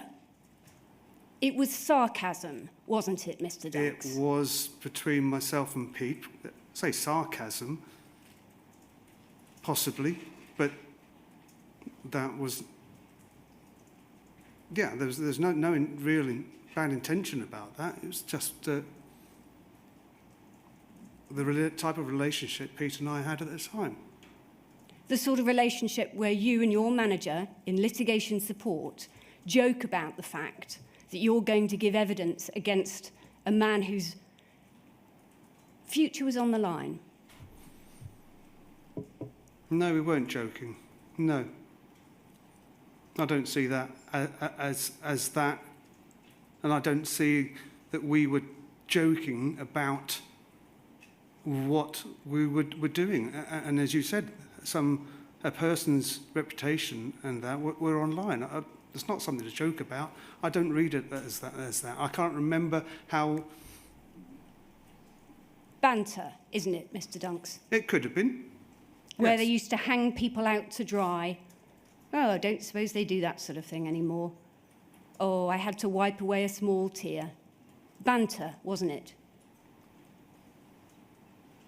Yeah, it possibly was, yes. It was trying to put me at ease because I knew what it was the first time. And this was copied in to Penny Thomas and Nena Lowther. Yes. This was a team email. Is that fair? Yes. This was the culture you all worked in, wasn't it? Deeply, deeply partisan. You were all there to make sure that the nasty postmasters did not rubbish the Fujitsu name. That's what your team was doing, wasn't it? No. As led by the man you got along with very well, Mr. Sewell. No, that wasn't the culture at all. I don't know why he used those words down the bottom. I've got no idea. But it was more, as I said, trying to put me at ease, to try and relax and tell me that they got my support and my backing. Thank you. Let's turn to Mrs. Misra and an email that you were looking at with Mr. Beer earlier on, but which I'd like to ask some different questions on. FUJ 00152990, please. And this is the set of emails which were forwarded to you. They were originally between Anne Chambers and Gareth Jenkins. And they were forwarded to you, as we can see at the top there, by Penny Thomas. Now, if we just look at this top right-hand corner of the page, we see page 1 of 4. And as we scroll down, before we scroll down, we can see there that it's got Penny Thomas above the fact that it's from her. Do you see? You see that there we are, highlighted. It's got that line and Penny Thomas above it, and then page 1 of 4. As we look through the email, so if we scroll down to the top of page 2, we see page 2 of 4, and then it continues, page 3 of 4 and page 4 of 4. Now, would you agree that that suggests that Penny Thomas printed off that email chain? That's often the format we see, isn't it, when people print off an email and it comes out with their name at the top? To be honest with you, I don't know. If that's the format, I'll take your word for it. I'm not 100% sure on that. All right. Well, the final page that is part of this document is a short statement from you. And if we can go to that, please, page 5. So there we had page 4 of 4. That's the email chain. And then we have this witness statement from you. And it's really just that. It's that one-liner. And it's dated and apparently signed. The signature has got the marker over it saying GRO, which means that it has been signed, but it doesn't show. And the statement really simply says, further to my statement dated the 29th of January 2010, I can confirm that all the calls mentioned from West Byfleet Post Office to the Horizon System Help Desk are of a routine nature. And that's all there is to it. We can scroll down if you'd like to be sure of that. So it looks rather like, doesn't it, that Miss Thomas has printed out the email chain alongside your witness statement claiming that all the calls were of a routine nature. Do you see that? Do you accept that? Yeah, it hasn't got a name on the top of this one, so is that part of the printed? No, it seems to be separate because the printed email seems to be pages 1 to 4 of this whole 5-page bundle of documents. So it looks as if we've got a 4-page email chain printed out, and then alongside that, your 1-page witness statement. Do you see that? Does that make sense? No, it doesn't, because if you've got pages 1 to 4, that hasn't got a number on that witness statement. No, that's right. So what I'm suggesting is, it looks as if the 4-page email chain has been printed out Yes. and filed with the 1-page statement from you. Or rather, at least they've been put together and then scanned and provided to the inquiry in that way. Yeah? Okay. Yes. So your statement sits alongside the four pages of email chain. Okay. And on the one hand, your statement is saying that all the calls are of a routine nature, but the heart of the email chain is the Anne Chambers email, in which, by contrast, she makes it absolutely clear that the calls required some technical investigation and some cross-checking to find out what lay behind them and whether they were indeed, quotes, routine. Do you accept that? What, can you go We up can to that? go up to the, it was read out to you earlier, we can go up to the email from Anne Chambers. Oh, yes, yes. I remember that, yeah. Yeah? So she's basically saying that there needs to be a further investigation into these calls. Yes. Yeah? And that's been filed alongside your statement saying, no, they're all routine.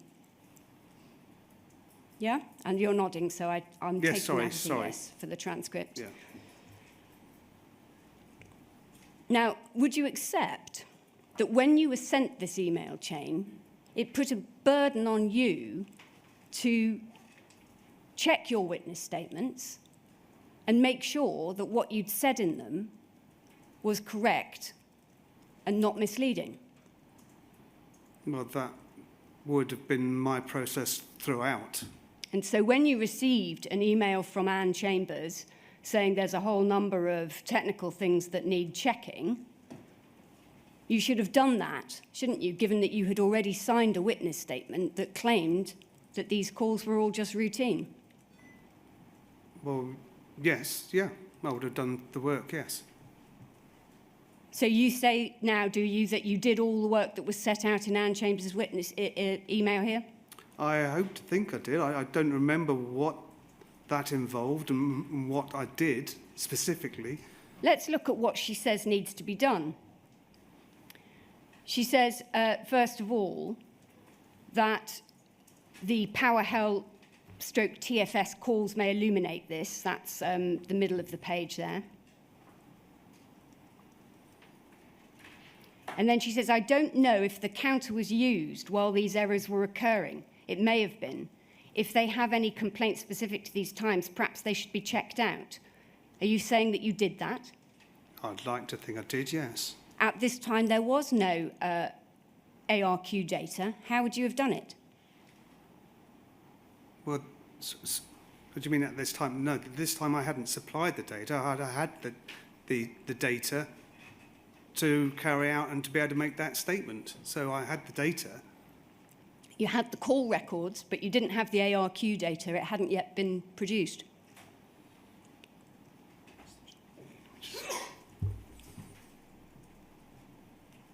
That's actually in the first email in this chain. We can go up to it if you like. But this is referring to the help desk. Yes, but how would you have known whether counters were being used while these errors were occurring without the ARQ data? I don't know how I'd come to that conclusion, but it's asking me to have a look, and I'd like to think that I did. And what I'm saying to you, Mr. Dunks, is that you didn't yet have the information you needed to have a look. And yet you had produced a witness statement in which you said that all the calls were routine. And you did nothing to change that, did you? Because of what I'd done to investigate it. There wouldn't have been anything... If I believed that there was no more information that's needed, and my witness statement was accurate to what I believed at the time, there wouldn't have been needed any further changes. Let's go down to the bottom of the email. Error message. Error in node retrieval for nodes 1010. As far as I know, this hasn't been investigated. But on the other hand, no one has complained of a problem linked to it. I'll try to check it out. What did you do about that? I can't remember what I did on that. I mean, that reads that Anne was going to try and check it out. I may have spoken to Anne, she may have spoken to me. I can't remember what took place. Well, let's go up to the top of the email chain and remind ourselves of what took place. As requested, the events to be checked to support your witness statement. I requested the events to be checked to support your witness statement. I've had a chat with Gareth this morning, and as no transaction data has been requested, it's pointless going further with this exercise. You may like to check Anne's comments against the calls in your witness statement. So all you had, Mr. Dunks, was the call records, and you had nothing else. You could not check out what Mrs. Chambers was saying needed to be checked out, could you? And yet you had provided a witness statement which claimed that all calls were routine.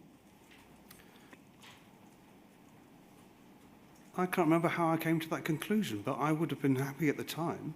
I don't know how I came to that conclusion. The calls may be in the information of the calls, and when the calls were logged, I can't remember what I would have done, but I would have done something. At the very least, your statement that had already been signed required a qualification, did it not?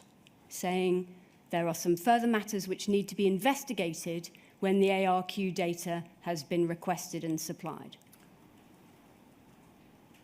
Clarification that I still believe that statement was true, yes.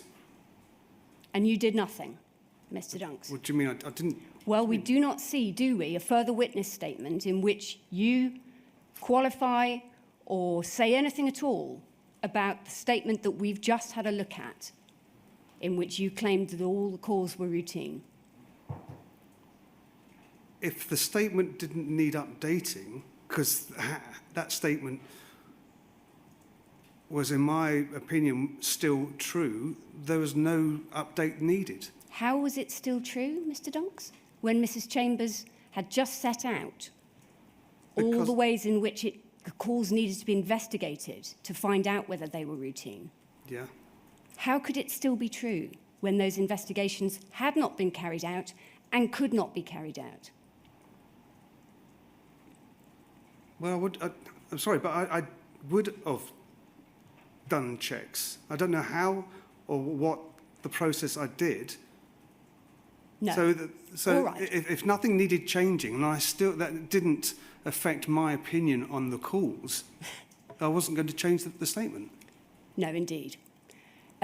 You told us that there was no relationship between the fact that the SSC were protected from giving evidence by Mick Peach and the fact that you routinely provided witness statements based on what they told you without revealing that they had told you what you were saying. You said there was no relationship between those two things earlier on, didn't you? Did I? Yeah. I don't On the believe one that. hand, Mick Peach is over here protecting his team, saying they're not to give any witness statements. And on the other hand, there's you providing witness statements which say things that the SSC have told you without revealing that the SSC have told you that. Remember, you told us there was no relationship between those two things. Yes.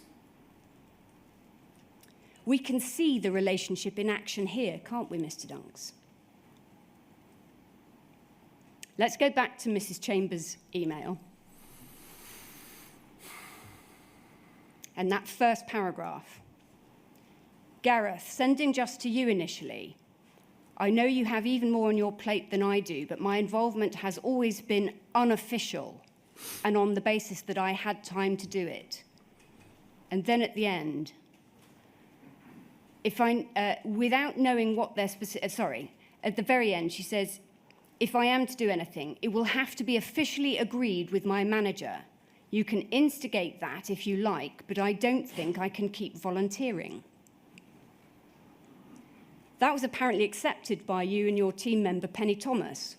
You didn't press her, did you, to give an official witness statement? You didn't press her. You allowed her to just keep volunteering in this unofficial way, didn't you? Well, volunteering Yes, the same as I would speak to anybody within the SSC or anybody who's supplying me with information for me to do my role. In effect, you were covering for Mrs. Chambers, weren't you? Sorry, no. Covering for her? Covering for what? Covering for the fact that she did not want to give evidence, she did not want to stand up and defend Horizon in court, but you were perfectly happy to.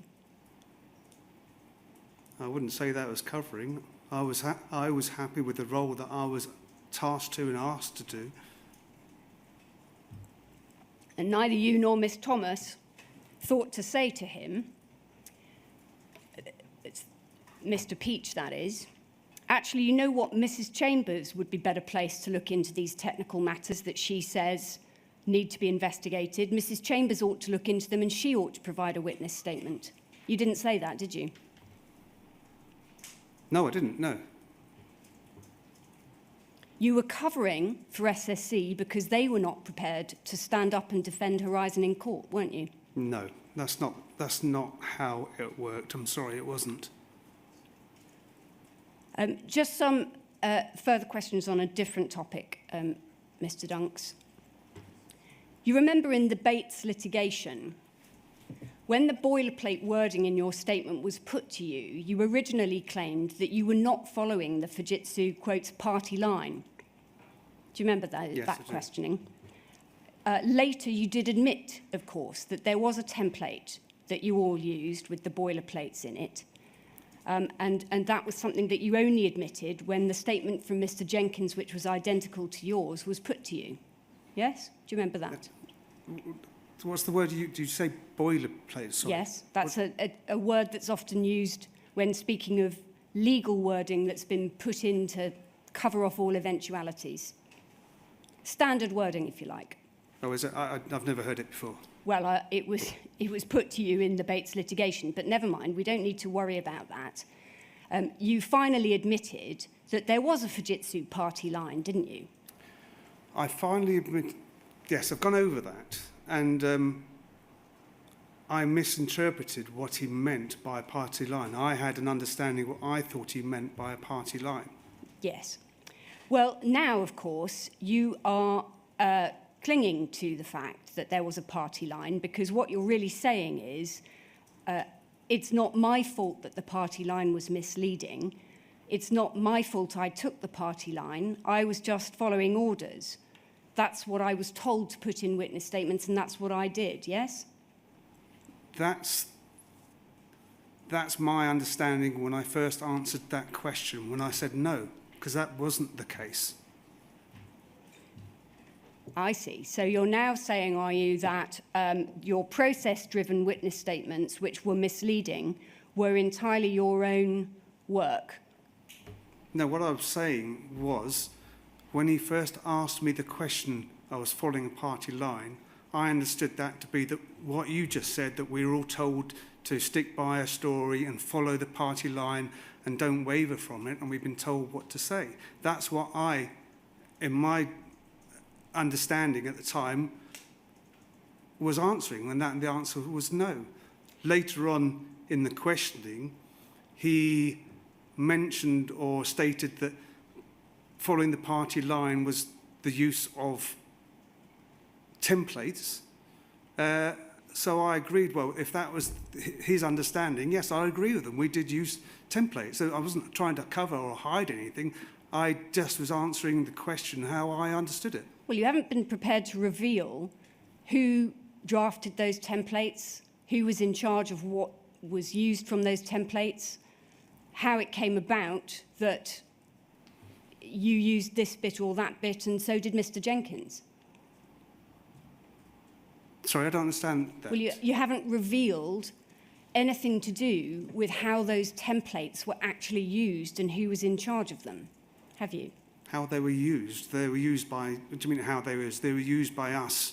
Who drafted them? Someone within Fujitsu. Someone. Well, let's look at some of the standard paragraphs and just identify this. When Mr. Jenkins was recently asked about the standard paragraphs from the templates, and Mr. Beer asked him, about this paragraph, which you will no doubt recognise. There is no reason to believe that the information in this statement is inaccurate because of the improper use of the computer. To the best of my knowledge and belief at all material times, the computer was operating properly, or if not, any respect in which it was not operating properly or was out of operation was not such as to affect the information held on it. Now, you know that wording, don't you? You use it yourself or have used it many times. Yes. But you've also used that exact same wording, replacing the words the computer with the system. That also is something you have said in many, many witness statements. Okay. What was the difference between the computer and the system? I'm not sure what the difference was. It's still trying to convey the same opinion. What is that opinion then, Mr. Dunks? What the statement says. I don't remember why those two words were changed. Who instigated that change? Pardon? Who instigated that change? I have no recollection of who instigated that change. I can't remember. But did you? I'm so sorry. I said, did you, Mr. Dunks? In other words, did you quite deliberately, on some occasions, use the word the computer, and on other words, and on other times, the system? Or was there a different template which you use from time to time? No, I don't believe there was a different template. I don't remember why. If there wasn't a different template, you personally must have decided to substitute the system for the computer on occasions. So I think what Ms. Paige wants to know is why you did that. That may have been on the request of someone within the post office or one of their lawyers. I don't. Every time there was a change within a witness statement, it was spoken about and discussed and then agreed on the wording. So there were many changes. The witness statement evolved through the years and changes. How that was changed and the process and when things were changed and things taken out, I can't remember that process and who instigated what changes. So you have no recollection of any kind as to any conversation between you and anyone which resulted in the phrase the computer being changed to the phrase the system. Is that your... No. I mean, even now, I would regard that meaning the same, trying to convey the same thing. I don't know why those two words were changed. So there's your answer, Ms. Paige. The computer and the system are the same thing. Well, I wonder if I might just ask a little more on that, just by putting to you what Mr. Jenkins said he thought the computer meant. He said that he thought the computer meant the computer that he was typing his witness statement on. That his desktop computer that he was typing it on was working properly. Does that make any sense to you, Mr. Dunks? I don't know how or why, how he came to that conclusion. I don't know. No. Do you know how or why it was that he came to have that wording at all?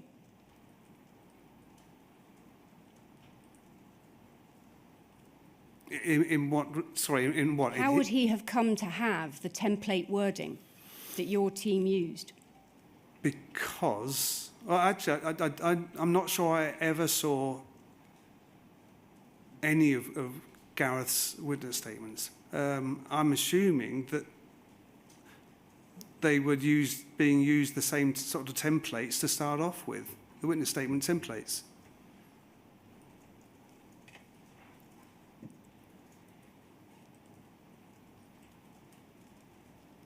Was this dealt with at a level above you, Mr. Dunks? Was someone in charge of the template and how it was used?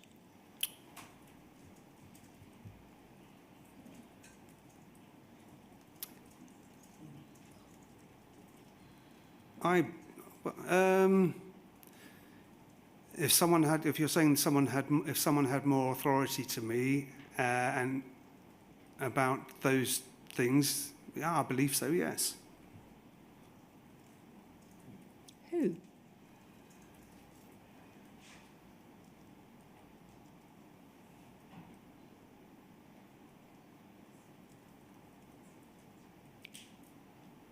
Is your loyalty getting in the way here, Mr. Dunks? My loyalty. Is that why you're being so cagey about who was in charge of the standard wording in the witness statements? No,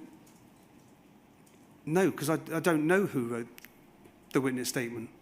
I don't know who drafted the original witness statement. And you don't know who changed the wording from one thing to another? Well, that would have been, I mean, someone like through discussions within the post office. I mean, I know that the wording at times of the ARQ witness statements were changed and that would have been, I would have been I would have been informed by someone like Penny, because she managed the litigation. So we were told that if there were any changes, we were then been told to use the new format.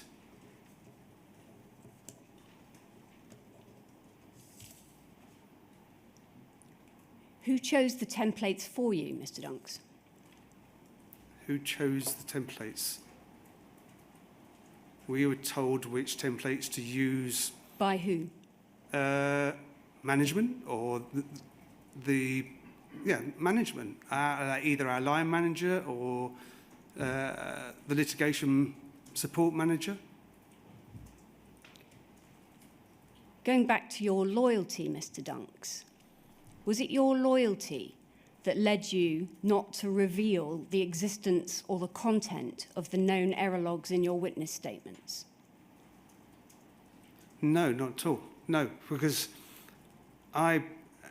every witness statement that I supplied, I was aware that if needed, and which we did on many occasions, supplied all the call data to be seen, and so they could see within, if they investigated or looked at it, anybody who looked at that would see that there were Kells, and they would have been able to request or that information as well.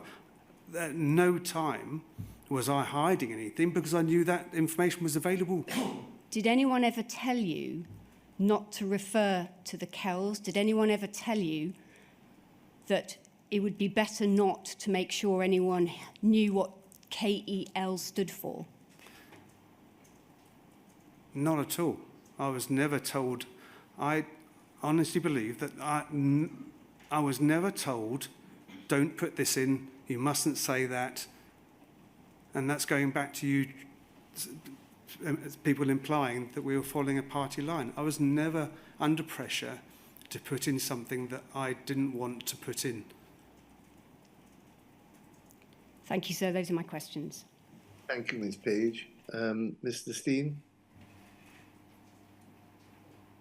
Mr. Dunks, I've got two areas to ask you questions about.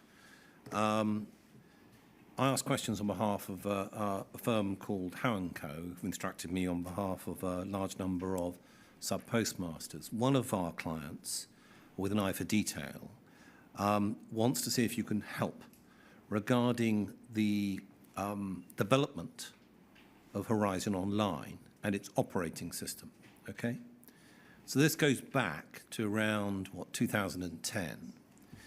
And the evidence that the inquiry has is that whilst that was under development, that the new operating system, the new Horizon Online system was using Microsoft NT4 operating system.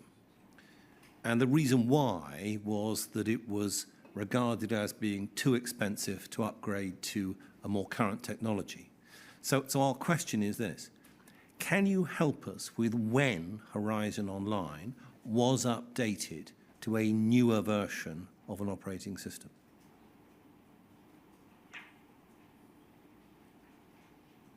No, I can't. I can't remember the dates when we moved from one to another. No, I don't. I can't recall. Was it ever updated? Well, Horizon was updated to Horizon Online. Yes. Yes, but the operating system, being Microsoft NT4, did it move on from that point? Oh, right.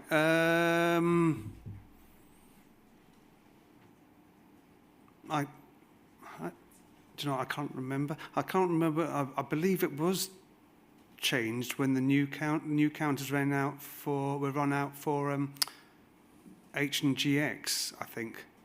But I can't be certain. I wasn't involved in the rollouts or updates and things like that. All right. If you're right about it being changed around the time of the new counters, roughly when would that be? So if we refer back to the 2010 into the new Horizon Online system. Sorry, the dates of all the updates, I don't recall, sorry. Okay. Now, the second point is this. We know that the Post Office is hoping to move on from the Horizon system by April of 2025, and moving on from, therefore, and away from the Horizon system.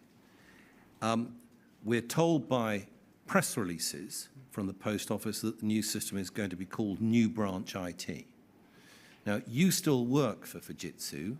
You work within the Customer Service Post Office account security team. Can you help us with how that's going? Is the suggestion to move on from Horizon system and finish, therefore, the contractual relationship with Fujitsu going to make it by April of 25? I'm sorry, you're asking the wrong person. I have no idea of that level of information. None at all. You've not been given any updates to say that the Post Office account is going to finish at any time this year, or it's coming to an end, and that there may therefore be a change in your workplace? I don't recall that I've seen that, because all I know is sorry, the dates for the end of the contract have moved. Moved from the original date, and it's been pushed back. It keeps on moving, and more money keeps on being paid. We're just trying to work out when the Horizon system's coming to an end. As I said, you're asking the wrong person. I can't answer that. I've got no idea. All right. Thank you, Mr. Dunks. That it, Mr. Beer? Yes, it is. Thank you, sir. Well, thank you, Mr. Dunks, for making a second witness statement and for giving evidence during the course of the day. I'm grateful to you for doing that. So I understand, Mr. Beer, that we're going to start a little later tomorrow at 10:05 with Mr. McCall. Is that correct? That's right, sir, to allow the fire alarm to occur in particular. Yeah, fine. All right then, 10:05 tomorrow. Thank you, sir.